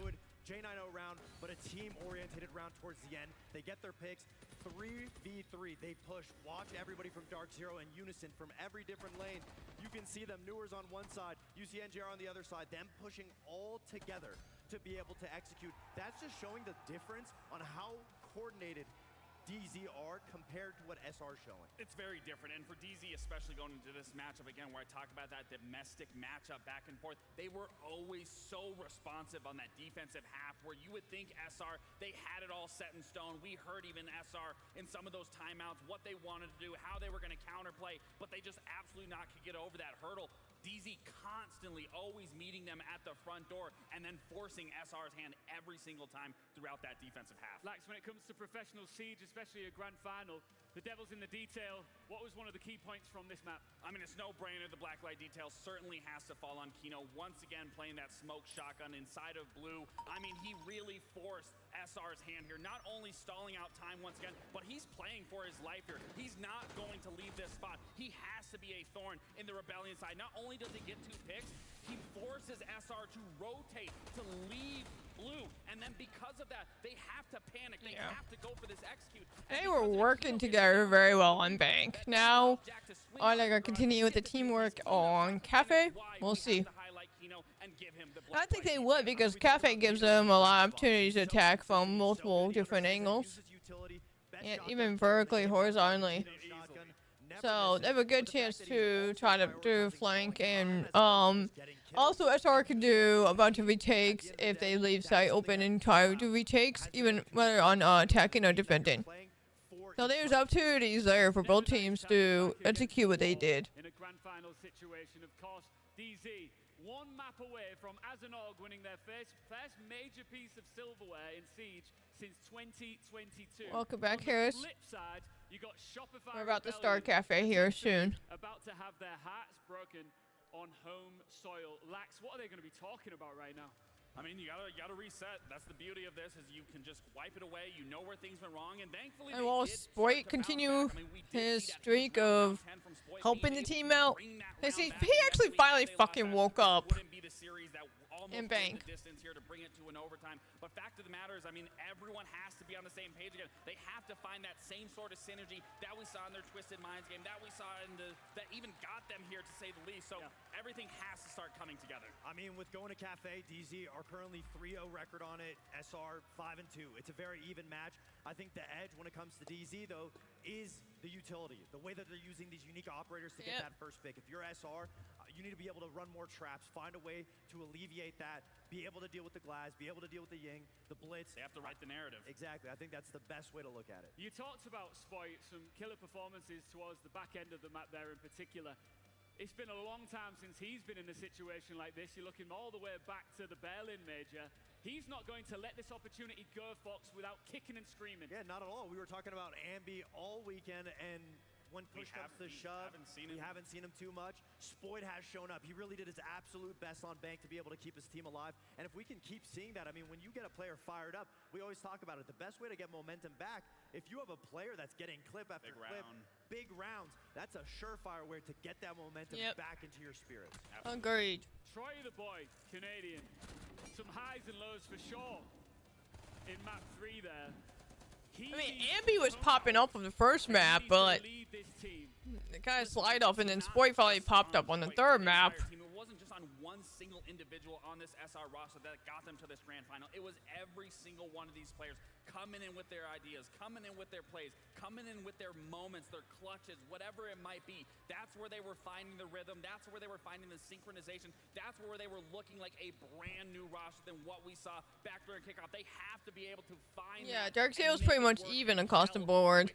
I mean, and then there's like doing an amazing job at getting the opening kills. When you look people on the SR board. A lot of it for Dark Zero really was those late round scenarios, being able to understand how the execute's going to come through, and they had the utility for it. That was the biggest downfall. SR didn't have a response for those cheese operators. A lot of their problem solving was maybe get a flank from Spoyd, maybe get a 2-on-1 push. It wasn't really utility based, and that's where I believe DZ got the edge on them. Rebellion, Cafe, how are you feeling about it? I'm not feeling too great. However, like I did say, they did start to fight back towards the end of that bank. I need to see something right out the gate, or I can see DZ steamrolling it. We need a big play. It's one of those maps that's going to hinder Ambi's ability to get active on the entry because information's there, but Cafe's such a small map. It's very difficult to find openings, find a way to catch DZ off guard. It's really going to come down to an adaptation game, the utility. I'd be surprised if we don't see some shields just to be able to get the But there's still angles. There's a lot of angles on Cafe, though. I'll tell you what, you mentioned Ambi. It might be small map, but it has a lot of angles. In this next map is his mum, and Jonah's standing by with her right now. You can still create angles. I'm here with Ambi's mom in the crowd. I can't imagine what this must be like for you, watching your son up there playing. What is that feeling like, watching him up there, and as he's been, for the most part, conquering everybody so far this week? It's amazing. I know Noor's mom and grandma are here as well. My mom is here as well. The crowd behind us is amazing. It's SR just needs to lock in and let's go. Is there anything you wish you could tell him right now, going into this map with their backs against the wall? That they're the Rebellion and they got this. Incredible. Thank you so much. Back to you guys. I think that's the point, isn't it? You've just got to remember who you are and what brought you to the grand final, and not forget all of the phenomenal performances you're putting up to this point, and of course on map 1 too. This is an opportunity to get back to winning ways, and it's like you said, Lax, they have to reset, folks, right? They sure do. I mean, we talked about it. It's the mentality. It's the momentum. At this point, we already knew these two maps were going to go in DZ's favor. Both of these teams understand it's a marathon, not a sprint. You're going to Cafe. You have to be able to focus on exactly what's going wrong. I'm sure, I mean, Super didn't say it in the interview, but they know exactly what the issue is. They know how to fix it. If they can just get that confidence back, we already got Spoyd shooting. At the end of the day, if the rest of the team shows up, it's anybody's ball game. I think we do have to put a little more pressure on Ambi because he really has been a walk and it's highlight. Not just a single person game. It's a whole team game working together. So I really want to. You can't have just one person just fragging all the time without any support, and it's just gonna fall off eventually. Quick check with the crowd here. This might be the last time. Who's taking this map? Is it going to be Dark Zero? Or will it be Shopify Rebellion? This could be it. Let's find out once again with our wonderful casters in Tero and Jesse.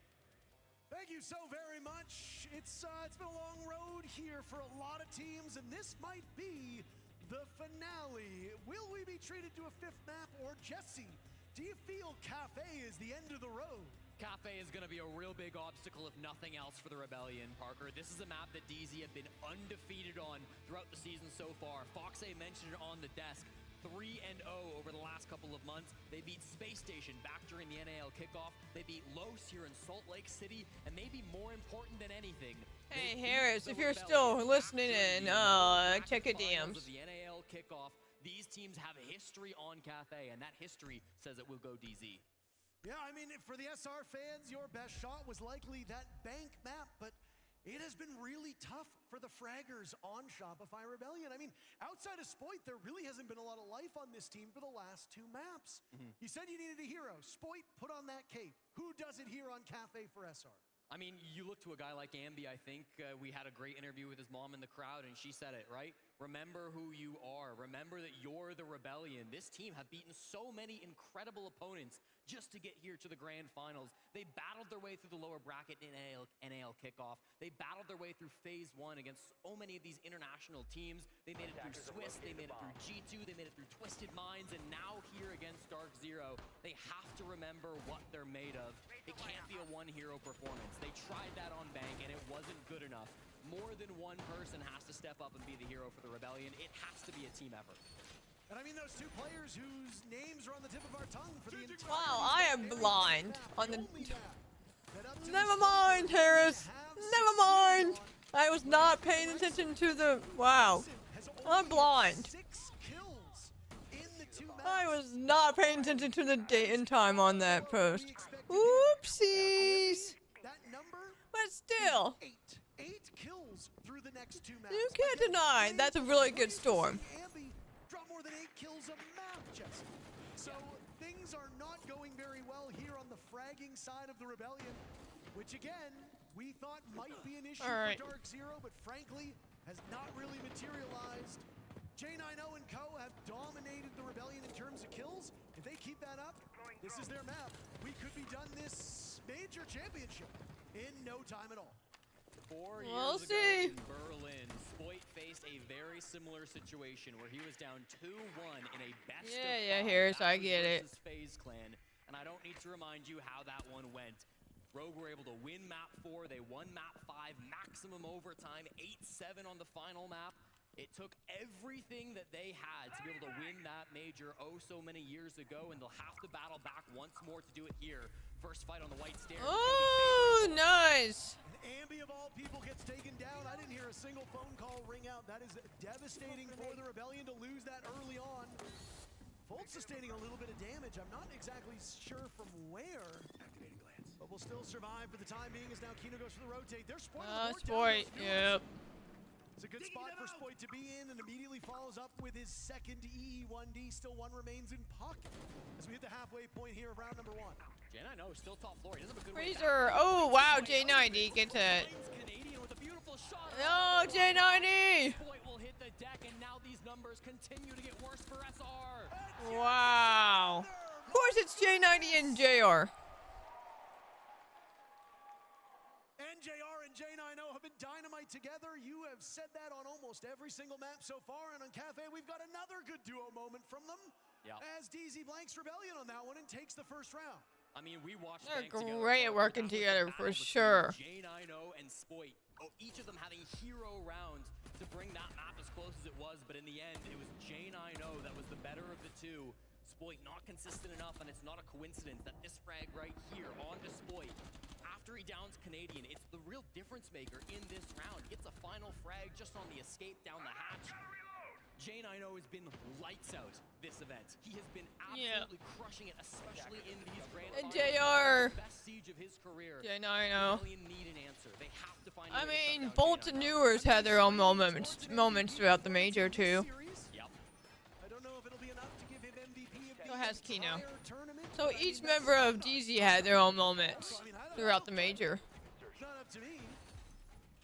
But J9O also comes from just a lovely family. Had some time to talk to them in Boston. They are wonderful people. They seemingly have raised a great son, and frankly, they've raised a hell of a competitor at this point in time. Yeah, I mean, he was part of that Astralis roster that lost in Charlotte a few years ago when Canadian and NJR became major champions. Finally back in a final, his first one since that major. He's been waiting a long time for this moment. He is not letting the moment slip away. 3-0 start on Cathay. They will go to the other mid-floor bomb site as reading as our second one on deck. I guess I'm expecting this to be a long fight, but. Anybody can step up at a moment's notice. You don't make it to the grand finals. Oh, Kino! Pulling off a hero play. Kino dives off the top rope. Down goes Surf. He's worried about somebody upstairs. There's no way he's going to contest this again, right? I mean, he's got his angle held by Spoit. Shot out, jostling around. Aww. Ambi finally brings him down, but that one looked like they might allow him to slip through their fingers. Yeah, must get kill coming through from Ambi. Important that he's able to. Yeah, I was going to say the fact that Kino was able to stay outside that long was shocking. Here on the top floor. Ambi gonna enter in through the bottom. Actually, he's gonna work his way up these red stairs. There's a couple of players nearby. He's got to be worried about Faults. He's on the other side of a soft wall. They don't necessarily know he's here, but one logic bomb could change all of that. Here it comes. Very well timed. Ambi was not able to do anything with it. Back in that very first round, Spoit will now take down Newers as SR march over towards the adjoining part of this map, looking to get to the bomb site. It's not over in mining, though. So while they might have that pivotal control, they still need to translate that to dining room and reading. And with just a little bit over a minute to go, they've got a numbers advantage. They're in all right shape. And they still for now. That's my big concern. Despite the logic bomb being played right on the other side of that wall, Faults' position has not been droned out. They do not know he's here. They might suspect it, but based on how they're playing, I don't think they have any clue of the captain's position. There's still one logic bomb, though, so they might be able to get his whereabouts pinned down as he sits next to a soft wall. There's a DMR on the other side of that, too. You know how much damage that DMR can do. Ambi outdueled by J9O. That will throw a spanner in the works for this Rebellion execute. Oh, nice. Down goes Canadian side. There goes Rexen. From the same spot. Spoit the intended target.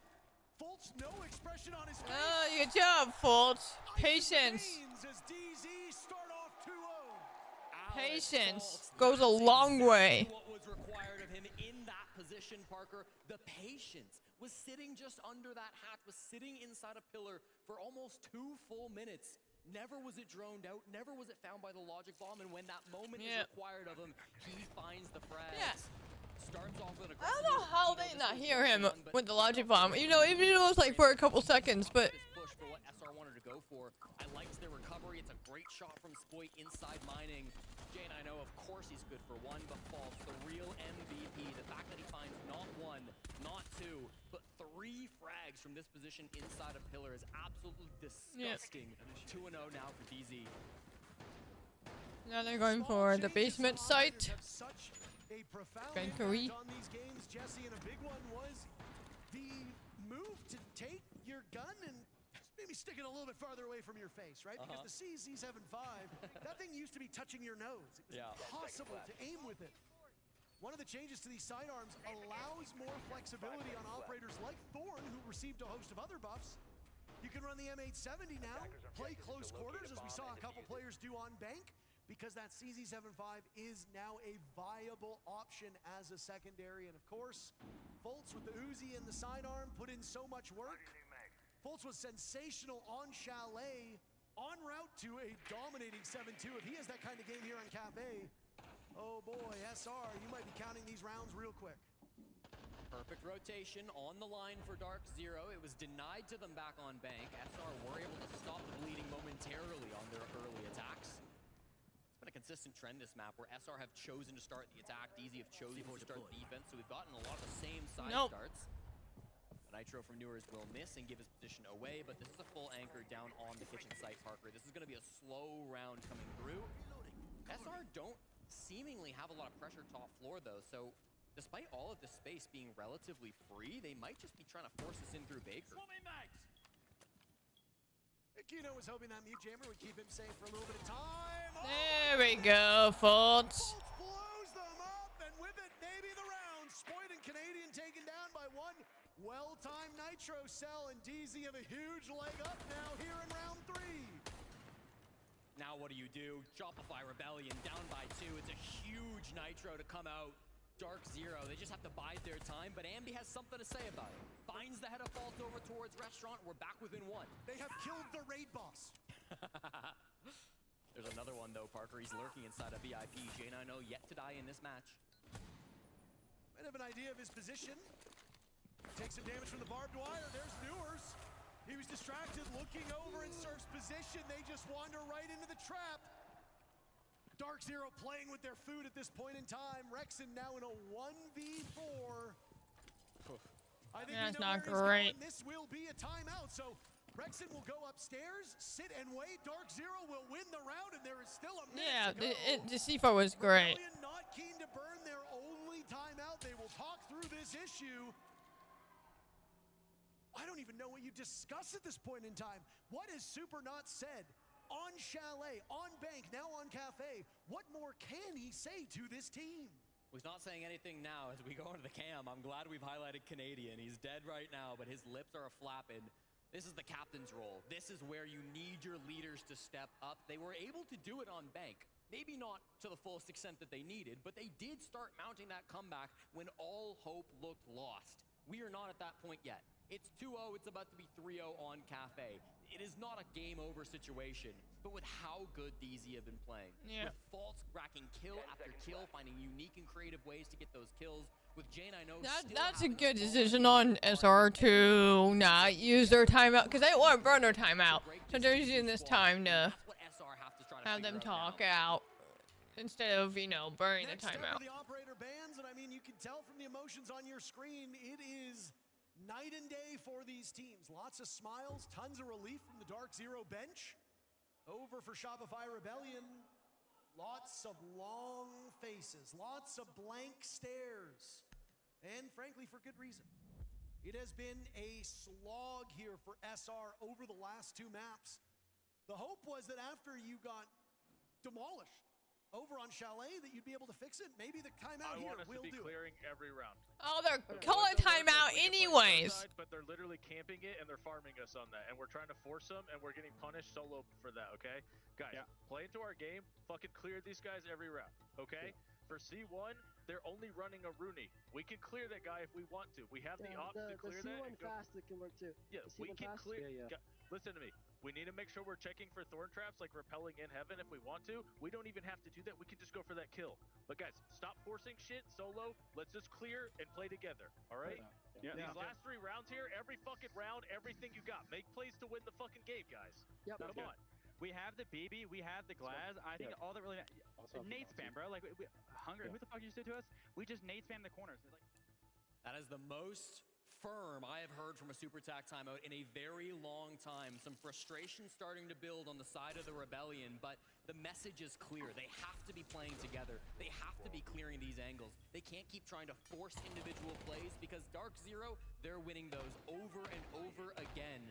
Shopify Rebellion have now used their final lifeline on Cafe. They will have to wait for Khaled to call his if they talk to Super again. They've got a timeout, of course, after round 6. I'm surprised they even. I thought they were just playing it smart to not waste a timeout, but they still wasted a timeout anyway. So I'm like, what? But it was too little, too late. Now it's DZ running up the score on you here, and I mean, what more is there to say?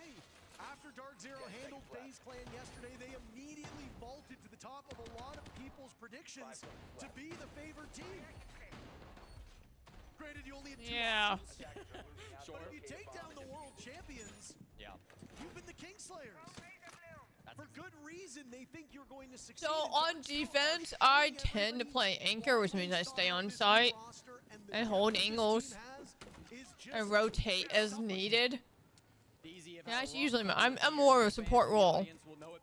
Whenever I play Siege, I'm more of a support role.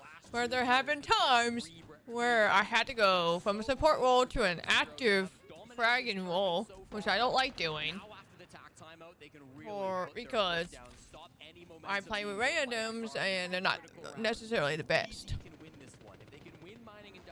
However, if I play with somebody that I know that plays well with me, then we'll communicate and work together to find angles. So yes, Stage, you need to communicate and find angles and work together in slow. Not necessarily.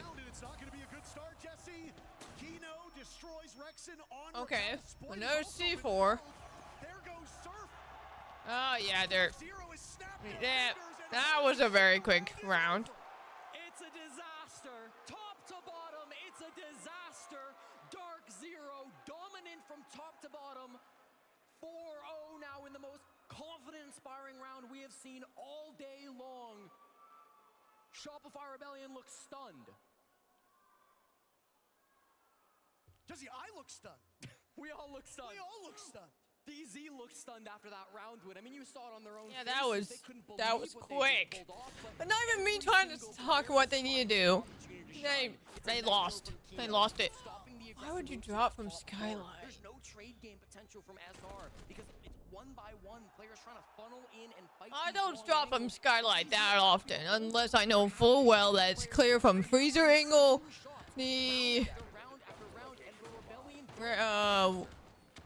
Anyway, all angles. Okay, on the Rebellion side, yes. You gotta work together. If you want to rush, then you need to be rushing it smartly, not just dropping from Skylight. But where you can have multiple angles aimed at you, and you haven't even cleared Skylight area yourself from Skylight, freezer, red stairs, and then where the name of it is over here. There's so many angles you can put towards Skylight. But that's just one guy. Everybody else has also fell apart from other areas. Alright, Ambi. Finally. You got Fultz out of the way. Because he's the one who's been C4ing the entire team. Yes. Yes, Harris. It was very quick. Ambi reunited with an R4C. Dare I say it, the stereotypical fragging gun. Okay. Canadian now reunited with the shield. Okay, he knows there's Monty. He saw the shield. Having to survey all of the windows. J9O sees Canadian. The call will be made. Down below, Kino hoping to buy as much time as possible. Canadian. That was a nice try. Goes down to the hands of Newers, and now Canadian will try again. J9O worried about the Skylight. Rexon falls. Canadian having to unsheath his shield. His hands full right now. Oh, nice try. Okay, now we're evened up. We've got ourselves a fight on this top. Okay, finally. Rebellion's finally working up. They have been in the driver's seat so far on this map, and they are still in a position where they can win.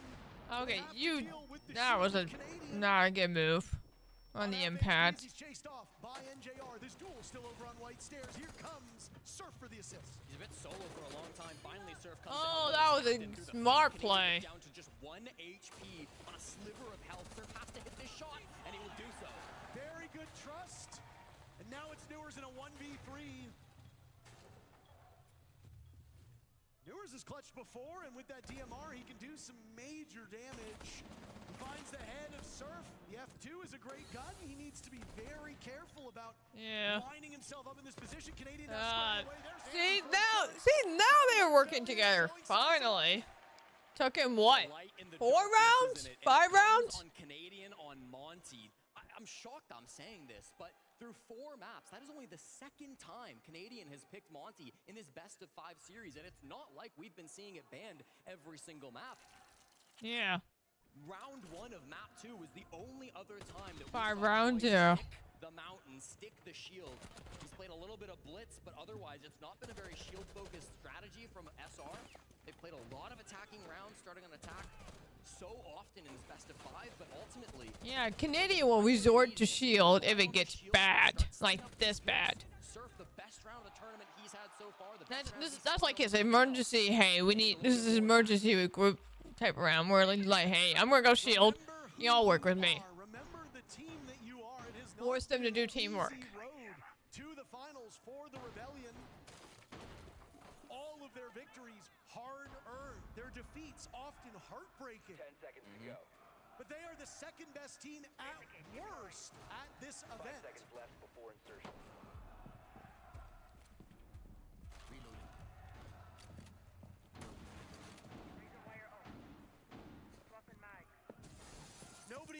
Canadian did go shield again. So there's gonna be another shield play.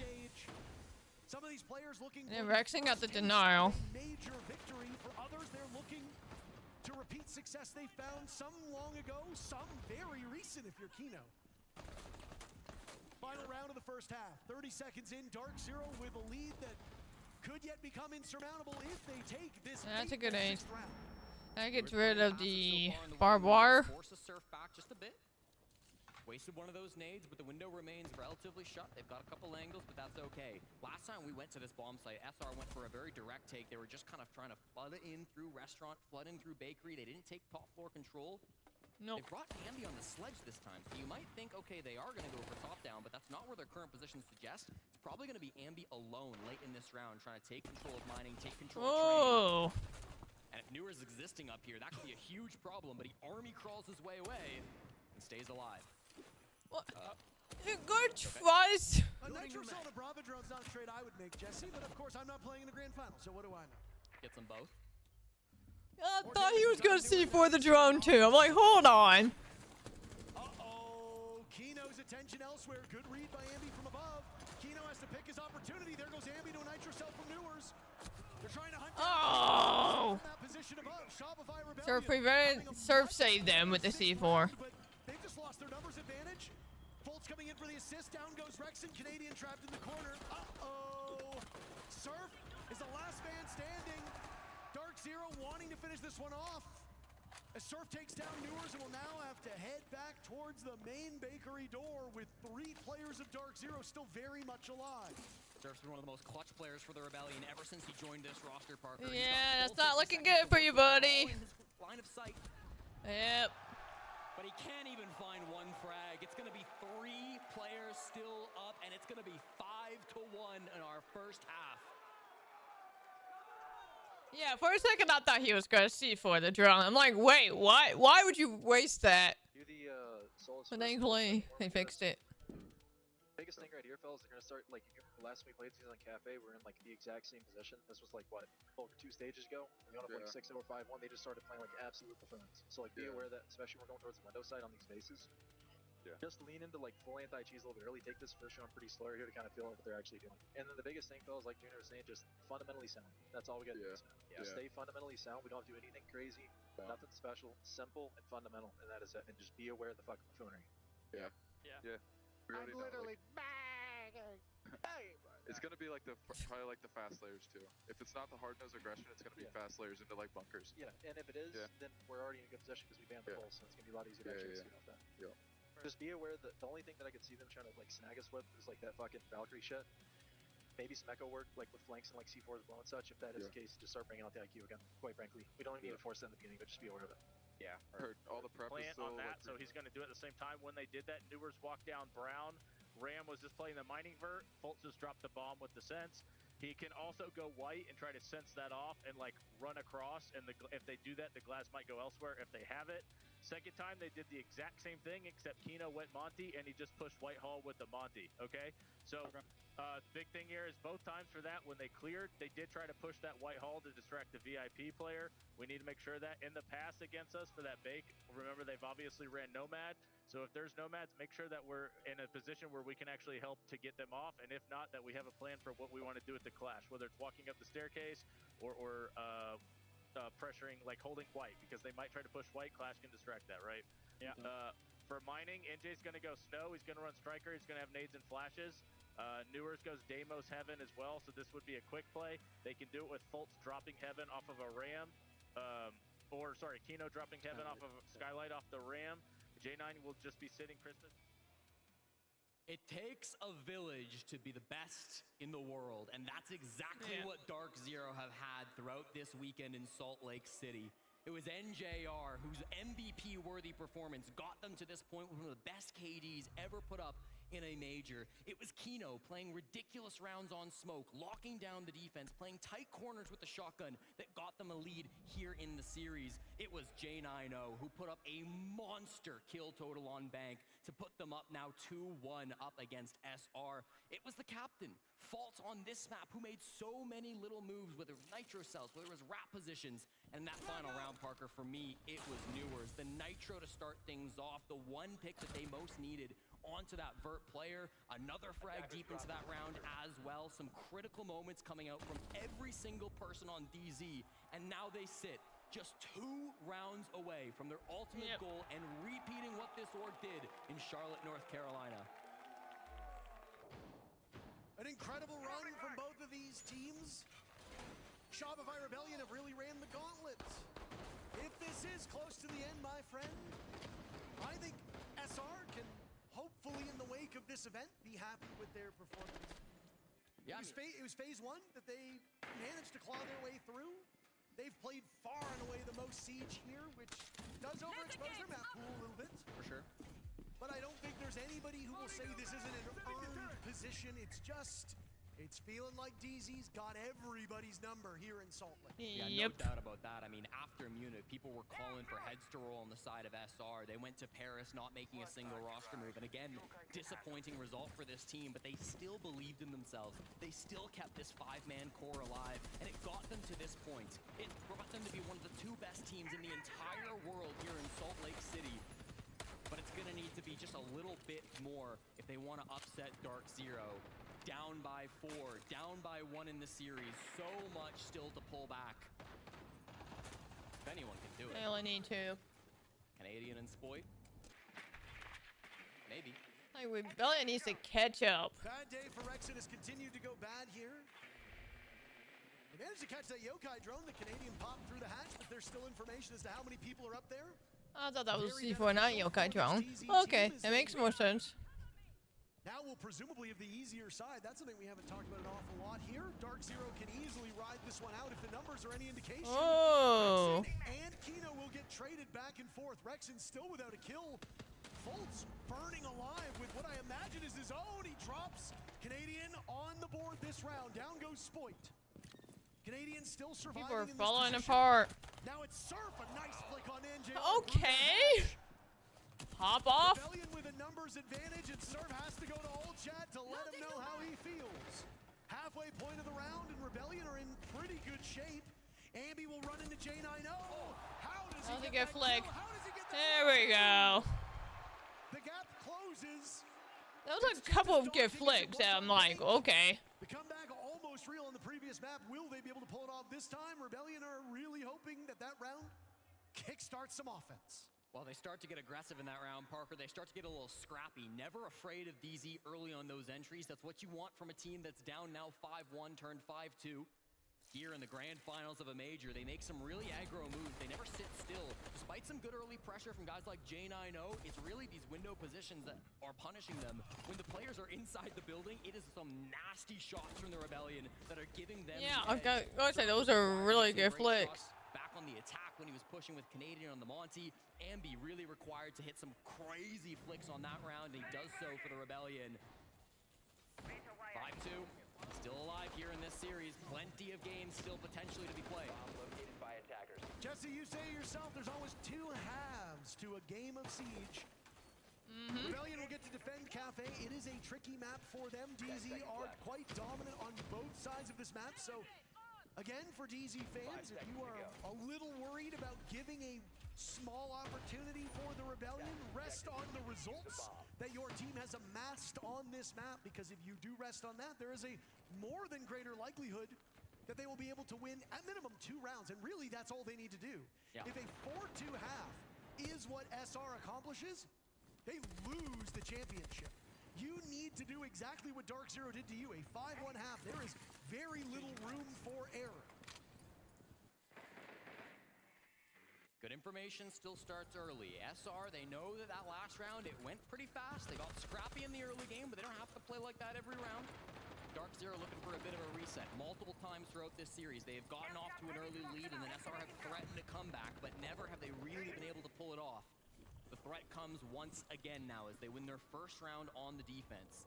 Mining and Dining is their second choice for a bomb site. Dark Zero bringing a lot of good tools to shut this down. They got J9O for the vert play once they Rebellion's not playing the same way like they did the first map. And it'll work. Dark Zero, they force SR back at all. Give up some of these positions on the top floor. Really just Spoit and Rexen that remain. Ambi and Surf linking up in that position as Ambi was shuffled away from his spot on White Stairs. Now Rexen will take up position nearby on the top floor. Sitting on a mute jammer should any drones come his way. No real intel for Dark Zero. Down goes Rexen. Wow. Newers takes care of him quite easily. Surf is still in this spot, and the bees will go. He dances around the Nitro cell. DZ will find another as Ambi goes okay. Claymore kill. Suddenly, Dark Zero finds themselves with a 2-man lead. Newers has been great so far. It's a Claymore kill for the second. Now in a 3v5. Dark Zero will need to be able to close in on these last couple players. Spoit was the hero on Bank that completed the comeback, that got them halfway there. Playing close, surrounded on all sides, pressured from many angles. And I mean, this is really it's all up to Canadian now. What did I say? Very little room for error. The captain will need to lead by example. Less than 50 damage has been done to Dark Zero. Oh my days. Canadian knowing what awaits him inside the site as Dark Zero looks to sink their teeth into him. He's got so many angles to cover. A hopeless endeavor. Dark Zero moves to championship That was, yeah. Canadian can do nothing about that.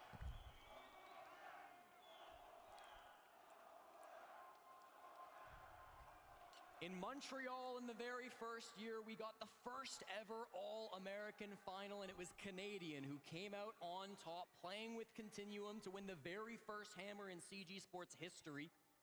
Few years later in Charlotte, we got another All-North American final, and once again, it was Canadian on top that led Dark Zero to a championship, winning the first ever major for North America.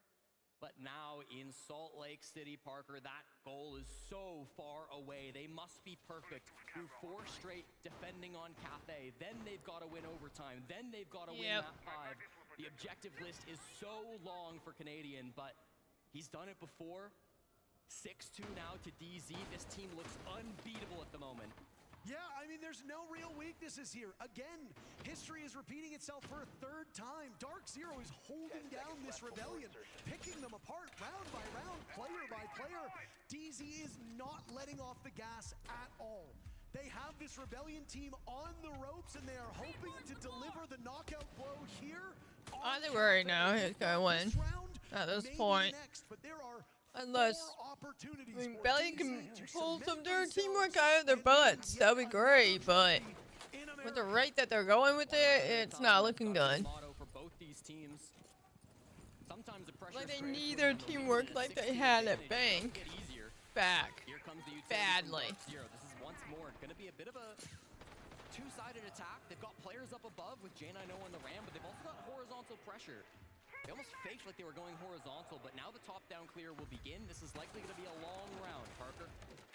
I imagine it'll be a slow one. Dark Zero doesn't need to rush it unless they see an they got plenty of time. Opening does present itself.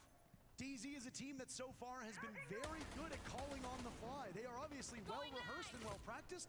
They have a great mind backing them up and a world champion leading them in full. See, they're taking their time droning like they haven't done that much. I mean, they do drone it, well, not as much as Rebellion did in the first map, but so many players here on Dark Zero. Yeah, it feels like everybody's been taking their time here on this DZ team. Since the start of the season, they cemented themselves as the best team in North America. They'll have another opportunity to prove it today. They've been showing that so far. 90 seconds deep, we're halfway through the round and everyone remains. This is expected. When SR are playing a full anchor setup down on side of the kitchen, you don't expect early frags to come through. Ambi is likely going to be the first point of contact as this hatch opens. He has to be sharp, but he's let 2 players drop. And now it's J9O under fire inside a freezer. Kino getting defused, get down. There's a flash, a reaction. Nobody from Rebellion are shutting this down. Suddenly, we've gone into a 45-second showdown. Fultz on the board first, traded out. There's Newers as well. DZ with the upper hand, looking to lift this trophy. Down goes Canadian. They've got Ambi isolated. Hey, DZ wins! That was a good execution on DZ's part for that round. Taking their time, and when they have space to execute it, they will execute it. The most dominant team inside of North America and inside the globe. Dark Zero, from the very start of kickoff, dominated through the group stage, stumbled a little bit at small moments throughout the playoffs, but they always bounced back. They were always able to pull things together. It's been a long time coming for guys like J9O, who lost in those finals back in Charlotte. For others, congratulations, DZ. But it doesn't change how good this must feel. And the player I'm looking at is NJR. He had the taste of glory with this DZ team. He was in the wilderness so long, but he's made his way out.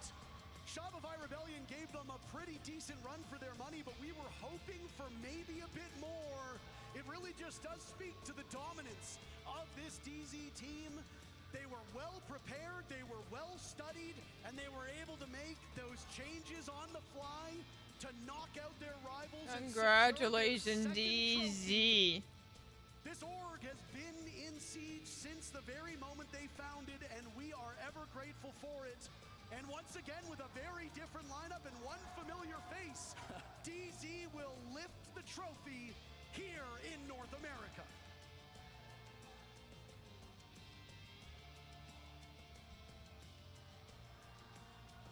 How about that, Salt Lake City? Woo! Folks, 2020 was the last time you lifted a piece of Siege silverware. This must feel like a long time coming. Yeah, I mean, a lot of emotions right now, for sure. Talk me through them. Well, you come to these tournaments year after year. I mean, this is, like you said, I haven't been in a finals in almost 6 years probably, and you fight so hard year in, and you come to every single event, and it stinks to fall short as a competitor, but like, what makes a true competitor is how, you know, you dust off, you reset, you get back in the lab, and you train hard just for moments like this. So I'm happy I won, or that we all won, but I feel like the most rewarding thing is almost like proof of our hard work is what this feels like. Just to show how hard we've worked. Yeah. I think it's absolutely obvious, and that display from you guys was dominant. At what point in this final did you feel like you'd taken control? Control felt after Bank, it felt like control was in our hands, and then you know, we just had to keep it simple. They did fight pretty hard on Bank, like when we were on the attack side, but yeah, Bank. What do you think, guys? Should we lift this bad boy? All right, here we go. Your Rainbow Six Salt Lake City Major Champions, Dark Zero! Woo! Dark Zero!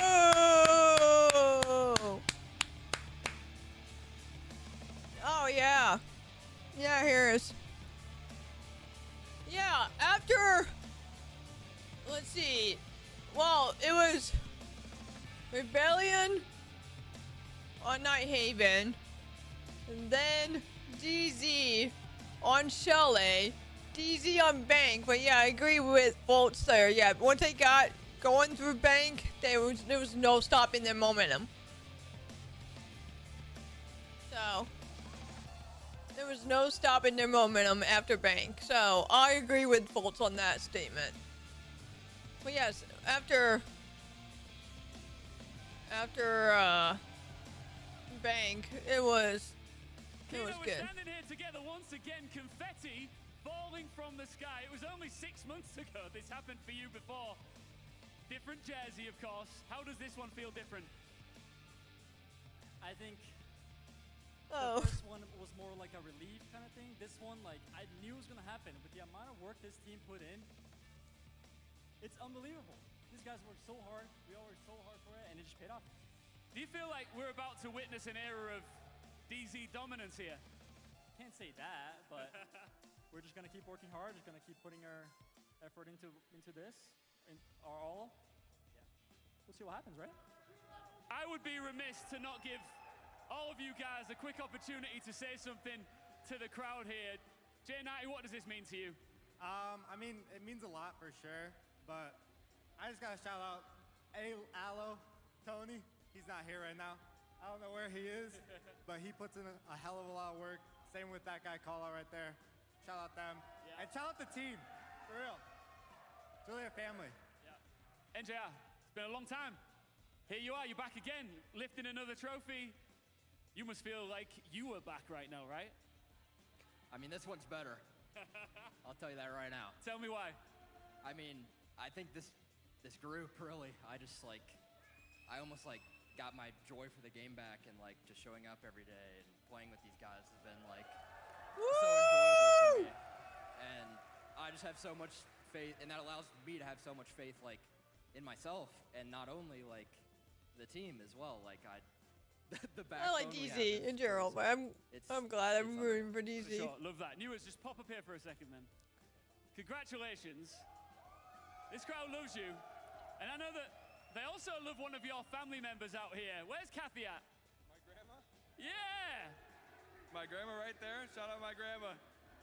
Kathy, Kathy. Kathy, come on. Come up here for a minute. Come on up here. Come on. No? She's good? She's good. She's staying there. All right. All right. Should we lift the trophy one more time? Do you want to say something about your team? It's like it's them. Yeah. Focus on them. They're the one who want it. Put them through hell. Like, they work harder than any team in esports, I think. They do stuff out of game. They do stuff in game, and they just committed to it. And we finally got them one. Well done, guys. Lift the trophy one more time. Here we go. Salt Lake City, make some noise one more time for Dark Zero!